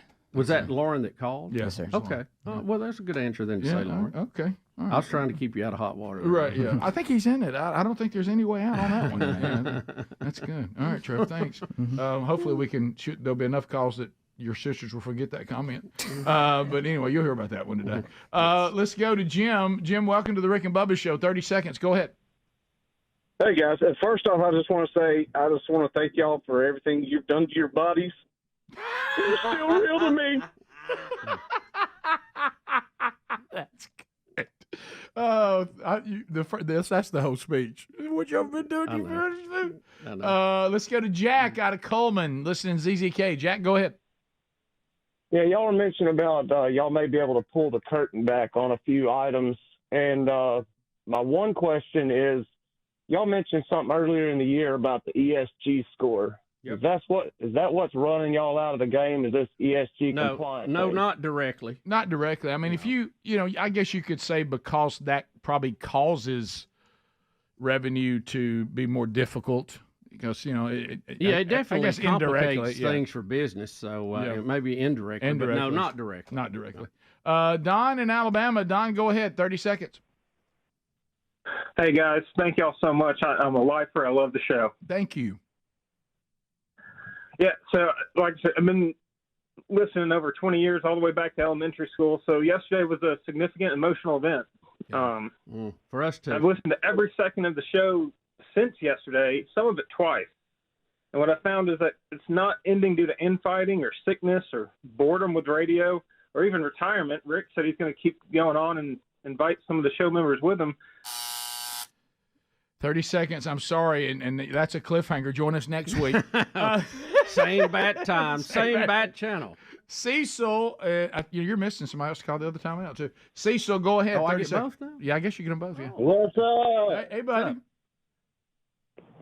Hey, why ain't got a Speedy and Greg show? What about that? Well, it sounds like that you have got yourself lubed up and ready for that comment today. Does feel a little. That's funny. I know it's Friday. It seems a little early. It's a little early. I mean, just a little. But you know what? Well, I was watching Punxsutawney. It may go back to Willie. He's watching Punxsutawney. Yeah, you might go back to Willie. When you were told that Willie had been drinking since 4 and you thought it was 4 a.m. and she said, no, 4 p.m. yesterday. Yeah, that makes a big difference. That might be spillover. Really That might be spillover. But, I mean, sure. Send Greg an email. He'd love to hear about that. Yep. Let's go to Lori in Alabama. Lori, 30 seconds. Go ahead. Yes, I just wanted to say when Nick Saban retired, I had to go to the hospital the next day with Bell's palsy, and one side of my face is still paralyzed. So this morning I got up because y'all retired yesterday and just made sure all my arms and legs were working okay, and I hadn't had a stroke. Did you say that Saban's retirement gave you Bell's palsy? Well, I don't know. It's probably completely unrelated, but I blamed it on that. Well, I mean, stress is stress. It is. That's true. It doesn't matter how you get it. Right. Yeah. Right. Yeah. I want to remind Alabama fans, Nick Saban's not dead. Right. It's watching the statue and all that. At one time, I thought Nick Saban has died, and he's retired. He's still around. I mean, he's you're probably gonna hear him on shows, and he's not dead. We continue. 866 We Be Big. Wes in Spanish Fort. Wes, 30 seconds. Go ahead. Yeah, with you guys quitting the show as we know it, are we ever going to get the full story of the Guntersville Treaty? Probably not. You don't think so? No, probably not. No way? No, probably not. What are they going to do to us now? Surely there's been a... so you say... See us in December. We'll think about it. I think in December anything goes. Don't you? I mean, well, not anything. No, I'm just kidding. But you know what, Wes? I would say don't rule it out, but not likely. How about that? But don't rule it out. I mean, we'll try to share everything we can. Yeah. I'm trying to figure out who would be damaged by it now. I can't really think. I don't think they can... was that federal or was it state? Right. Brian in Memphis. Brian, go ahead. 30 seconds. Hey guys, I got 2 questions for you. One thing, I've heard that little sound bit, the Mona Lisa thing. Where did that come from? And the question for Bubba is, Bubba, what do you call those little peanut M&Ms that don't have the peanuts in them? What do you call those? M&Ms that don't have the peanuts? They're just M&Ms. You know, when you get you get the bag of M&M peanuts, and you'll get one that doesn't have an M&M in every now and then, and it's just full of goodness. I don't know, and I'm afraid to guess. Yeah. We really don't want to go to any meetings today. Right. This Mona Lisa, men have named you. What that is that's Gerald Cates, that Greg's nemesis from a childhood friend, And that's just him being odd. Yeah, that's what he does. He just sings things for no reason. He would, and then we named an intern, but he did this before the intern was ever named that. Right. And Mona Lisa, men have named you. Yeah, and that's just him singing in Greg's ear, and so he can annoy Greg. you love Gerald Cates putting Greg in his crosshairs. I do. I love Gerald Cates' humor. I mean, it's right up my main street. You know? The way he aggravates Greg, it's just unbelievable. Sometimes he'll just leave a message and he's laughing so hard because Greg got in the handle, he can't handle it. Paul, Louisiana, checking in. Paul, go ahead. Hey, what's going on, fellas? Hey, Paul.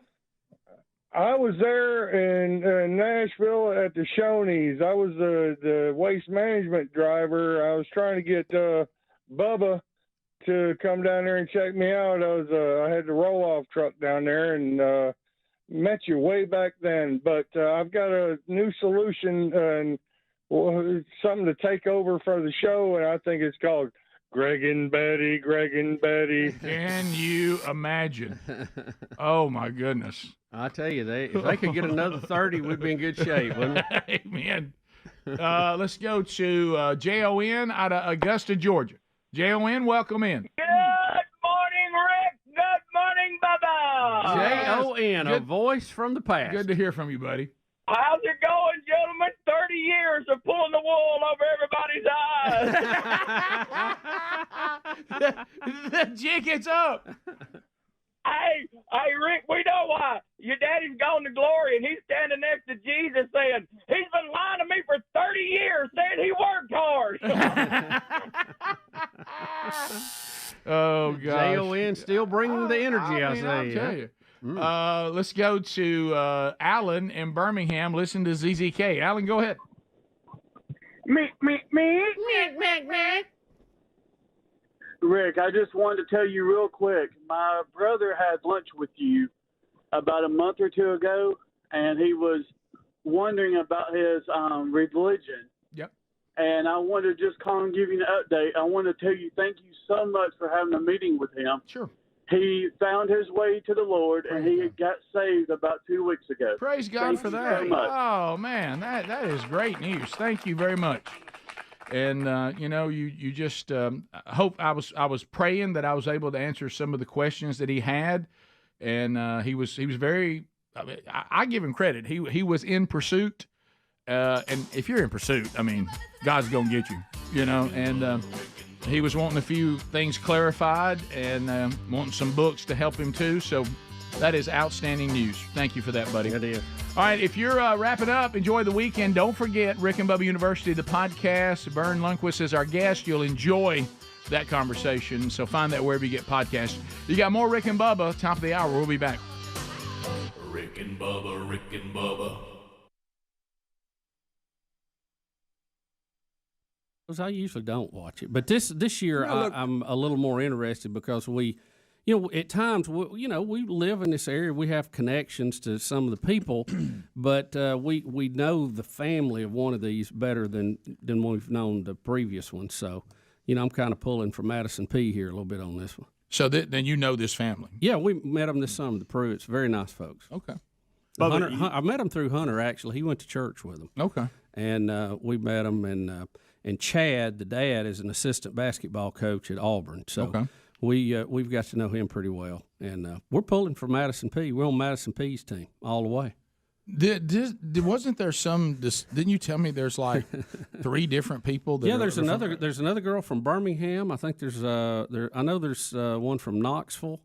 And I think there was one from Tuscaloosa, or the Birmingham girl goes to Alabama. I could remember which one it was. Didn't they have? There's a bunch of them last night. Some Tuscaloosa girl on there that before too? Right, Hannah Brown. Yes. And she actually showed up again on the show last night, and she showed up just for a minute to give Pete the pilot his wings back. You talking about Pistol Pete? I didn't see it. But you didn't see it. No, I didn't see it. It's just what Betty told you. She brought his wings back that he had given her on a date. And then she showed up on one of the group dates, but I was already going to sleep, so I stayed up long as I could. This thing comes on in the middle of the night. Where you at on Pistol Pete? Well, I don't really know that much about him. I mean, I know he Pilot Pete. Yeah, pickled Pilot Pete. He seemed like he's a nice guy. He's pilot, does all right. So I really don't know that much. But about you it. do understand that, and I'm speaking for the entire room, and I hope that's okay. But you saying you don't watch this, that Betty and his osmosis, Right, whatever. it is. Here's the way this would be. Every day I come in here and I discuss college football, NFL football with everybody in the room. It'd be like me getting on the air and saying, but I didn't watch any of the games. I don't watch it. Yeah. Amanda watches it, but I don't watch it. Right. Well, you can pick up a lot walking through, and I mean, when we go to bed at night, You Betty, sure do. Betty's watching it, so I catch a little bit of it till I pass out. Which Right. I stay up late as I can. I Do was you- up. I felt like to the middle of the night last night, about 9 o'clock. Wow, you know? party animal. Wow. Now, do you watch it with your CPAP on? Like, do you watch it and go? This is what usually happens. he dumped her. I know. This is what usually happens. I'm laying there watching it. Betty, will and you I'm- accept my rose? Get off my hose.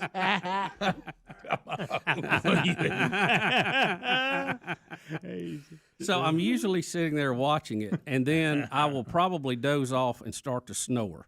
And Betty will elbow me and say, "Put your mask on." And then I put my mask on, and I'm probably can take in a few more things that's happening, and then I'm out. All right, so that you answered my question, because my question was in the CPAP world, being spontaneous and CPAPs don't seem to go together.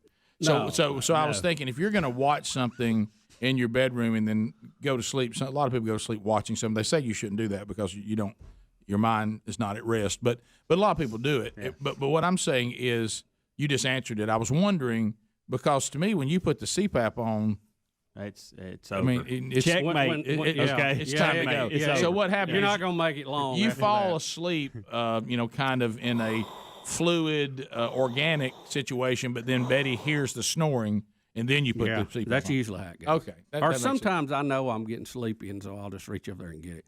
I get sleepy when I see the CPAP machine. I can't look at it, or I'll really get sleepy.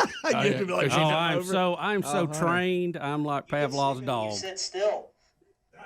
You get sleepy when you sit still. Oh yeah, That's Hunter from the other room. That's true. Yeah, I can go to sleep usually pretty quick. It's usually not a problem, if you know what I mean. No. So and I'm bad about if I'm riding with somebody, I get sleepy. If I'm driving, I'm fine. I can stay up. I don't have any problem with that. But if I'm riding and I'm not having to pay attention. We've had some stories that are best of moments where you would ask if we're okay, and by the time we answer you, you're snoring again. Well, you must stay awake pretty good when the Bachelor's on, though. Yeah, Because you sure do know a lot about it. Well, I usually don't. I mean, I'm obviously because I'm pulling for Madison P this time. Well, She hasn't always been on the show, though, and but you I seem to know I will about watch, all of them. I will watch more of it this time than I usually Lisa will be watching, and every now and then I'll sit down and I'll look up and see. But You can't help but if it's on in the room. It's you can no pick Rock up of on- Love. Yeah, I got you. I'm with you. I hear you. I missed that. That was more my. Can I tell you? You know, one of the funniest things to me because It's about a click. It's close. one of the funniest things to Will me you stay because and rock my world? we know we know how the TV world operates. And like you had said, it's been on since 2002. So they have to continually try to make you think that what you're about to see is the most shocking thing they've ever had. Of course. And the way they'll set that up, never before has this happened in the Every history. time. And they do it every year. The neighborhood heard chilling cries and a cry for help that said, "Let me out." Help me. They dialed 911. Police showed up at a man's house. He was actually working on his car in the front yard, wanted to know where the sounds were coming from. Turns out it was not as heinous as it could have been. It was a 40-year-old parrot named Rambo. So Rambo the like parrot Rambo. was making the noise. Yes. When he came back out with the parrot, the police got a good laugh out of it. The man said that he'd had the parrot for many, many years, and when he was a kid and Rambo lived in a cage, he taught him to say, "Let me out." Let me out. No, we have audio. Driveway footage here on camera of the parrot and the cops walking up.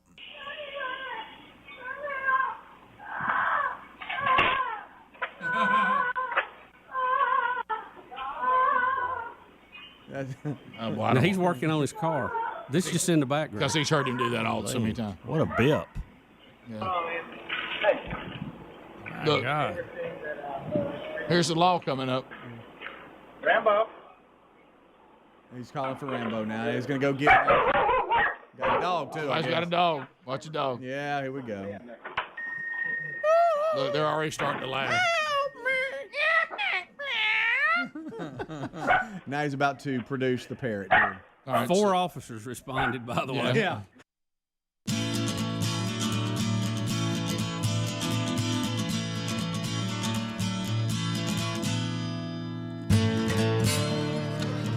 Let's all sing it together. Sing it loud. Rick and Bubba, Rick and Bubba.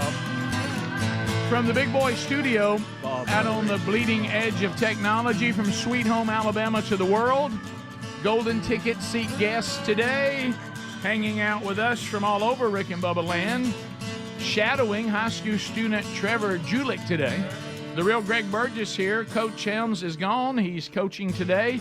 Adler is here. Speedy also out. He's watching his son play baseball today. But you know what? There's Bill Bubba Bussy. He's in his seat. Rick, glad to be here. Thank all of you for joining us. And, of course, we only ask for 5 hours each and every day. True. Are you following this Elmo thing? No, you were telling me something about it in the break. Nice, Elmo. I'm kind of out of the loop on Right. that. And I know Greg doesn't like human-to-puppet interaction, so he probably didn't see it. No. Elmo want to talk to Greg. No. Not talking to a puppet. No. That'd be negative. Elmo, Greg. See, especially that voice. Right. As if, Elmo. you think they could give him a more irritating voice? No, than I that? don't think so. I don't think it's possible. Now, I will say this. May have this wrong because Oh, I've kind of casually watched. I'm trying to get to the Larry David thing. But for some, I think Elmo is on a, I think is doing something that I think we would all agree with. I think he's trying to kind of give children caution with social media. Yep. Well, we hadn't seen him since he took the vaccine. You remember that one? Oh, yeah. Wasn't that Elmo? Well, that's because you remember how you got so sick. Reaction. Elmo not feel good. Take experimental vaccine. The Ivermectin horse paste. Ivermectin. I think he's trying to warn kids about the dangers of social media. I think I have that right. But apparently, in the middle of him doing a guest appearance on, would that be NBC's The Today Show? Is that right? I believe so. Yeah. That Larry David, for some reason, walks in on the set and bonks him on the nose, and everybody's furious with Larry I think David. that's funny. I mean, well, Greg, yeah, you would. And so, is there audio? Yeah, yeah. I haven't watched this yet. So watch this right here. Okay, this is All right. And we are going to have more on Elmo's unique voice on social media on our website at today.com. All right, let's go over to Alfred, checking the weather. And Not yet. Wait. Oh my gosh, you love Elmo, don't you? Elmo, you okay? Mr. Larry, Elmo liked you before. Ask permission before you touch people, Larry. Let's get back on the couch and let's talk about how you're feeling. They would have canceled the show, Elmo, if it were last season. All right. Larry, then. you've gone too far this time. Yes, Larry. Somebody had to do it. Somebody really surprised? He's gonna sue y'all for the teaser. I'm gonna sue him for assault. That's right, Louie. Okay. Didn't know Elmo's dad was All there. right. We just don't know what to do. I don't know what to do. I don't know where to look. So Larry obviously, David, show my nose. he's going to be a guest on the show. Okay, so he's sitting over waiting. Yeah, he's over there waiting. And he just decides to walk over there and grab Elmo's head. I mean, it really wasn't a punch. He just kind of grabbed his face. There were kids screaming at the television. He had enough Elmo. But That voice was probably just, He said somebody had to do it. He later apologized later on in the bit, or in the segment, if you guys want to see it. Yeah. Okay. So he really is saying he's checking on everybody to see how everybody feels. Elmo wants to know your feelings. Chris, how are you feeling? Elmo want to know. Now that may be. There's a different story. Is it? Here's on one that. about this. Yeah, Elmo came out and twit, whatever. Greg, tweet. And asked how everybody was say doing. Elmo came out, you need to continue. to Well, say in it. today's world, he may. Right. But anyway, so and then he asked people how they were feeling and how life was, and everybody started dogging him, saying it sucks and all this stuff. Tell him how life really was. I'm reading some of the comments to Elmo. They started attacking him. We shouldn't say these things to Elmo. Elmo doesn't know what that means. He asked him how life was, and they let him know. Yes, they did. Did you see this one that's at their limit? Yes, I did. That's the one I was talking about. I saw that one too. Here's we're not sure why Larry David beat him up. Elmo tweeted, "Wow, Elmo is glad he asked, and Elmo learned a lot what's going on with people and their friends. He's going to check back again soon." And then President Biden said, "I know it's hard some days just to sweep clouds away and get to sunnier days. Our friend Elmo is right. We have to be there for each other." And then most people responded saying, "Wow, this puppet is retweeting another puppet." That's funny. That's good. Whoever come up with that? And also, Greg, I wouldn't be surprised if Biden says, "I tell you, that's the ugliest looking kid I've ever seen." My goodness. What's wrong with that kid? Look at his complexion. I'll tell you, boy, I've heard of red hair, but he's got a red hair, hair on his body. He's got hairy legs. And look at his old man. I tell you one thing, I know Elmo, if you'd want all of us to feel better, help us not get Biden reelected. Yeah. Do y'all want the apology from Larry David? Of course. Oh, absolutely. Just your heart. Okay, go ahead. Say you're sorry. Elmo, Larry? I just want to apologize. Thank you, Larry. That's very big of you. Elmo accepts your apology, Larry. Thank God. And Louis, will you drop the lawsuit? Elmo accepts your apology. You said he accepts it. Oh, Okay, cool. okay. Elmo, All right, thank you. Thank you. You are such a sweetheart. Thank you. You do realize that he was forced to go out there and do that. That voice is driving him crazy to the point he cannot fake it. No, he was told, "Look, y'all, that's going to be in today's world. Let's go out there and apologize," and he still couldn't get through. He still started mocking his voice. He still started mocking him. Larry David is. I accept your apology. I accept your apology, Larry. Of course, he's just a puppet. He's really not real. Sometimes I think Greg's anger is because he's sad. Before that, he should have said, "Serenity now." Maybe that would have helped him. Seinfeld reference. Yeah, sure. Oh, look, let me tell you something. I know that Larry's got some issues that he and I greatly disagree on, but that man's ability to peg what's funny in everyday life. Yes. And he sees the world in a way that I can't get enough of. You're right. Because it's the kind of stuff we think's funny. His awkward situation. Him trying to apologize, and he still couldn't do it. But think about this. That's the kind of things he gets into. Then he will make a bit out of it. Well, go back to this. Say we were watching a Seinfeld episode just then, and George Costanza went in there and everybody hated him by the way he treated Elmo. Yeah. George was just Larry. Yeah. And Jason Alexander said once he figured that out, he's like, wait a minute, so I am Larry David. Yeah. And Larry is just he's made me him in this show. Costanza? Yeah. The situations he gets in. And look, it's not a good show, but it's funny at times, and that's Curb Your Enthusiasm. I know. I've never really watched it. It's a little rough. It's a little dirty. It's just languages. But funny. But when those little nuggets that are from Seinfeld that aren't dirty or that are they just shine funny. through. Yes. Greg, tell Bubba the one about the guy about him locking his door. When he's walking off and forgot that he didn't lock it, he get his remote, and when he clicked it, when he did, there was a black guy standing by, and he went.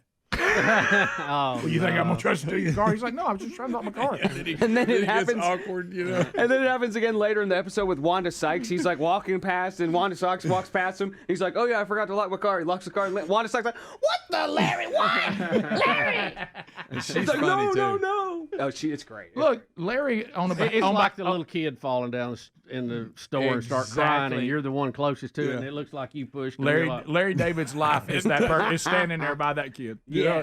And but Larry did what a lot of America wanted to kind of say we can't shut the puppet up. Yeah, it was funny. It's very hard to listen to Elmo. Surely you find that a bit up that Elmo's asking everybody how they're doing. But yes, Rick. I sure do. You know why? Elmo's a puppet. He's not even real. You know who asked that? Some guy with his hand stuck up a puppet.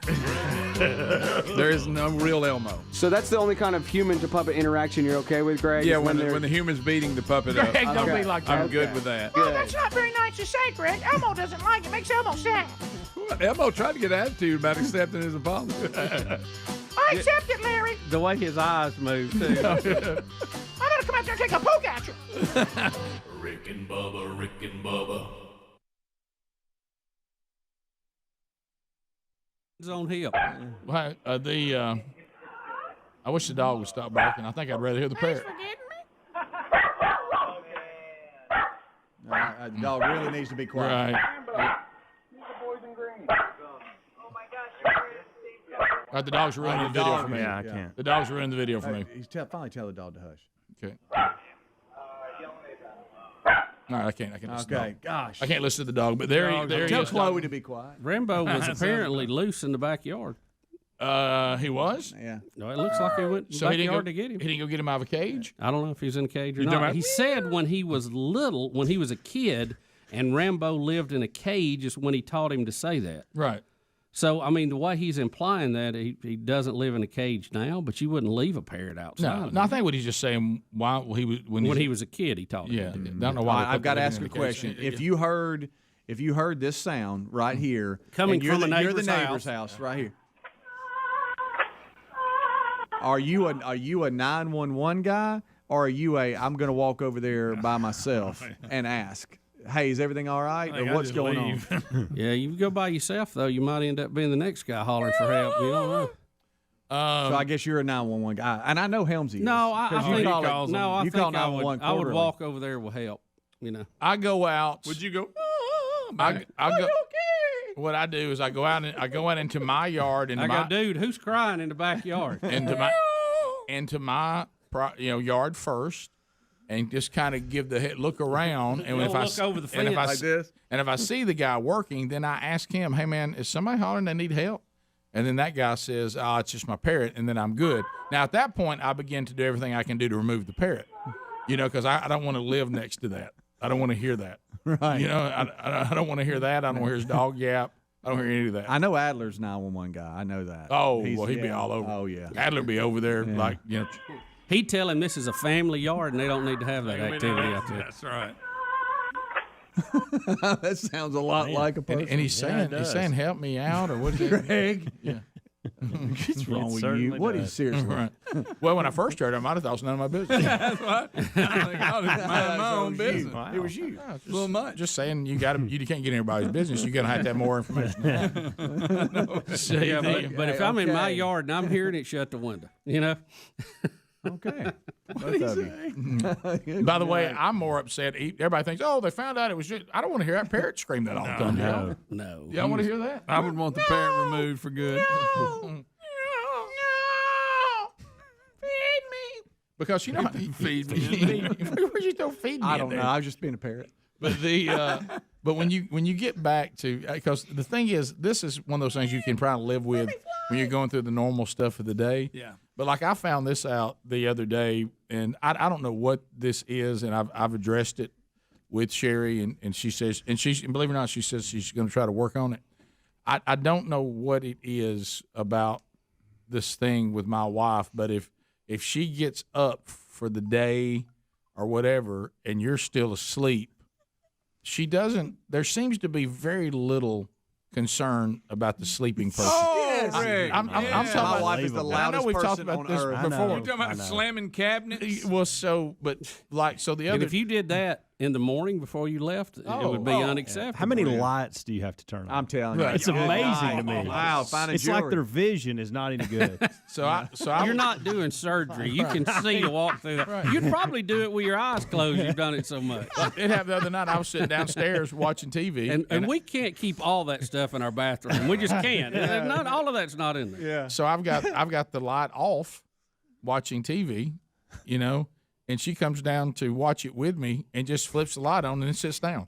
And I said, so I guess you want to watch it with the light on. You know what I mean? I mean, it's just like whatever, however they want the room to be, they just make it that way. Yes. The temperature of Well, the lights. and what's amazing, Rick, about that is they'll do it. They'll do that. They'll come in and set the tone the way they want it. And 67 seconds left, you can't find them. No, they leave. They leave. Yeah. It's like, what? Why did you do all that? You're not even here anymore. So we're talking about noises, and so I don't understand this. To me, if you got up, and it's just me, and you're saying I'm up, I'm not going to sleep anymore. I'm officially up. I'm officially up. Hey, my loving spouse is not. When you leave the bedroom to go to the kitchen, get your coffee, do whatever you want to do, you would think you would shut the door. You would think you would take the door, and you would shut it completely, so the person in here would not hear.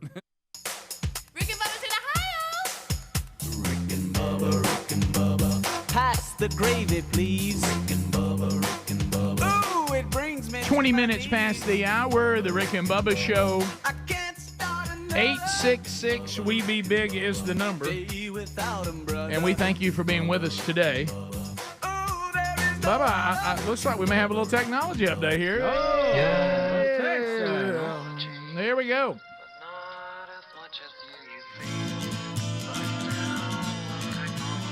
Everybody, always and forever.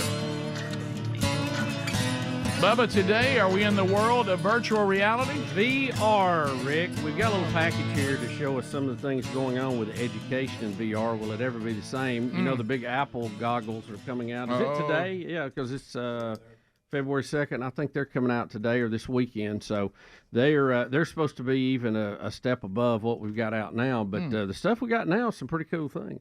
Yeah, this is a new way to learn the piano.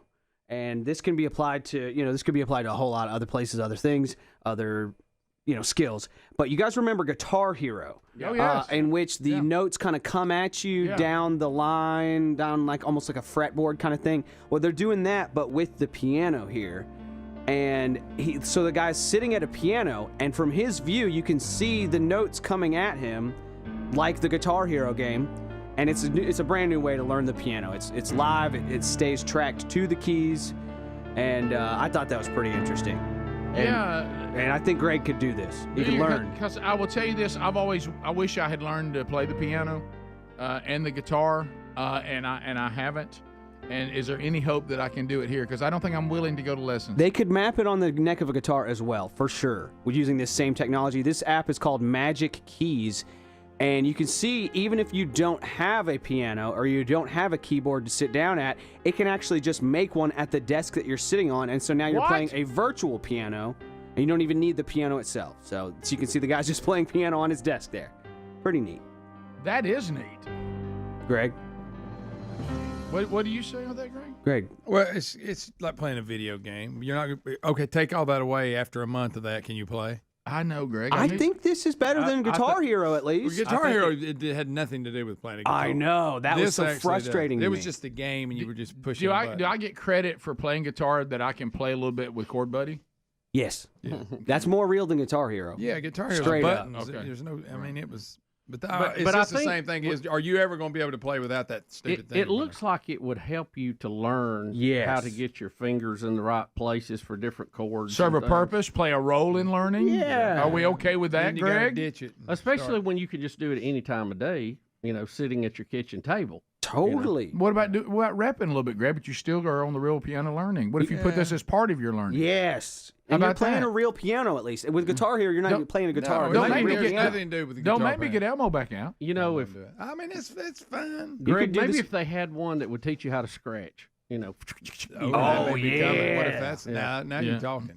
Oh, you could do this anywhere. At the airport, you could do this on the toilet. Anywhere. You could play piano anywhere. Yeah, that'd be great. Well, I don't know if you need to be doing it on the toilet, but Anyway, I was more of a point like anywhere. Adler, do you think there's a chance? Because I don't know. I guess I would still be interested in being able to sit around with an acoustic and serenade Sherry, but I wonder if it would be, with the time I have left, would it be easier for me just to learn to shred, where all I could do is lead runs, and I didn't have to worry about chords and all of that. I'm just doing notes, and is that a better use of my time? I know people don't usually want that around the campfire. I think if you learn the pentatonic scale, then you could do some shredding, yes. Okay. One scale, and you could do it. Right, and I mean, I want to shred. Now, what's the pentatonics got to do with it? I have no idea. That's an a cappella group that Greg can't stand. Same term, though. Yeah. They get them weird looks on their face. By the way, I've never really weighed in on kinda- that. Where are you in acapella groups?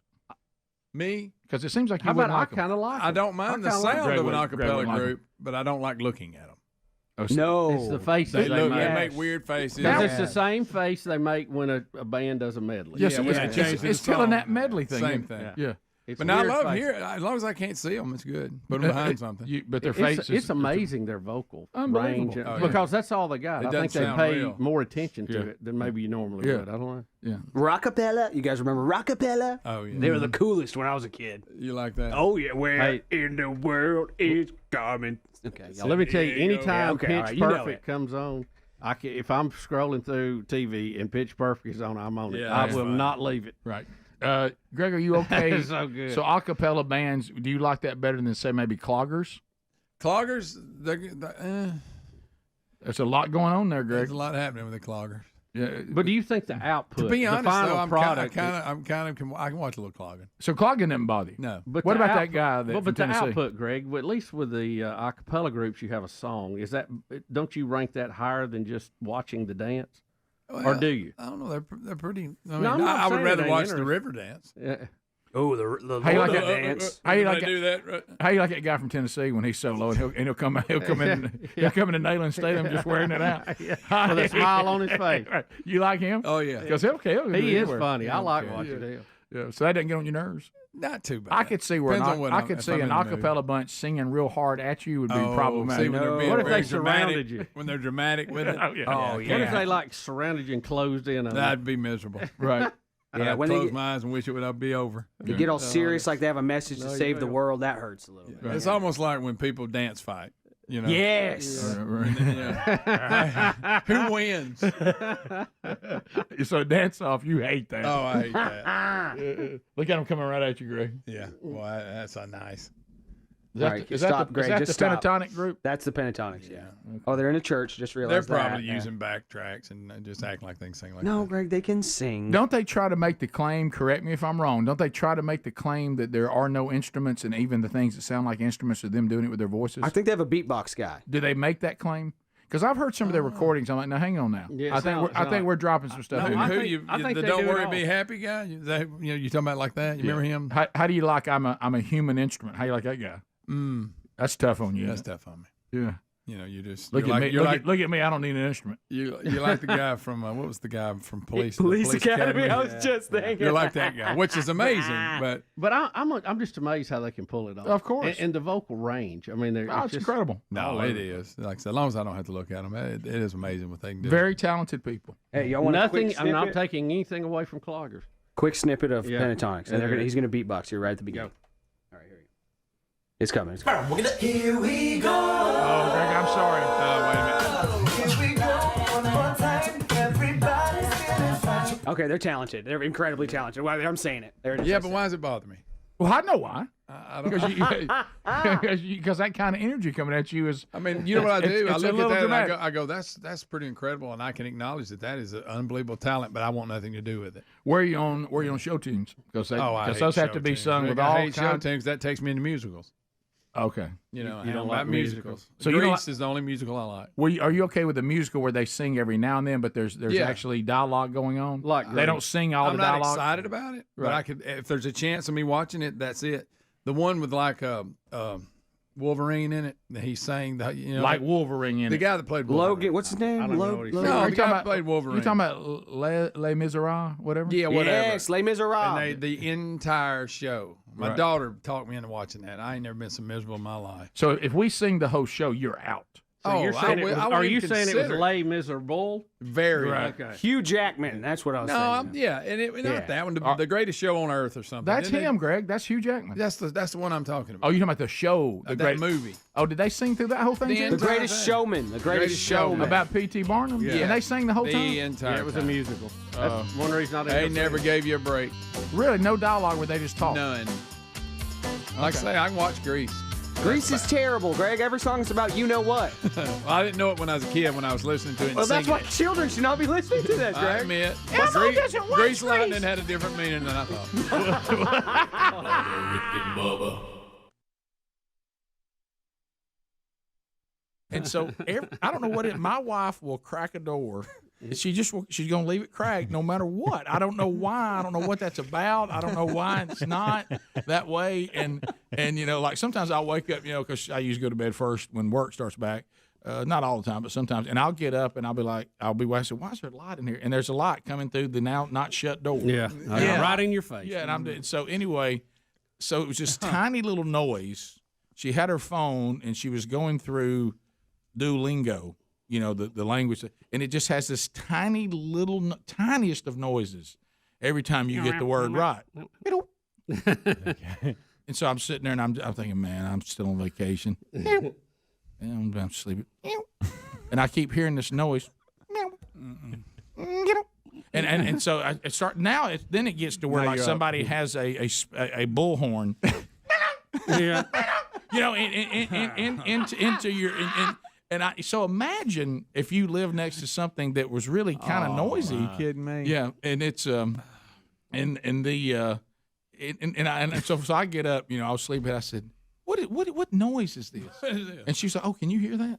Yeah. I'm like, well, yeah, the door's open for some reason, right? And every time it goes, I said, I said, Sherry, the house has no sounds but that. Did you tell her, first of all, congratulations, you're getting a lot right? Right. I said, I tell you one thing, you're rolling through this. Hey, Rick, you're suffering from the low noise floor. Yeah, so you need a fan or something. Yeah, yeah. That now you're see, but then if a fan goes and I start getting into the, it's okay if it's that hum, but if I hear that the fan's got a bit of a rattle or anything like that, oh my God, it gets in my head. Yeah. I can't get it out. I can't even use my ceiling fan now because it's got a little noise in it. We need to invent just a motor that you plug in and it runs, and then have blades on it and just.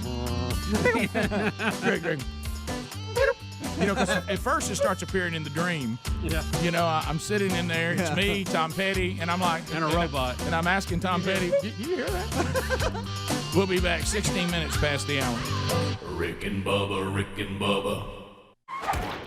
You had fun with this too. The response to it, even though it was a tragedy for two families, but it could have been a tragedy for 242 others. When we had the church shooter in Texas. And the 73-year-old volunteer security guy shot him in the head at 50 feet and quickly and dropped him down in 6 seconons. Yeah. Was his name Jack Wilson or something? It's a pretty common, straightforward name. And I think you're right. I think you're right. Jack Wilson, wasn't that it? And so that was, you know, when you looked at that, of course, the Babylon Bee put out. Jack Wilson is his name. Said that about. The Democrats and liberals are upset that a man defended himself and others with a legal gun. Right. So when you look at that again, you can't really argue. And did y'all see the video footage? I did. I watched the video footage, you know, because they were streaming their church service live. So I mean, you can see it, and they put the where you couldn't see the two people who were unfortunately killed in the video, but you can see how quickly he takes that thing, and I mean, he didn't hesitate. How about he made a headshot at 50 feet at a moving target who was armed. Yeah, and you know, this is the thing now with churches. You know, they have security teams, and we certainly have them. And as I told you guys before, when I get the honor of going to speak somewhere, now they go through a security detail, and says, here's what we do if we have a shooter and all of that. But you really, it's kind of impossible to argue the fact that this man who brought a gun into a church with the intent to kill innocent people, the only recourse you have against this man once he's made that decision is for you to be someone who legally has a weapon that you know how to use to protect yourself and others, right? Yeah, I mean, it just, aren't there 242 people that were glad that it just Mr. seems, Wilson had his gun? Rick, it seems like very common sense to us, the way we were raised. I mean, I don't see, but I was just reading some of the stories tied to that story.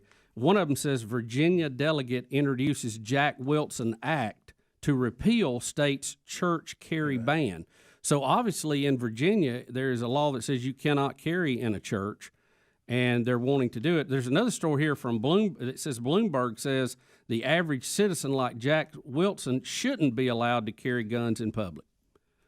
So, I mean, Jack Wilson knows how to use his gun. I know 240-something people would disagree with that today. Wasn't this a fairly new law that they had passed for that? Because I think they had similar laws before. And now if the church can ban it if they want to. Yeah. But that goes back to what Bubba's talking about the private property owner and the decision versus your right to carry. Yeah, that's been a debate we've had, and I don't know how you come up.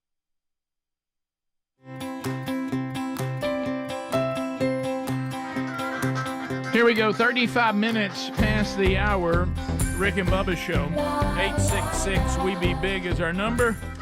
All right, so before we get to some of your phone calls, at 866-WE-BE-BIG, Field of Greens. You know, young Trevor Julick that's here with us shadowing, one of the first things he said to me, and you saw it, Bubba, he goes, oh, yeah, I'm doing Field of Greens. Trev loves it, too, and look, everybody who's using this product is absolutely loving it. I love it, take it every day.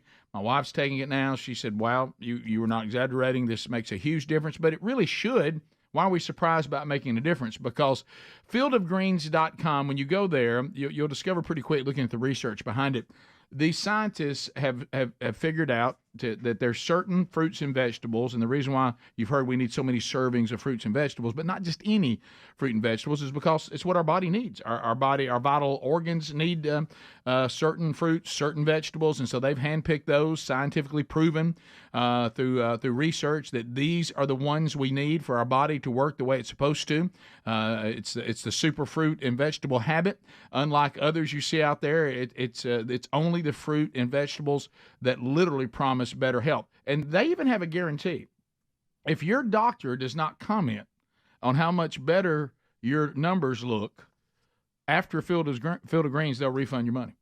So that's how confident they are. And last time I had blood work done, my doctor was like, wow, what are you doing? Whatever it is, keep doing. So fieldofgreens.com, go get yours now.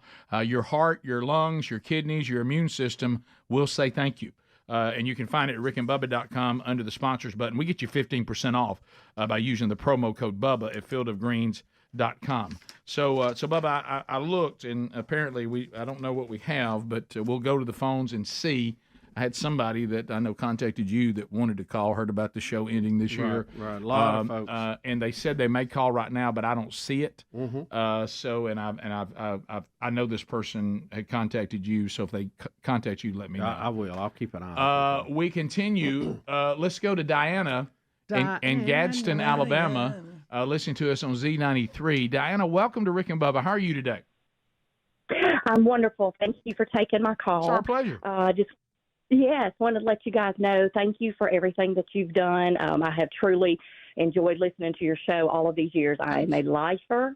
Thank you. Started listening to you guys even before Bubba came on, when it was just you, Rick. So we have I've raised 3 children listening to you, and we just are so thankful for you and what you've brought to my life. I did want to make a suggestion or just throw this out there for you. As it gets closer to the end of the year, didn't know if you guys would maybe bring on some past personalities like Don Juan, Peaches, Blair and Karen, stuff like that, kind of make a big reunion of some of the guys from past, people that used to work with you guys. Thought that would be something interesting to do. I agree. It's a good idea. We're trying to kind of, brainstorm all that and get it together. I was just texting Rick with Les Rayburn, who did our commercials when we were animated cartoons. And, wow. He also orchestrated the Funky Bus Tour. I don't know if you remember that. Was he involved in that? Oh yeah, that was all their group, and we were just texting a little bit ago, and I said, Les, we got to have you come on because he was reminiscing some of the stories with me, and I know we've forgotten about them over the years. Oh yes. Well, apparently, listen to the callers today. You and I have forgotten a lot of stories. Apparently. Yeah, and while we were doing a commercial and a photo shoot, I actually jumped into the arms of the owner of the company. Now I do remember. And blew his knee out. Oh, I remember y'all talking about that was, they told me to be more active, and I did. Well, and bless his heart, you try to catch 300 pounds without bracing, it can hurt you. So and then the great one I do remember too when we were the cartoons that we were doing. Now is he the one that worked on this on when we were actually cartoons of ourselves, or when we were the 2 villains in Hermie and Worm? Didn't he do both of them? I don't know. In my mind, he did. On the Jax commercials when y'all flop like fish. Yes, that's your was favorite. Hilarious. Thank you. Well, that's when Les told me to be more like Bubba, and I Yeah. said, "Well, if I'm saying it, I am Bubba. That's how I say it." The cartoons were us. The cartoons were us, and Bubba was corrected for not sounding like himself. Yeah, how do you do that? How can I mess this up? Well, even Les got that laughing about that one. Well, how can we mess that up? Yeah. Let's go to Don, but we will do that. We'll get as many people back on as we can. Don, go ahead. Hey guys, I had the cliffhanger a couple segments ago. My question was though, you've listed off the reasons it's not ending, but I haven't really gotten a concrete answer as to why it is. If it's not sickness or infighting and whatnot. Well, there's some of this, and I want to be clear on this. We want to spend most of the time celebrating this year. I think there'll be a time as we get toward the end that we might can bring some more clarity to it. It just feels a little quick for that, and some of that is ongoing, and but it's one of those things. It's almost like when you keep looking out there and time keeps going on. There's a certain amount of things that you need in order to continue the way you are. Make sure everybody gets paid what they need to get paid. And when that starts getting a smaller and smaller pie, that plays a big role. So that's part of it too. But I think that's kind of later. And we'll get to that. Yeah, we'll get to all that. Look, it's a process, and I have later in life learned that sometimes you need to things that are tough and are raw. You have to the term that's kind of kicked around now. You have to process it. Right. And that's a fair way to put it. It takes a little time, and you can get to where you need to be, but don't expect to be there, in the first 10 minutes. Well, and that was one thing. I understand where all of y'all are coming from on that, because I'm the same way, and it drives everybody who's close to me crazy. I'm always wanting to know, hey, what's our plan? And everybody's like, can we just enjoy this moment? You keep talking about what we're going to do, how are we going, what time's our plane leave and when we need to leave here? Right. We just got here, Dad. Right. So I understand that mindset, but they're also, you got to kind of go, let's not lose the celebration and the fact that we still got 11 months. And let's not let that take away from us celebrating as well. And like Bubba said, that there'll be time to walk all that. And some of it is complicated, and some of it, we might not, we got to make sure everybody wants to share and whatever. And so there's just there'll be time for that. Yeah, but walk with us. Yeah, walk with us. Yeah, can we go at a little slower pace on that one? Just out of respect to the show. But I understand your desire to know. I certainly do. Bo in Louisville, Kentucky. Bo, go ahead. But I understand. Hey, I was just wondering, have you guys gone back to your 866 phone number? I take it. A little late to that game, Bo, but yeah, we did. We went back to it probably maybe a month ago, or more. Is that right? Yeah. Okay. Yeah, but that's all right, Bo. I'm glad you made it. What's on your mind? Yeah. Are you guys still doing some deer hunting? You know what? I have looked at this. Wait a minute, he's got to cut his radio down. I did. It sounded like he was just wanting to see if the number worked. But the y'all played any softball lately? No. It was a terrible gloom and doom that hit me, and I text the only son that lives close enough to be able to hunt, like on an afternoon or something. And I said, so are we just done? Is deer hunting over? And he was like, I don't see any way we do it because our season ends next Saturday, right? Yes. And so I might have a chance to sneak off one afternoon next week, but it's iffy. So it's just running out of time. Yeah, we're gonna try to get out there a little bit this weekend. Next weekend I'll be in a beautiful Orlando, so doubt we'll do that. Or who knows? Are you excited about that? Schedules change. Are you excited? I mean, like when you have a big ham fest like that, you get jacked about it. Well, Orlando's kind of its own. I mean, it's kind of in a whole different league. So yeah, Sure. yeah, it's fun and getting to see some of these guys. I don't get to visit with them much. Right. So Is going to that Orlando Ham Fest for you hammers? Is that like, hey, I went to a football game versus I'm going to Lambeau Field? That kind of thing? Oh yeah, Okay, absolutely. I got you. Absolutely. Okay. Because it's not something I'm gonna be able to do every year. Right. Obviously. I got you. So it's a biggie. Yeah. Well, maybe I can now. I don't know. Bubba, I now that I think about it, if I can hit you right, I know. How about looking right now? It looks like the call you and I were expecting has been delayed till Tuesday. Oh, okay. Well, we'll get back with them. That's another blast from the past. Yeah, and I thought this. You know what was odd? You came out the door yesterday saying, "Hey." Yeah, I was trying. Yeah. And I kid you not, I'm not making this up. Later in my day, a person randomly walks up to me and said, "Hey, y'all gonna hear from so and so?" Yeah, I yeah, kid I you know. not, that happened. And I was like, "Well, that's odd." You know, we've had some callers and characters to the show that I've almost forgotten about over the time. Right. And you know, we got to have Larry Mark come in one day. I in studio. I got an Yeah, email I think absolutely. yesterday. Did you from Yeah. one of them? And Uh, there were yeah. so many coming in, but which is great. I'll tell you, I think Les will have some funny stories because that series went on for a while with that company, and it really involved two companies he was involved with. So, Right. and Les is funny anyway. He's very dry. Oh yeah. Good sense of humor. And then I was thinking about we're always looking for things to do on Rick and Bubba University. I was thinking, with this being the last year of the show, we can fill many of those just simply taking some of these emails and stuff and talking about. Yeah. If there's ever a time for us to do stuff of just involving the show, it's this year. So that we can use some of that too for some longer conversations on some of this stuff. We'll be back 15 minutes to the top. Rick and Bubba. that. I don't know the pecking order there. I would think maybe property rights, but I don't know. Well, and if you have not seen the video, I don't know. Don't send me your email. Open carry people. I would tell you this. I don't know. Don't send your. I mean, if you're going to, they got my mind. I'm saying it. If you watch the video, the thing, and I mean, even Sherry, she even told me, she said, "I'm going to need you to turn that off." It's not gruesome to see because they do blur out the people who are shot, and the guy gets shot and goes right down. But what is very difficult is the screaming in there. The screaming in there is, man. Because you hear that, I'm telling you, so watch him. He's up against the wall, same where we're watching it right now. See the shooter to the right holding the gun who shoots two people that I guess he intended on shooting them. He just stands up with his gun, and I think they're about to take communion. And then he shoots these two. Now watch Jack here on the corner. He right there, and then he comes up, boom, he's down. Drops. Yeah. Wow. And down. He that was quick. Yeah, but now wasn't he trained? What was his FBI? And he an instructor too. Yeah. And so you hope that guy's there that has his skills. Wow. Yeah, because saved a lot of people. Yeah, and see, all these people right here are alive and not shot and not maimed because Jack Wilson knew how to use his weapon, and he had a weapon, and he stops the shooter because most of these shooters.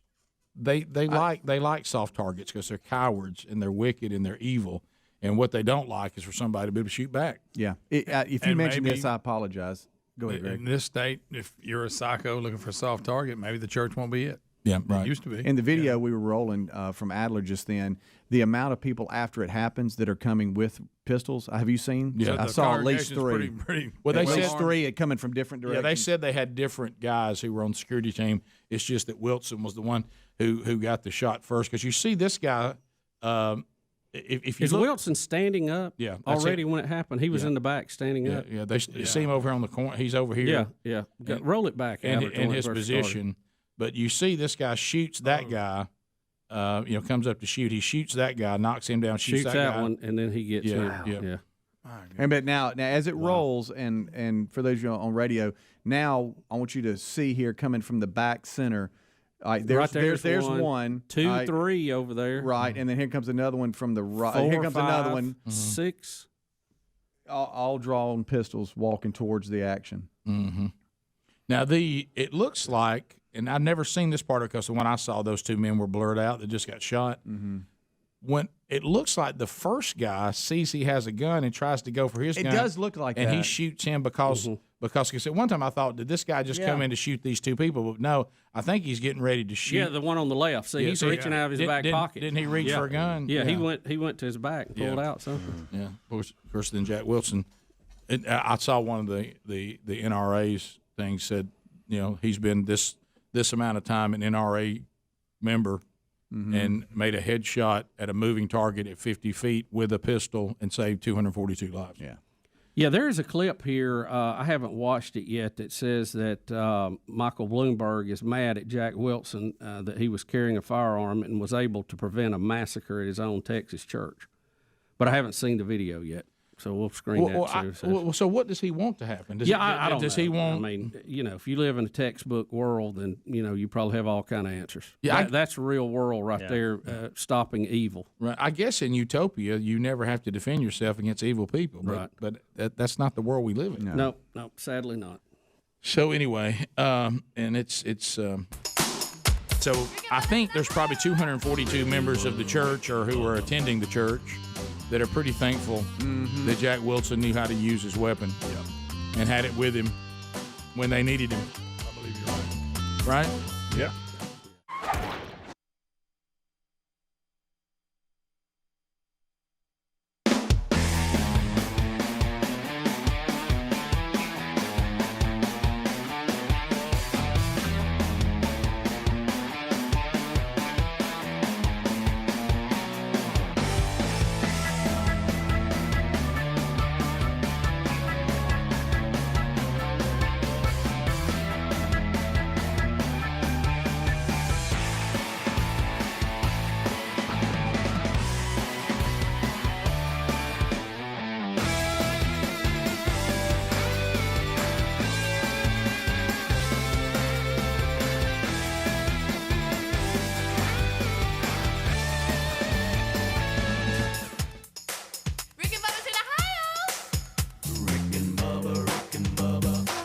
the gravy, please. 10 minutes to the top of the hour. The Rick and Bubba Show. Thanks for being with us. Don't forget, Rick and Bubba University, the podcast coming out this weekend. Vern Lundquist is our guest, and we reminisce throughout his stellar career. So catch that wherever you get podcasts this weekend. Rick and Bubba University, the latest edition. If you missed others, you can also find them. All right, got a couple of things going on. Jessica Simpson, we haven't heard from her in a while. Do I recall that she one time dating Tony Romo? Yes, she was. Remember, That's right. I don't know, Jim. She got blamed for him fumbling the snap on a kick. That's wasn't right. it? Yeah. I don't know, Bubba. I don't know if she snapped it or what. Not sure how she had anything to do with that, Jim. You know, I don't know why she got blamed for that. I mean, we don't blame. He was distracted. We don't blame Taylor Swift every time that Kelsey misses a pass. You're right. Well, because you want to live through the night. Don't get them on. You don't want to get those people started. They're dangerous. They're dangerous. So Jessica Simpson was asked if she had any words for Donald Trump. Yes. Now, they used to date, too. Did they? No, Greg. Okay. All right. Here we go. Jessica, over You here. look lovely, Jessica. Any advice for Donald Trump? Be the president. Fair enough. Be the president. Be the president. Why are they asking her about Donald Trump? Good question. That's dumb. I don't know. You hear things about these paparazzi events in which sometimes the celebrity is calling the paparazzi organizations. So while I don't necessarily disagree with what she's saying, this entire thing may be a setup. Yeah. You never really? know anymore. These celebrities, publicists will call the paparazzi organizations if somebody's going somewhere, doing something, dressing in They a certain want to way. make a big deal about it. And the paparazzi shows up. That's quite an accusation, Chris. It happens. I don't know, Rick. Elmo thinks that's mean. All right, so what are the other? Here's the president. We got again. the Biden clip. Yeah, here we go. You know, Biden, he's made up this. You know, at this point, just make up your past. Sure. He's all over the road on his prowess on the football field. Can you imagine if all these things that Trump was saying or Bush was saying that he said that's not true, how the media would be on Oh, Bubba. It would be the end of time, and Donald Trump would be the most evil liar the world's ever known and out to get us all.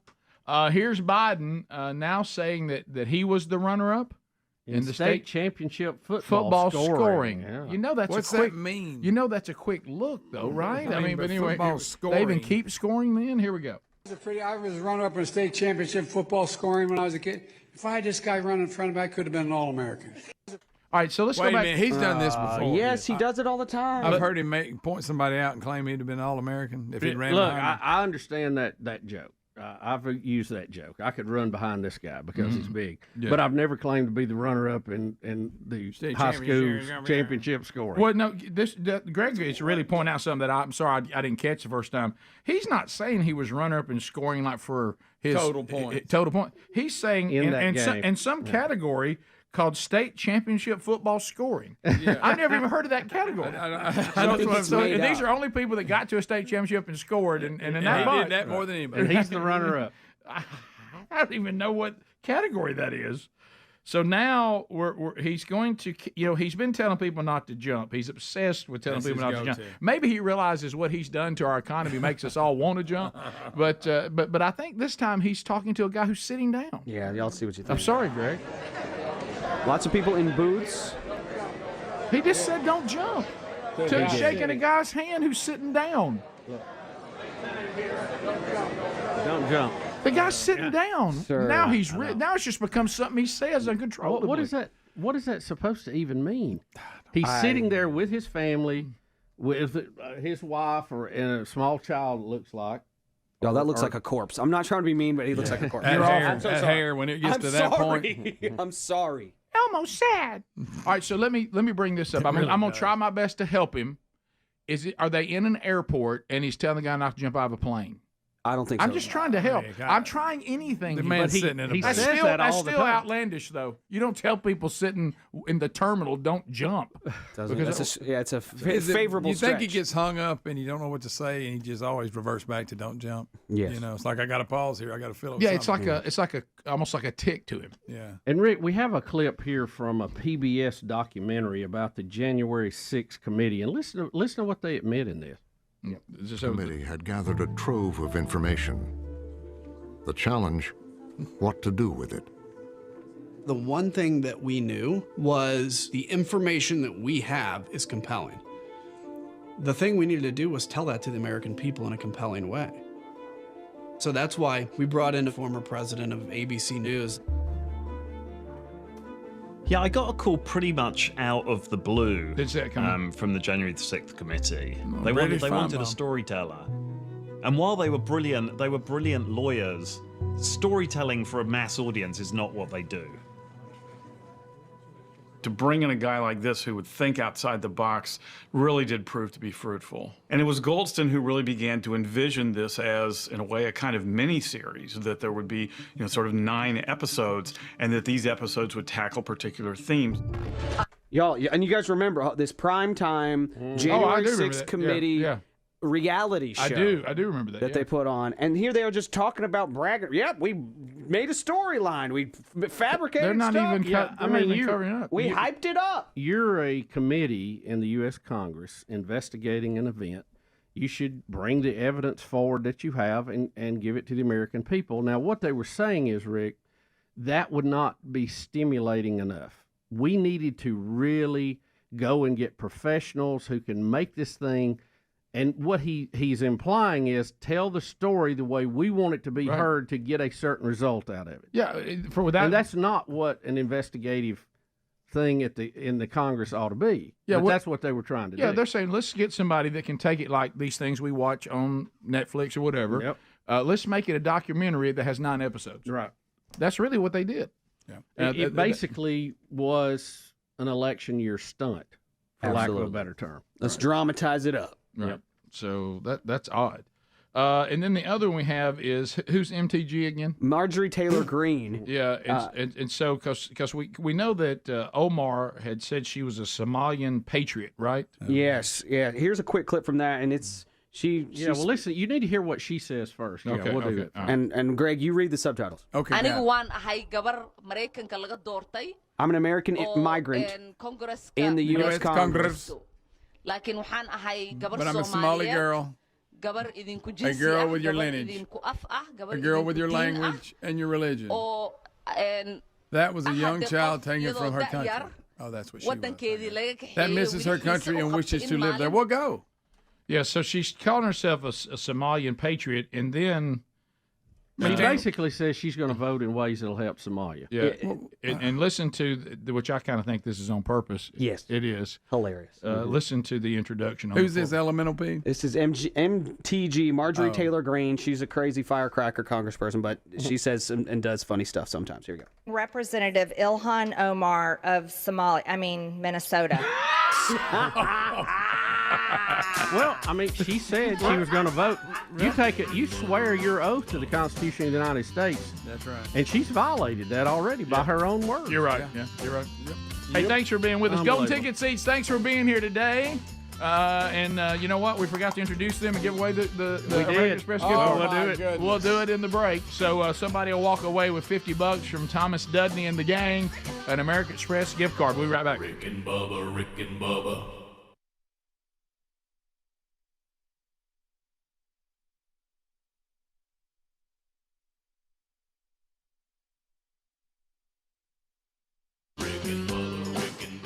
This is the Rick and Bubba Show. Watch more at blazetv.com/Rick and Bubba.